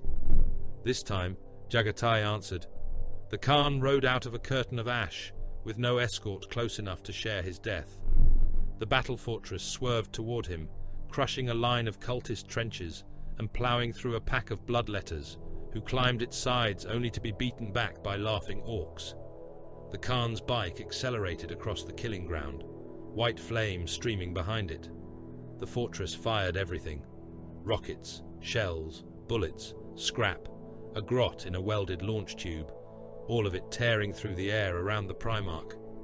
He moved between the shots as if the storm were a familiar song. He struck the fortress at speed, rode up a sloped armor plate, and launched onto its upper deck. Grimsnagger met him with a laugh that shook soot from the sky. "There ya are!" Powerblade met Powerclaw in a crash of sparks. The Orc was monstrous, faster than his bulk had any right to be, his blows heavy enough to break tanks. He swung with delighted fury, smashing gun housings apart when the Khan was no longer there. Jaghatai did not answer with rage. He answered with absence. Step, cut, turn, strike. He opened the orc's arm, severed cables in the claw, cut through a knee brace, carved chunks from green muscle dense as hardwood. Grimsnagger laughed through every wound. "Dat all! I seen grots bite harder." The battle fortress thundered toward a collapsing webway arch that had opened half-formed in the wastes, a pale structure flickering between Armageddon and the Black Road. Drukhari raiders had used it moments earlier, before White Scar's hunter teams forced them out. Now it buckled under strain, its edges shearing reality into ribbons. The Khan saw it. So did Grimsnagger. The orc grinned wide enough to split old scars. "Fast way, Den!" He drove the battle fortress straight at the arch. Jaghatai ran to his bike, mounted in a single motion, and gunned the engine. Grimsnagger leapt after him. They collided as the fortress entered the collapsing gate. For an instant, Armageddon, the webway, and the inside of an orc engine all existed in the same screaming space. The Khan drove his bike along the fortress spine, while reality tore around them. Grimsnagger bounded after him, claw shrieking. The arch cut through the battle fortress, slicing decks away, swallowing guns, spitting orcs into blackness and white fire. Jaghatai turned at the last possible breath. Grimsnagger swung. The Khan ducked beneath the dead claw's arc, rose, and cut. The blade passed through throat, jaw, spine, and the iron plates bolted to the war boss's skull. Grimsnagger's head flew into the collapsing light, still laughing until the gate took it. The Khan drove clear as the battle fortress died behind him, half exploding, half vanishing into a road that did not want it. Orc wreckage rained across the ash wastes. The remaining speed freaks roared in grief, rage, and admiration, then turned their guns on everything nearby. The Drukhari chose that moment to return. Sithrak Vane came with reinforcements through a constellation of portals opening above the battlefield like black eyes. Raiders, venoms, scourges, sleek. Gunships and pain engines slid into real space, aiming not for victory, but harvest. Imperial and Chaos lines were both exposed, bleeding, distracted by orc devastation. It should have been perfect. The Khan had expected perfection. White Scar's hunter-kill teams struck the portal anchors before the first slave hooks fell. Stormseers marked the hidden emitters with lightning sigils. Mantis warriors and marauders hit the flanks. Destroyers teleported into anchor chambers and left nothing alive that could operate alien machinery. Corsaro led a bike spearhead through one partially opened gate, slaughtered the Kabbalite technicians on the far side, and returned before the portal collapsed. Several Drukhari formations found themselves trapped in real space. Imperial artillery greeted them. Basilisk shells walked across their landing zones. Bolters tore riders from skimmers. Navy fighters scythed through scourge formations. One raider attempted to climb above the fire and met the gaze of Throne of Ruin. The Warlord Titan's carapace weapon spoke, and the Xenos craft became falling black rain. Sithrak escaped again, wounded pride intact, forces mauled, routes exposed. The Khan let him. Again. Then the Black Road screamed. Across the battlefield, across the cordon fleets, across the Webway Junction, every Auspex, Astropath, Stormseer, Psyker, and corrupted machine felt something vast awaken behind Karzul-Veyr's advance. The traitor warlord appeared across every open channel, his image carried on static, blood, and demonic laughter. Behind him loomed his true weapon. It was a city-sized demon engine chained to a corrupted Webway node. The thing hung half in real space and half in the Black Road, a colossal mass of iron ribs, cathedrals of brass, screaming furnaces, and living chains made from fused bodies. Warpsmiths crawled across it like priests on a moving altar. Captured psychers burned in cages along its spine, their souls stretched into cables. At its heart pulsed a Webway node blackened by ritual filth, its pale architecture pierced with hooks and runes of the dark gods. The engine dragged at the Black Road like a butcher hauling intestines from a carcass. Karzul raised his demon blade. "Behold the mouth of your miracle," he said. "I will pull your hidden road into the warp. I will birth a corridor that never closes. I will make your speed serve the gods." The black road bent toward the engine. On Armageddon, the ground split again. On Chogoris, the burial mountain began to bleed silver. On the Lord of Iron Truth, Gilliman watched the strategic map turn the color of fresh blood. And Jaghatai Khan, standing amid orc wreckage, Drukhari bodies, demon ash, and the ruin of every creature that had mistaken motion for escape, looked toward Khazul's impossible weapon without surprise. The hunt had found its true prey. The corrupted node did not open. It bit. Across the black road, every pale artery flexed at once. The ancient transit ways convulsed, as if some vast predator had sunk iron teeth into their hidden flesh and begun to pull. Bone-white bridges cracked. Towers that had hung upside down over the starless abyss rotated with a groan, deep enough to make Auspex spirits die screaming. The frozen cries trapped in the walls thawed together, becoming a single choir of pain that rolled through the impossible roads and into every mind still foolish enough to possess a soul. On Armageddon, the ground split in 7 places before the first warning reached command. Beneath Hive Hell's Reach, the old chapel vanished in white fire and returned as a hole full of claws. In the ash wastes beyond the refinery ruins, a half-collapsed webway arch tore itself upright and vomited brass hounds into a Steel Legion fuel depot. In District Cord, where habstacks leaned over evacuation tunnels packed with refugees and wounded soldiers, the walls turned to glass and figures of impossible color stepped through, laughing in voices that made men claw out their own eyes. Far to the east, a manufacturing line still stamping heavy bolter casings began producing skulls instead of ammunition, each skull screaming until it cracked open and spilled plague flies. On Chogoris, the burial mountain bled silver again. Fortress sirens howled across the steppes. Horses broke their own necks trying to flee their stalls. Bikes in the motor vaults roared awake and slammed against maglocks. Stormseers on the high towers fell to their knees, blood pouring from their noses as the sky above the world puckered inward and tore. Demons came through above ancestral cairns, over gene vault doors, in the shadow of sky burial platforms where the honored dead had been offered to wind and memory. Brass things ran across sacred grass. Feathered horrors crawled along prayer wheels. Plague-swollen bodies burst among mortal serfs and spread corpse fever through a mustering field before the first bolter fired. On worlds beyond the rift, in the dark places of Imperium Nihilus, gates opened where hope had already become a rationed thing.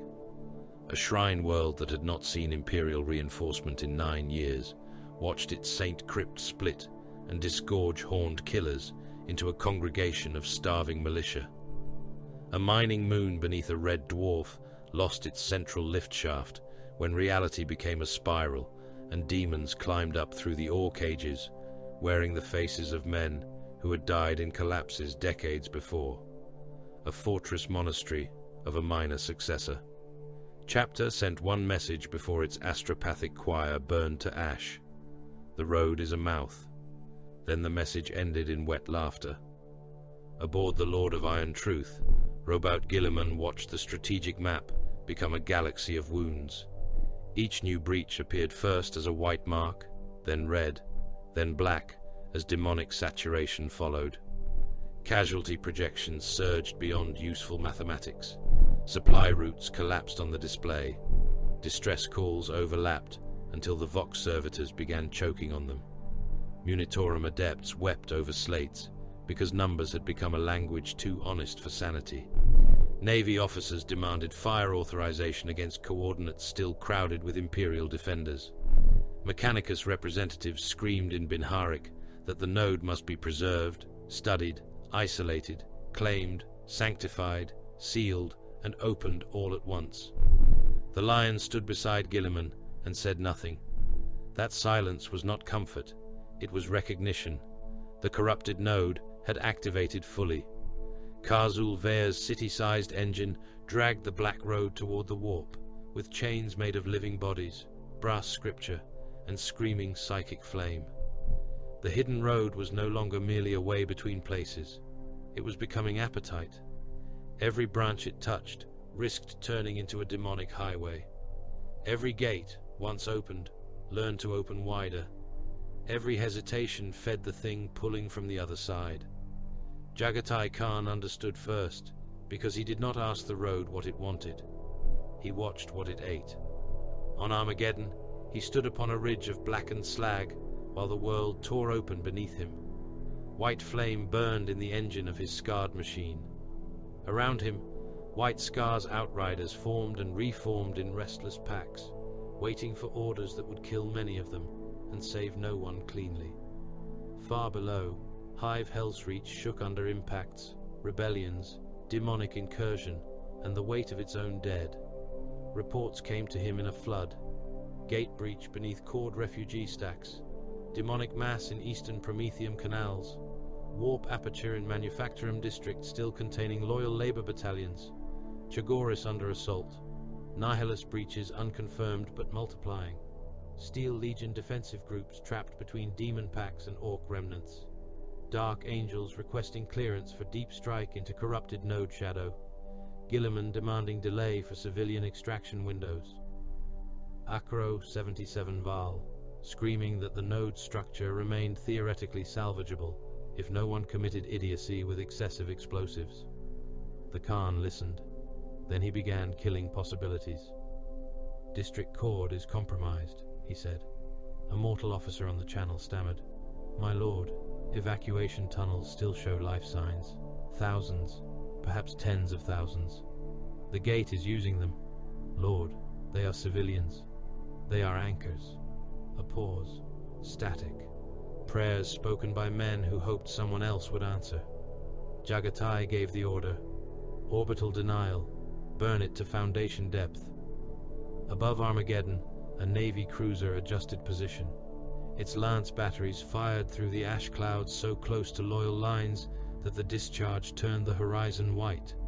District Cord became light, then fire, then a rising column of vaporized concrete, bone, steel, and souls. Men in nearby bunkers cooked inside their flak armor. Survivors came out blind, their uniforms smoking, mouths open in soundless screams. Gate beneath the refugee stacks snapped shut as the bodies that fed it ceased to have bodies. The Khan's face did not change. Manufactorum Ardent 9, came another report. Gate breach and plague manifestation. Loyal workers and Cadian reserve infantry still inside. They report containment possible with reinforcement. No reinforcement, said the Khan. Seal the district and flood the lower levels with promethium. A colonel from the Cadian remnant protested until his vox cut off in a roar of flame. Manufactorum Ardent 9 burned from within, its smokestacks vomiting green fire before collapsing. Demons clawed at the blast shutters as molten promethium filled the lower assembly halls. Men trapped inside sang the Imperial Creed until their lungs became steam. The gate died beneath them. On Chagoris, a stormseer begged for permission to withdraw aspirants from a mustering valley before saturation fire. The Khan gave no such permission. The valley was bombarded by fortress guns, while White Scar's neophytes held the demons in place with blades, bolt pistols, and hunting spears. Boys who might have become Astartes died as men, buying the closing of a wound that would have opened under the gene vaults. The Khan listened to the casualty reports as if hearing weather. Hector Vaughan could no longer bear it. His regiment had survived the bait trap only in fragments.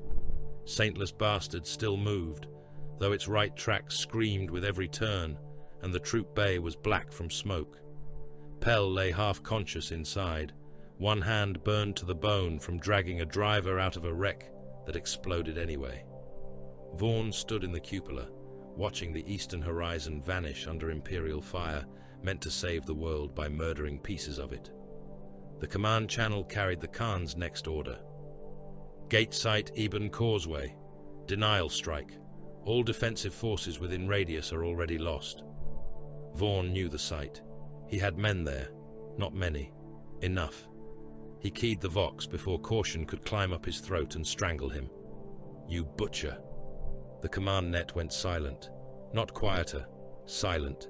Artillery officers, tank commanders, Astartes captains, Navy liaisons, Skitari alphas, even Mechanicus static, all died into nothing. Somewhere in that silence, men realized a mortal colonel had spoken insult to a Primarch on an open war channel. Vaughn felt Pell's eyes on him from below.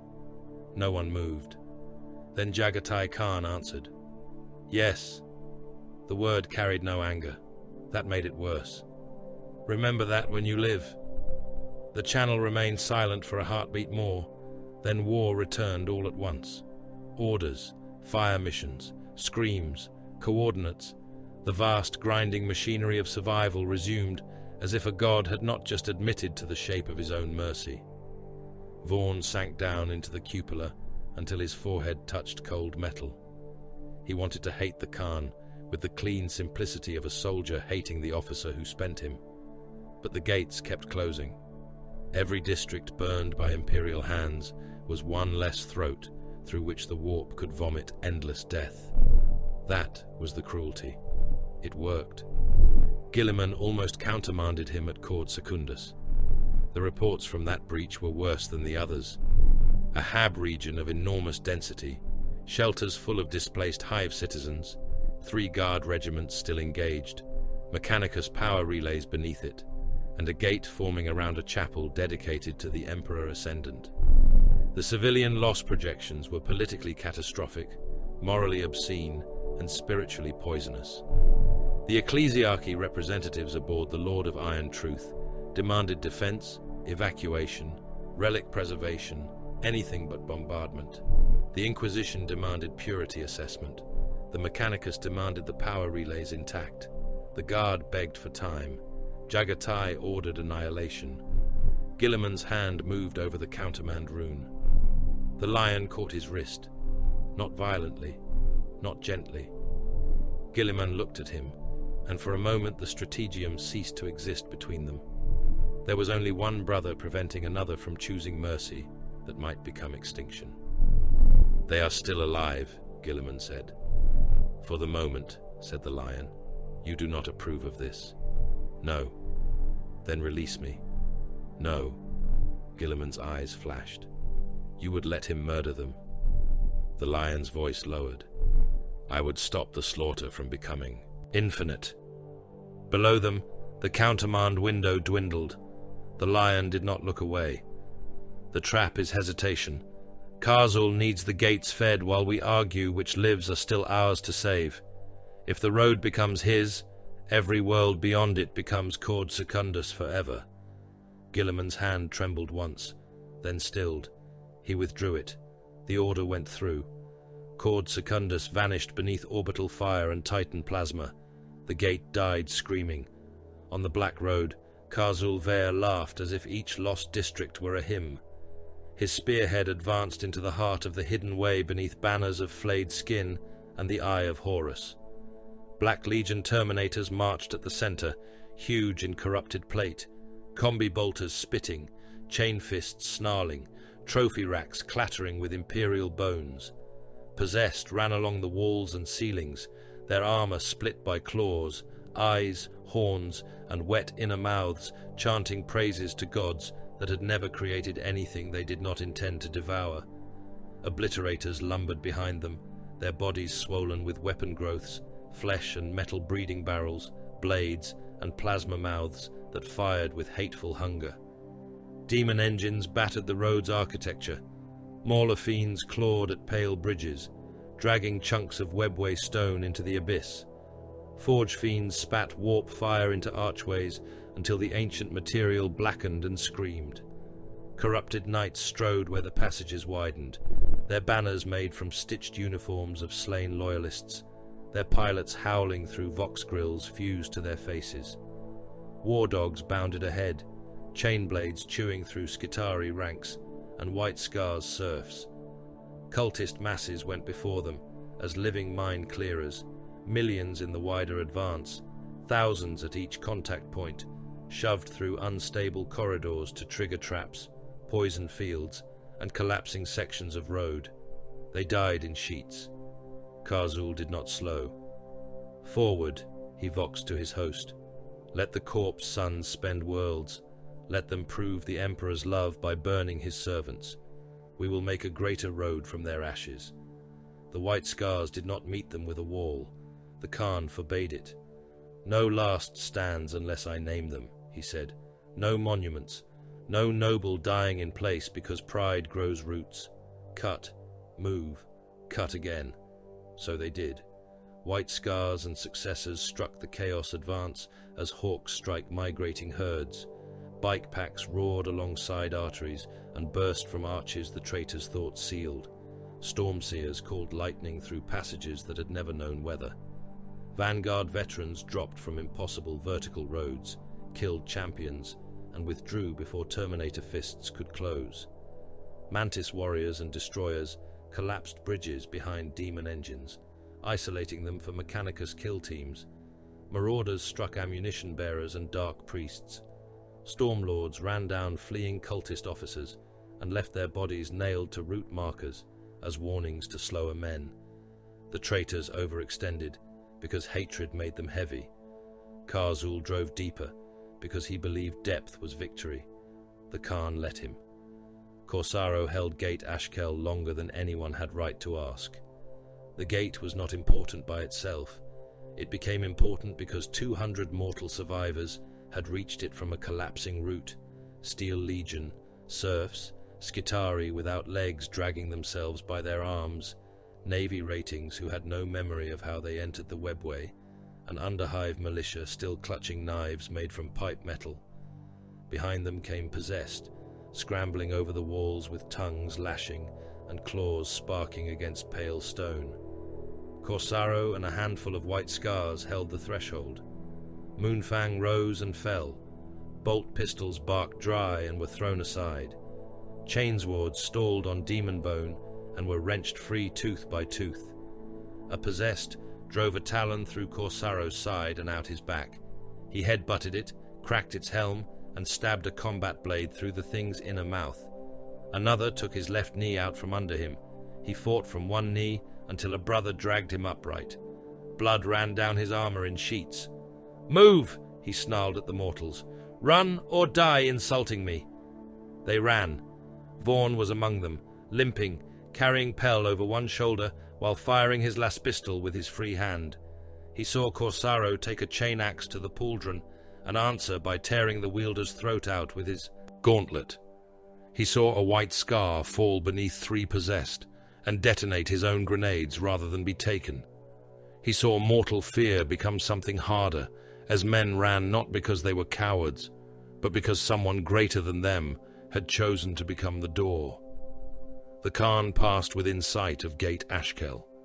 He saw Corsaro bleeding at the threshold. He did not turn. For a heartbeat, Vaughn hated him more than he had hated anything in his life. Then he saw why. The Khan was driving a spearhead toward Karzul's flank, and if he broke away, the Chaos host would pivot, the gate would fall, the survivors would die, and the route behind them would open to the corrupted node. Command discipline so absolute, it looked like indifference. Love, if it existed there, wore the face of a blade refusing to bend. Acro 77. Val found the answer while half buried beneath rubble and plugged into a dying Skitarius. He screamed it into every Imperial channel that still existed. Structural revelation, corrupted node maintained by triple anchor interaction, real space anchor beneath Armageddon breach lattice, webway anchor within primary Black Road junction, internal anchor embedded in demon engine living core. Severance requires simultaneous destruction or collapse. Sequential action insufficient. Delay permits regenerative corruption. Failure results in permanent warp conduit. All previous containment suggestions obsolete. Apology withheld due to time constraints. Gilliman received it. The Lion received it. The Khan received it. while cutting through a squad of traitor Terminators, his blade opening armor seals and throats in passing arcs. For one moment, three brothers saw the war as one shape: real space, webway, living engine, three anchors, three wars. Gilliman's voice entered the command net, heavy with decision. "I will hold real space." The Lion's reply came from a Dark Angel's strike vessel, already turning toward a breach shadow. "I will hunt the Guardian." Jaghatai Khan looked down the black road toward the city-sized demon engine dragging its chains through reality. Khazul Vair's laughter rolled from within it like thunder trapped in a tomb. The Khan revved his engine. White flame bent toward the enemy. "I will take the core," he said. "Khazul dies by my hand. The road closes by my blade." Armageddon became a fortress drawn in fire. Rubaut Gilliman stood at the center of the command deck, aboard the Lord of Iron Truth, and turned apocalypse into geometry. The hololithic gulf before him showed the world below as a sphere of wounds, each breach marked in crimson, each surviving bastion in blue, each artillery battery in amber, each fleet asset in cold white. The corrupted real space anchor beneath Hell's Reach pulsed like a diseased heart. Around it, the Imperium formed layers. Not hope, layers. Ultramarine strike companies locked down the inner defense ring, their blue armor moving through ash and ruins with disciplined precision. They did not waste movement. They did not answer the demon's howls. They fired, advanced, withdrew, and fired again, according to kill boxes. Gilliman adjusted with the calm of a man rearranging stars on a slate. Aggressors held shattered transit plazas, with flame-storm gauntlets roaring. Hellblasters fired over their shoulders into warp-swollen shapes that burst apart in blue-white plasma. Redemptor dreadnoughts stood at avenue junctions like armored saints, macro-plasma incinerators, glowing hot enough to turn the ash around them to glass. Behind them, the Astra Militarum died in ordered ranks. Steel Legion, Cadian Remnants, Mordians, Valhallans, penal companies with explosive collars, blinking red beneath their helmets, all fed into the layered defense. Basilisks fired from behind manufactorum walls until recoil cracked their beds. Manticores loosed screaming salvos into demon tides so dense the explosions could not find ground. Lehman Russ squadrons backed through prepared lanes, firing, reversing, pivoting, firing again, their hulls black with soot and covered in prayer strips that caught fire and burned without being replaced. Gilliman watched every line. Battery St. Orthas, cease fire, barrel failure in one volley. The artillery officer on the channel sounded half mad. "My lord, demons at 200 paces. You will cease fire, or your guns will kill your crews before the enemy reaches them. Second, Mordian, fill the gap. Knights of House Terran, step forward." In the ash below, towering Imperial Knights advanced through the smoke, ion shields flaring as demonic fire struck them. Reaper chainswords spun, battle cannons hammered. One knight was dragged down by a swarm of plague things that burst under its feet and filled its cockpit with rot through impossible seams. The pilot sang his house oath until his voice dissolved. Gilliman marked the loss, adjusted the line, and sent 2 warhounds to burn the breach the fallen knight had blocked.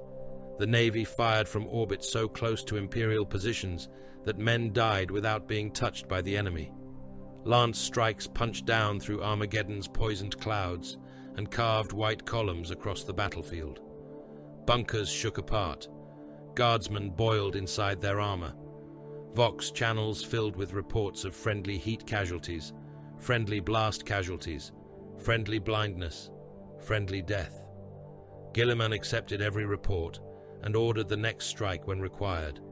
His war was order under impossible pressure. His war was knowing the exact cost and paying it anyway. On the far side of the galaxy map, Jagoris pulsed with secondary breaches. Nihilus worlds flickered and vanished. The Lord Commander of the Imperium felt each loss as if another hook entered his flesh, but he did not allow pain to move his hand faster or slower than necessity. "Mechanicus stabilizer ring," he said. Prepare overload sequence, but hold until my mark. A dozen red-robed adepts objected at once. Gilliman spoke over them. Hold until my mark. Their objections died beneath the weight of command.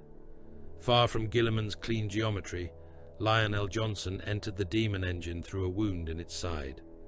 The breach had been made by Dark Angel's melter charges and a lance strike that struck the engine's outer hull, while it existed half in real space, half in the Black Road, and half in the fevered imagination of the warp. 3 halves, the Lion thought, because the Immaterium hated honest arithmetic. The opening steamed around him as he stepped through, the Emperor's light far behind, and the stink of corrupted machine flesh closing around him. His chosen veterans followed. They moved in silence, green armor dulled by soot, robes trailing through fluids that were not oil and not blood, but wished to be both. Blade Guard, Deathwing Knights, robed companions whose names were known only to the inner circles.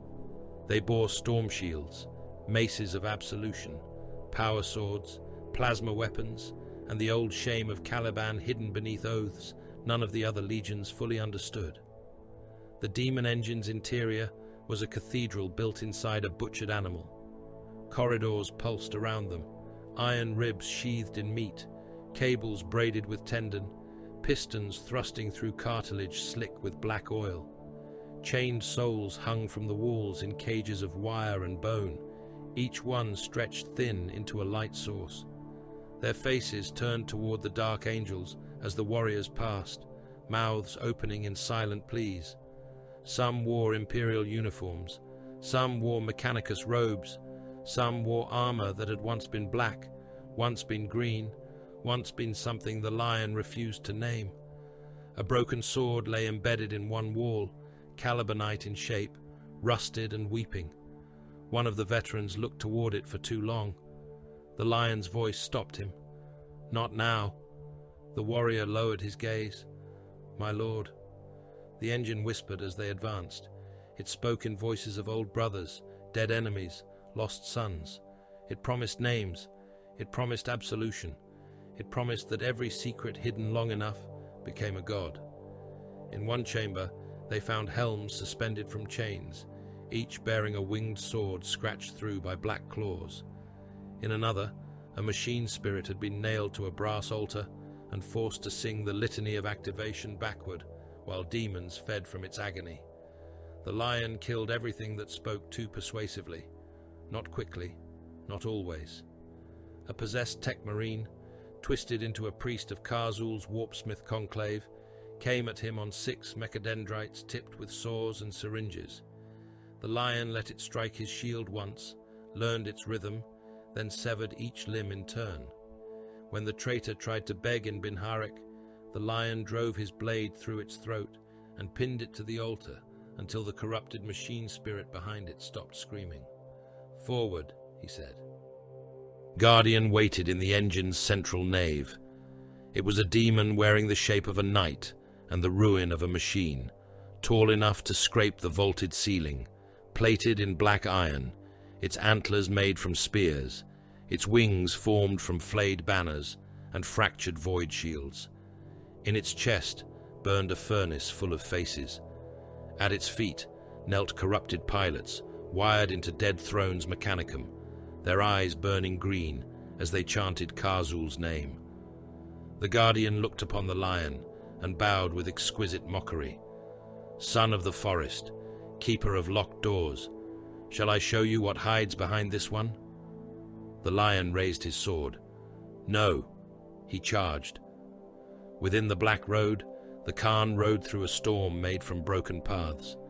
The road ahead split and rejoined faster than mortal eyes could follow. Pale bridges twisted through darkness. Sections of ancient webway stone buckled upward and vanished into the warp glare bleeding from Karzul's chained node. Black lightning crawled through the air, not striking from above, but sideways, from memory to flesh. The Keshig rode with him, elite sons of Chogoris on bikes, whose engines roared in a place that had no air and should have allowed no sound. They rode anyway. Corsaro rode near the front, despite wounds that would have killed lesser warriors twice over. His side was sealed with emergency foam and ceramite clamps. One leg moved sluggishly, his armor compensating for torn muscle and internal bleeding. Moonfang rested across his handlebars, its edge black with Xenos and traitor blood. He had refused evacuation. No one had asked him again. Behind the white scars came the mortal rear guard. Vaughn had not intended to volunteer. He had intended to survive. There had been a difference once. Now he and the remnants of his regiment were strapped into commandeered scout vehicles, damaged grav platforms, stripped Munitorum crawlers, and one Mechanicus utility carrier whose machine spirit hated every human aboard it. Steel Legion troopers clung to handholds with white knuckles. Skitarii survivors rode beside them, silent and sparking. Serfs loaded bolt magazines with trembling hands. Pell sat behind Vaughn on a grav platform that stank of ozone and fear, grenade launcher across his lap. "No trenches," Pell said over the local channel. "No walls, no sky, no maps. I miss Armageddon." Vaughn watched a bridge behind them fold itself into a screaming knot and swallow 3 cultist mobs. Do not say sentimental things where the planet can hear you. Ahead, chaos came in layers. Cultist masses first, driven through the road by whips, demons, and faith rotten enough to become courage. They ran screaming across bridges that collapsed beneath them, their bodies triggering traps, feeding wards, and clogging the roots with flesh. Behind them came possessed, bounding from wall to wall. Terminators marched in heavy ranks, combi bolters hammering, chain fists grinding sparks from the pale road. Obliterators fired weapons that grew from their arms and sank back into meat with satisfied pulses. Demon engines clawed along wider arteries, tearing chunks from the webway itself as they advanced. The white scars did not hold. They cut. A bike pack swept left, fired into a Terminator squad's flank, and vanished through an arch before the return fire arrived. Vanguard veterans dropped from a hanging roadway, killed a dark apostle in the center of a chanting mob, and were gone before the cultists understood their prayers had lost their mouth. Stormseers rode with lightning crawling along their staffs, opening brief winds that hurled plague flies into the abyss. The Keshig hit champions, route engineers, icon bearers, fuel carriers, and sorcerers. Always motion, always angle, always the wound before the body realized it had been cut. Vaughn's rear guard did the uglier work. They shot the things that crawled after the hunters. Laser guns cracked until charge packs died. Bayonets stabbed into cultist faces as men tried to climb onto the vehicles. Grenades tumbled into pursuing mobs and turned hunger into red mist. A demon with a dog skull and a human tongue leapt onto Vaughn's platform and tore a trooper's throat out before Pell jammed the grenade launcher under its jaw and fired. The explosion covered them in black blood and bone shards. The platform slewed sideways, kissed the edge of the road, and kept moving only because a Skitarius slammed a metal foot into the deck and anchored them hard enough to tear his own leg apart. "Thank him," Vaughn shouted. Pell looked at the Skitarius, now missing one limb and still firing. "Do they like thanks?" "Try." "Nice legwork," Pell said.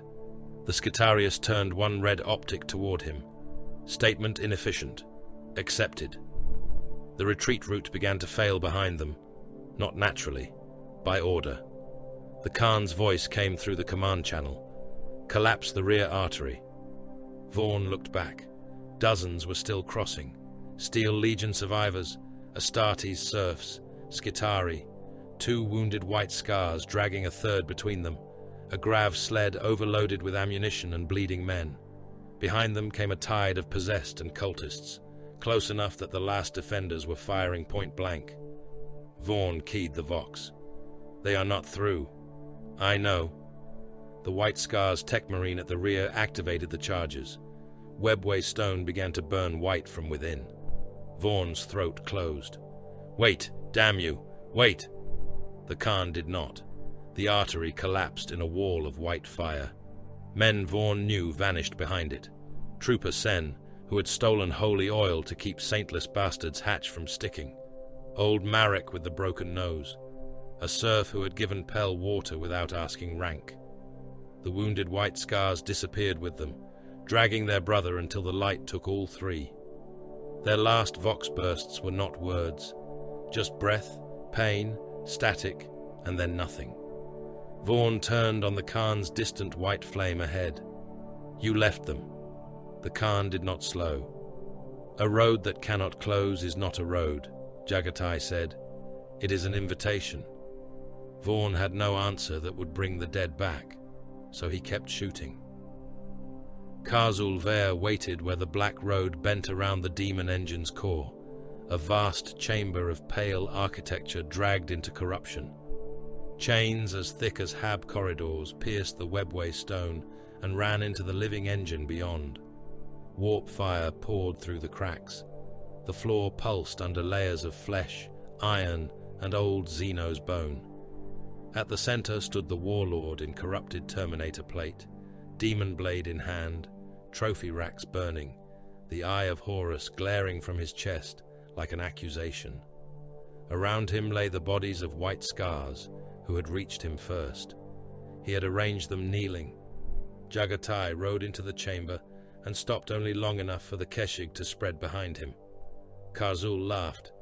There he is, the free man, the rider, the lord of open skies, come to fight inside a throat. The Khan dismounted. Corsaro tried to step forward with him. Jaghatai lifted one hand. Corsaro stopped. Karzul gestured with his blade toward the collapsing road. "Look at what you defend. A corpse empire. A throne that eats souls. Worlds that pray to chains and call them salvation. You burned districts. You sealed your own warriors behind fire. You have become the tyrant you despised, Horse Lord. Freedom was always a lie. You only chose a faster leash." The Khan walked toward him. Karzul's voice deepened, carried by warp thunder. "You are no different from Gilliman and his ledgers, no different from the lion and his secrets. Sons of a failed father, pretending method changes the cage. Kneel to truth. The gods offer motion without end, war without restraint, hunger without apology." Jaghatai drew his curved blade. "You speak like a chained thing." Karzul roared and struck. The demon blade came down with the force of a collapsing tower. The Khan was not beneath it. He had moved before the blow completed, cutting across Karzul's wrist seal as he passed. Black fluid sprayed from ruptured cabling. The traitor turned with impossible speed for his bulk, backhanding with a gauntlet large enough to pulp a space marine. Jaghatai ducked under it, his blade scraping sparks across the Terminator plate's abdomen. Karzul was stronger. Every impact proved it. His blade split the floor. His fist shattered a pillar. His armor absorbed glancing cuts that would have slain lesser champions. Warp power swelled around him, feeding muscle, plate, hatred, and the demon growths threaded through his body. Where he stood, reality bent toward violence. Strength gathered there like gravity. The Khan refused to stay anywhere long enough for strength to matter. He mounted again. The duel became motion. Jaghatai rode past Karzul in a blur of white flame and cut the warlord's left hip seal. Turn, pass, strike.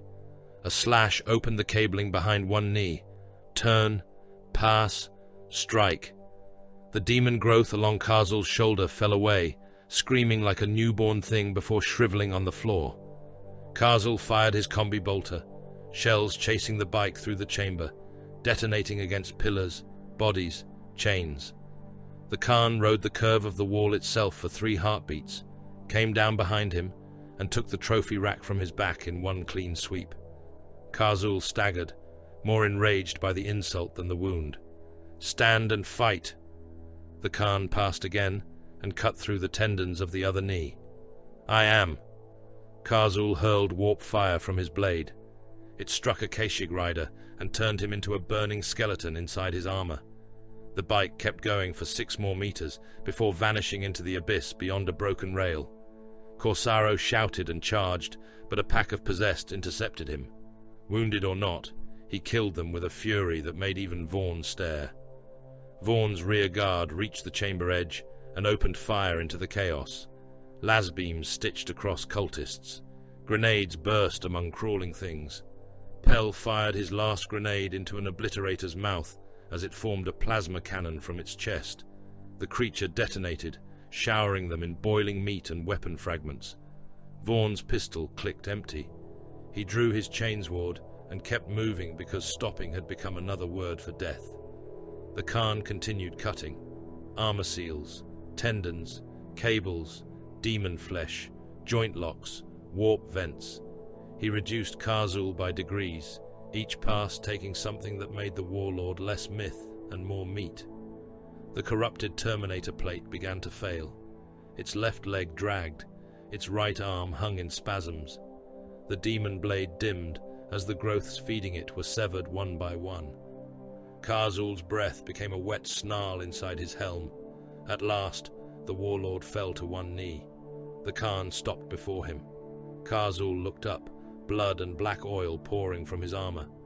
"The gods will remember me." Jaghatai leaned from the saddle. "No," he said. "They will eat what is left." His blade took Karzul's head. The helm bounced once across the corrupted floor, eyes still burning, mouth still trying to form a curse. The Khan rode over it without looking down, crushing the faceplate beneath his machine's front blade. In the demon engine's inner nave, the lion slew the Guardian at the same moment. The fight had ruined the chamber. Dark angels lay dead beneath chains and broken altar bones. The Guardian had torn one veteran in half and nailed another to the wall with his own sword. The lion bled from a rent across his side. His cloak burned. His shield was split. The demon knight loomed over him, furnace chest roaring with stolen souls. The lion stepped inside its next blow. His blade entered beneath the Guardian's sternum, if such a thing could be said to have a sternum, and drove upward into the furnace of faces. The demon screamed through every chained soul in the engine. The lion twisted the sword and spoke a word from Caliban that no living forest remained to hear. The Guardian came apart in black flame. Its death scream crossed the black road and reached the corrupted node. The city-sized engine convulsed. On Armageddon, Gilliman saw the real space anchor destabilize. The opportunity was less than a minute wide and bordered on annihilation. He gave the order. All orbital assets, full bombardment. Mechanicus stabilizers to overload on my mark. Guard formations withdraw to secondary rings or die in place. Knights hold until the fire reaches you. A Navy admiral whispered, "My lord, the continent scale loss projection. I have seen it. My lord, fire." Armageddon lost another piece of itself. The bombardment fell like the wrath of a god, too tired to distinguish prayer from screaming. Lance strikes, macro shells, plasma warheads, and Titan fire converged on the breach lattice. A continent-sized region of ash waste, hive ruin, and manufactorum sprawl became a storm of fire visible from orbit. Armored regiments vanished. Demon hosts vanished with them. Entire districts were erased from every map but memory. Acro 77 Val made the final correction from within the stabilizer ring beneath Hell's Reach. His body was broken, one brass leg gone, 2 lenses shattered, robes on fire. Around him, his Skitari cohorts stood in a semicircle, firing into demons pouring through service tunnels, while the stabilizers screamed past tolerance. He had connected his own data core into the control shrine, because no external system could process the contradiction quickly enough. The machine was eating him from the inside. Knowledge burned through his remaining flesh. "Overload alignment inadequate," he crackled. "Organic command delays unacceptable. Correction through personal core sacrifice required. Omnissiah witness. Data is holy. Motion is irrational. Outcome is superior." A demon clawed over the console. A Skitarius shot it apart and was dragged down by plague flies. Acro transmitted one final burst of Binharic praise. It carried devotion, irritation, triumph, terror, and a grudging admission no Magos would have allowed himself to phrase in low Gothic while intact. The Khan's irrational speed had produced a mathematically superior outcome. Then he overloaded the stabilizers. White fire consumed him, his cohorts, the shrine, and the lower breach. Real space anchor broke. Webway anchor broke beneath the Khan's blade as the Keshig drove charges into the severed chains. The living core anchor died with Karzul's head and the lion's guardian. The black road screamed as it was cut, not destroyed, severed. Across the hidden arteries, corrupted paths collapsed into the abyss. Demonic floods were sliced apart mid-charge. Drukhari portals snapped shut on fleeing raiders, leaving bodies halved and twitching in real space. Chogoris's bleeding mountains sealed in a burst of silver dust. Nihilus gates died one by one, some cleanly, some taking entire buildings with them. On Armageddon, the great mouth beneath Hell's Reach closed around its own teeth and went silent. In the Webway chamber, the Khan sat astride his bike amid the bodies of traitors, Xenos, mortals, and sons. Corsaro leaned on Moonfang, barely standing. Vaughn stood nearby with an empty pistol, a dead chainsword, and blood on his face that was not all his. The road before them was gone, but not all of it. A fragment remained beneath the Khan's machine, a pale shard of Webway path pulsing faintly in white and silver, contained within a ring of blackened stone. It did not lead anywhere yet. It did not open. It waited, like a blade in a sheath. Vaughn looked at it and understood with a coldness deeper than fear. The Khan had not saved the Imperium. He had given it a weapon dangerous enough to make salvation bleed. Armageddon survived. No one with eyes called it victory. The world turned beneath a shroud of ash, its wounded continents glowing from orbit like cooling brands pressed into dead flesh. The bombardment scars were visible through the storm belts, vast black circles where districts, armies, demon hosts, manufactoria, refugee vaults, and old war graves had been reduced to glass. Hive Hell's Reach still stood, though the word stood had become a courtesy men paid to ruins when they were too stubborn to fall. Its lower districts had collapsed into themselves. Its shrine stacks leaned over streets filled with pulverized stone and powdered bone. Whole Hab regions no longer existed except as grid coordinates, casualty prayers, and arguments in command archives. The pyres burned for weeks. There was not enough wood. There was never enough anything on Armageddon. Not food, not shells, not coffins, not mercy. The dead were burned in Prometheum trenches, in manufactorum furnaces, in pits dug by penal labor and widened by artillery craters. Men who had survived demons now worked corpse hooks until their hands blistered and split. Priests moved along the fire lines in masks blackened by smoke, speaking blessings so hoarsely that the words became ash before reaching the dead. Servo skulls recorded names where names were known. Where names were not known, the skulls recorded unit, location, bone mass, and approximate devotion. Millions had died across the linked war zones. Then the estimates rose.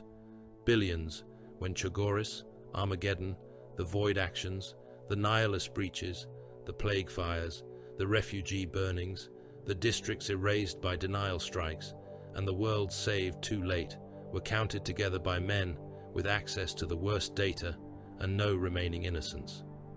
Entire regiments had ceased to exist, not reduced, not folded into reserves, gone.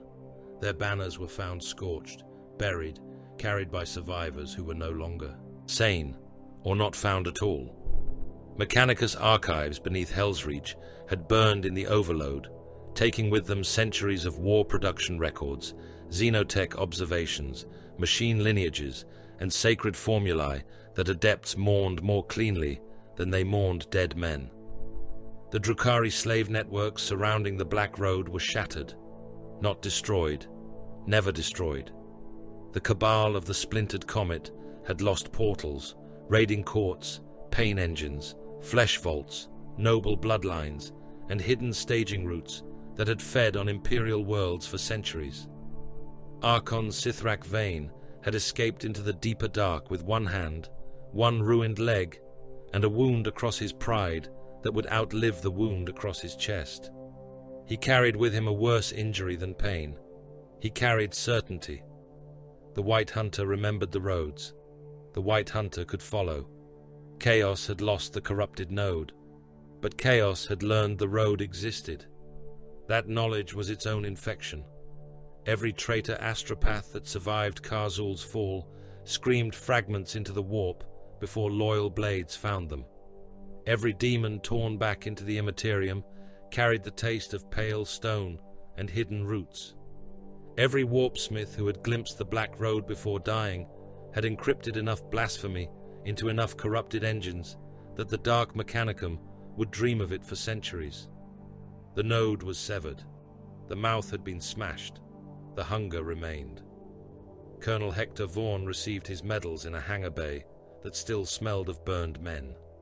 The ceremony was brief because enemy aircraft were expected, because the officers conducting it had other disasters to attend, and because no one present believed Pomp had survived the campaign intact. A general with one augmetic eye and a chest full of campaign ribbons pinned decorations to Vaughan's greatcoat, while a scribe read citations in a voice that trembled only when distant artillery shook dust from the rafters. Valor under impossible conditions. Armored command during breach denial. Survival and extraction from hostile Xenos transit architecture. Contribution to the destruction of the corrupted node. Service to the Emperor.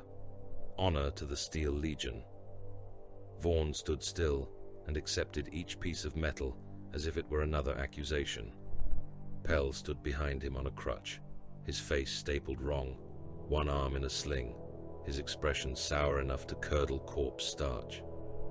When the ceremony ended and the general moved on to decorate a dead man's brother on behalf of a company that no longer existed, Pell leaned close. "Congratulations, Colonel.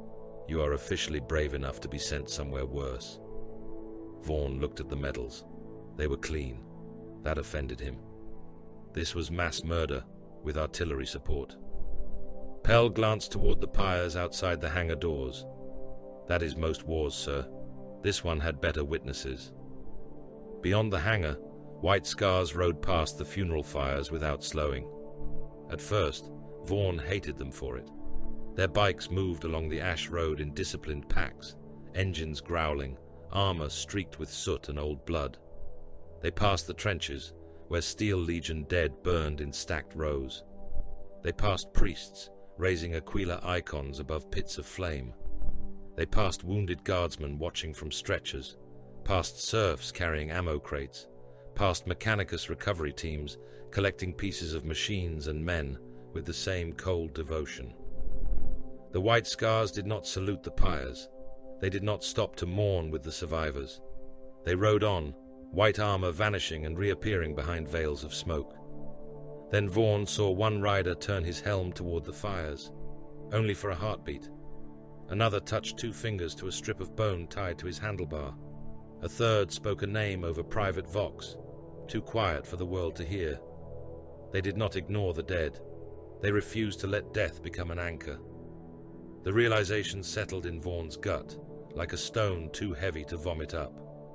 Armageddon had taught him that men could live in trenches until they believed endurance was virtue.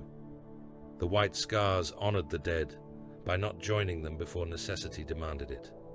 They carried grief as they carried blades, close, sharpened, never allowed to snag on the road. He did not forgive the Khan. Understanding was not forgiveness, but hatred had become less simple, and Vaughan resented that almost as much.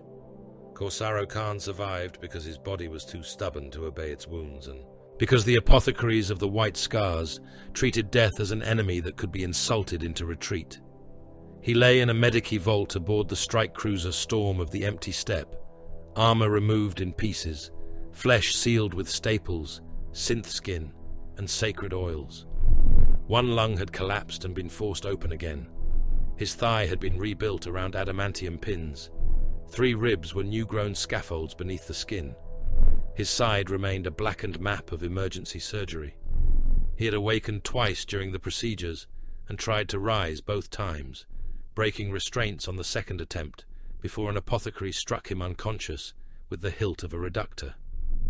When Jaghatai Khan came to him, he came alone. No honor guard, no stormseer, no chaplain to wrap the moment in meaning.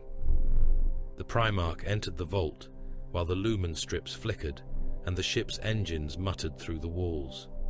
Corsaro opened his eyes before the door sealed behind him. Pain sharpened his breathing, but he did not look away. "My lord," he said. Jaghatai stood beside the slab, towering over him, scarred armor still marked by the final battle. He looked at the wounds, the restraints, the surgical seals, the half-functioning body of one of his finest sons. "You were slow." Corsaro's mouth twitched. "I lived." "Yes." The Khan turned to leave. "Improve." He was at the door before Corsaro spoke again. "My lord." The Primarch paused. "Sithrak vein still runs." Jaghatai looked back, and there was the smallest edge of approval in his eyes. "Then heal faster." The door closed. Corsaro smiled because, from Jaghatai Khan, that had almost been praise. The final meeting of the three brothers took place not on Terra, not on Macraga, not on the Rock, and not on Chogoris, but in the shadow of Armageddon, aboard the Lord of Iron Truth, where the Strategium still carried the smell of overheated machines and sleepless command. Guilliman looked as if the campaign had carved another century into him. The lion stood in shadow, wounds hidden beneath armor, his silence heavier than most men's speeches. Jaghatai arrived late, ash still on his cloak, as if punctuality were another wall someone expected him to admire. The black road fragment hovered in containment within the center of the chamber. It was no larger than a blade altar, a pale crescent of webway stone suspended inside layered stasis fields, psychic wards, mechanicus stabilizers, and white scars storm glyphs painted in blood and powdered bone. It pulsed faintly, not open, not dead, waiting. Guilliman did not waste the moment. "It will be placed under joint strategic authority." "No," said Jaghatai. Several mortal officers looked as if they had aged visibly. Guilliman's expression remained controlled. "It cannot remain solely under your control." "It does not. You refuse oversight. I refuse ownership by fear. The Mechanicus demands full access. The Inquisition demands quarantine. The High Lords demand formal custody. The Navy wants route schedules. The Munitorum wants projections. I require reliability." The Khan glanced at the fragment. "And the road requires none of them. It is a strategic asset capable of altering the war in Nihilus. It is a blade. Blades require hands, not committees." The lion spoke before Guilliman's patience broke. "Then name the hand." Jaghatai looked at him. The lion continued. "Not the owner. The hand, the one who draws it, and the one who says when it returns to the sheath." Guilliman studied the lion, then the Khan. "Coordination, not custody.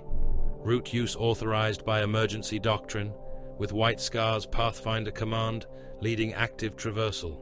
Strategic target approval through my office when time allows. When time does not, the Khan acts and answers afterward." "When useful," Jaghatai said. Guilliman's eyes narrowed.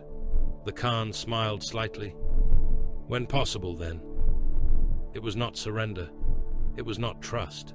It was the closest thing to compromise men like them could forge without lying. The doctrine born from that argument spread before the blood on Armageddon fully dried.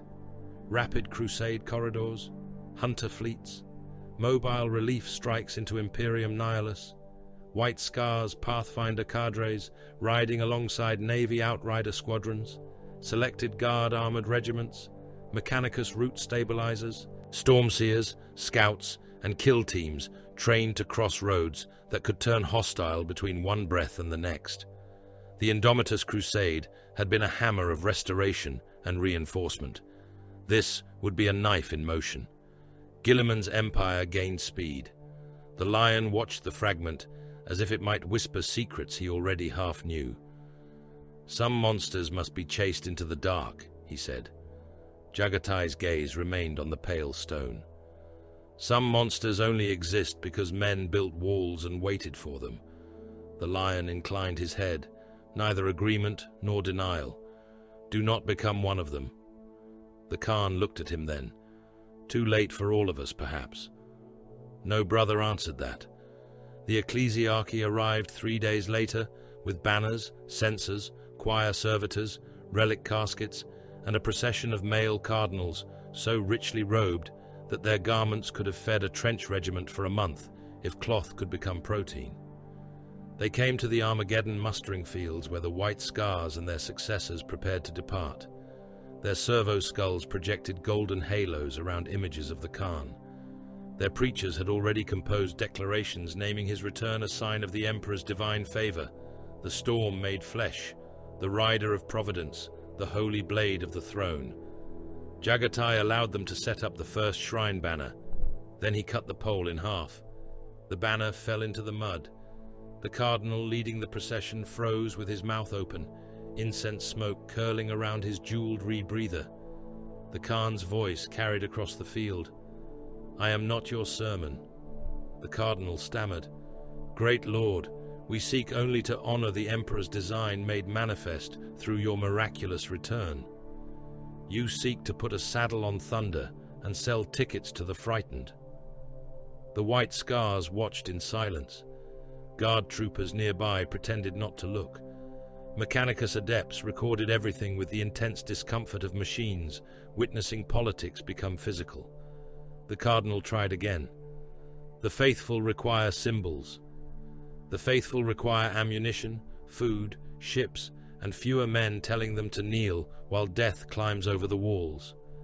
Jaghatai pointed toward the fallen banner. "Remove them." "My lord, these are consecrated." "Then remove them reverently." They removed them. The Khan did not deny the Emperor. He spoke no blasphemy against the master of mankind. He made no comfort for atheists or rebels. But he rejected the Imperium's addiction to kneeling with a contempt so public that every witness understood it would become rumor by nightfall and doctrine problem by dawn. The Inquisition began its investigations before the banners were fully packed.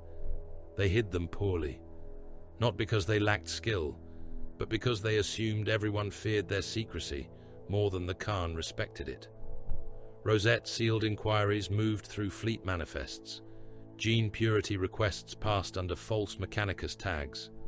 Assassination probability studies appeared and vanished in encrypted channels. Witnesses from Chogoris, Hell's Reach, and the Black Road were quietly marked for interview, detention, or disappearance. Someone requested all blood samples taken from the Primarch. Someone else requested the names of every tech marine who had approached his altered armor. A third cell began drafting a sealed thesis on Xenos contamination through prolonged webway exposure. The Khan knew. He sent them a gift. It arrived in an armored reliquary, guarded by 2 White Scars, who refused to identify themselves beyond rank and oath. Inside lay a captured Drukhari blade, curved, black, and beautiful, its edge still carrying toxins that made the air around it taste of cold screaming. Beneath it rested a strip of parchment marked with Jaghatai's own hand. "Bring faster, assassins." No Inquisitor claimed receipt. Every Inquisitor heard of it. The gathering became known, unofficially at first, as the Storm Road Brotherhood. The name spread through engine pits before it entered any formal record. Astartes strike forces from the White Scars and their blooded successors rotated through its musters. Navy outrider squadrons learned to fly not where routes were safe, but where danger moved. Selected Guard armored regiments, including what remained of Vaughan's 73rd, were attached under protest, honor, punishment, or all three. Mechanicus Pathfinder assets came with stabilizer shrines, rad weapons, data hunger, and a new generation of adepts who prayed to the Omnissiah before entering roads their predecessors had died to measure. Mortal scouts were trained for suicidal speed warfare, taught how to ride in vehicles that might cross 3 systems in the time it took a frightened man to form a prayer, taught when to map, when to burn, when to run, and when to close the door on men still screaming behind them. It was not a legion. The records insisted upon this. It was a brotherhood, a rotating formation, a strategic mobility doctrine, a temporary crusade structure, a sanctioned rapid response apparatus under exceptional primarchal coordination. The warriors knew what it resembled. Guilliman's Indomitus strategy gained its violent counterpart. Where the avenging sun brought order, reinforcement, an empire stitched together by impossible labor, the Khan brought pursuit, terror, and the sudden arrival of blades in places the enemy thought unreachable. The Lion's War in Nihilus gained a brother who could cross impossible paths and strike at monsters behind their own shadows. Drukhari raids changed, not everywhere, not always, but in hidden courts and black arenas, Archons began posting watchers on roads they had believed private. Homunculi whispered the White Hunter's name with professional resentment. Raiders avoided certain pale scars in the dark. Chaos adapted as chaos always did, through hunger and hatred. Rear areas once considered untouchable gained guards. Warpsmiths chained their engines deeper. Black Legion commanders learned that supply vessels could die before battle began, that slave holds could become bait, that roads could carry vengeance as easily as corruption. The Imperium learned slower, but it learned. On Armageddon's ash wastes, among pyres, wrecks, and the ruins of districts erased by their own defenders, Jaghatai Khan prepared to ride again. The half-open webway gate stood before him, contained within a ring of scorched stone and Chogorian storm glyphs. It pulsed white and silver, its interior showing no destination a mortal mind could trust. Beyond it lay a road, perhaps several, perhaps a trap, perhaps salvation wearing knives under its cloak. Thousands of engines waited behind him, White Scars bikes, successor outriders, storm speeders and attack craft, guard scout vehicles plated with fresh armor and old prayers, navy landers idling in the poisoned wind, Mechanicus walkers clicking in restless Binharic rhythm, mortal scouts with faces pale behind rebreathers, hands tight on weapons they knew would not save them if the road decided otherwise. Vaughn stood beside Saintless Bastard, which had somehow survived again, despite every law of war and machinery. Pell leaned against the hull, watching the rows of engines. "We going with them, Colonel?" Vaughn looked at the medal still pinned to his coat, now blackened with ash. "Yes." "Thought you hated him." "I do." Pell nodded slowly. "Thought so." Vaughn watched the Khan mount his impossible machine. White flame bloomed in its engine. The sound rolled across the wastes, and every bike behind him answered. Not a cheer, not a hymn, a storm remembering itself. Corsaro rode wounded but upright among the front ranks. Jubal Khan was there. Stormseers raised staffs. Tech Marines sang to engines. Guilliman watched from orbit through command feeds. The Lion watched from elsewhere, perhaps already moving toward another dark, where monsters believed themselves alone. Jaghatai Khan looked once toward the burned world behind him, not with sorrow, not with pride, with memory. Then he turned to the road. "The galaxy thinks mankind is cornered," he said. The gate opened wider, spilling cold silver light across the ash. "Good." He drove forward, and the first rank rode with him. Cornered beasts bite. Hunters do worse.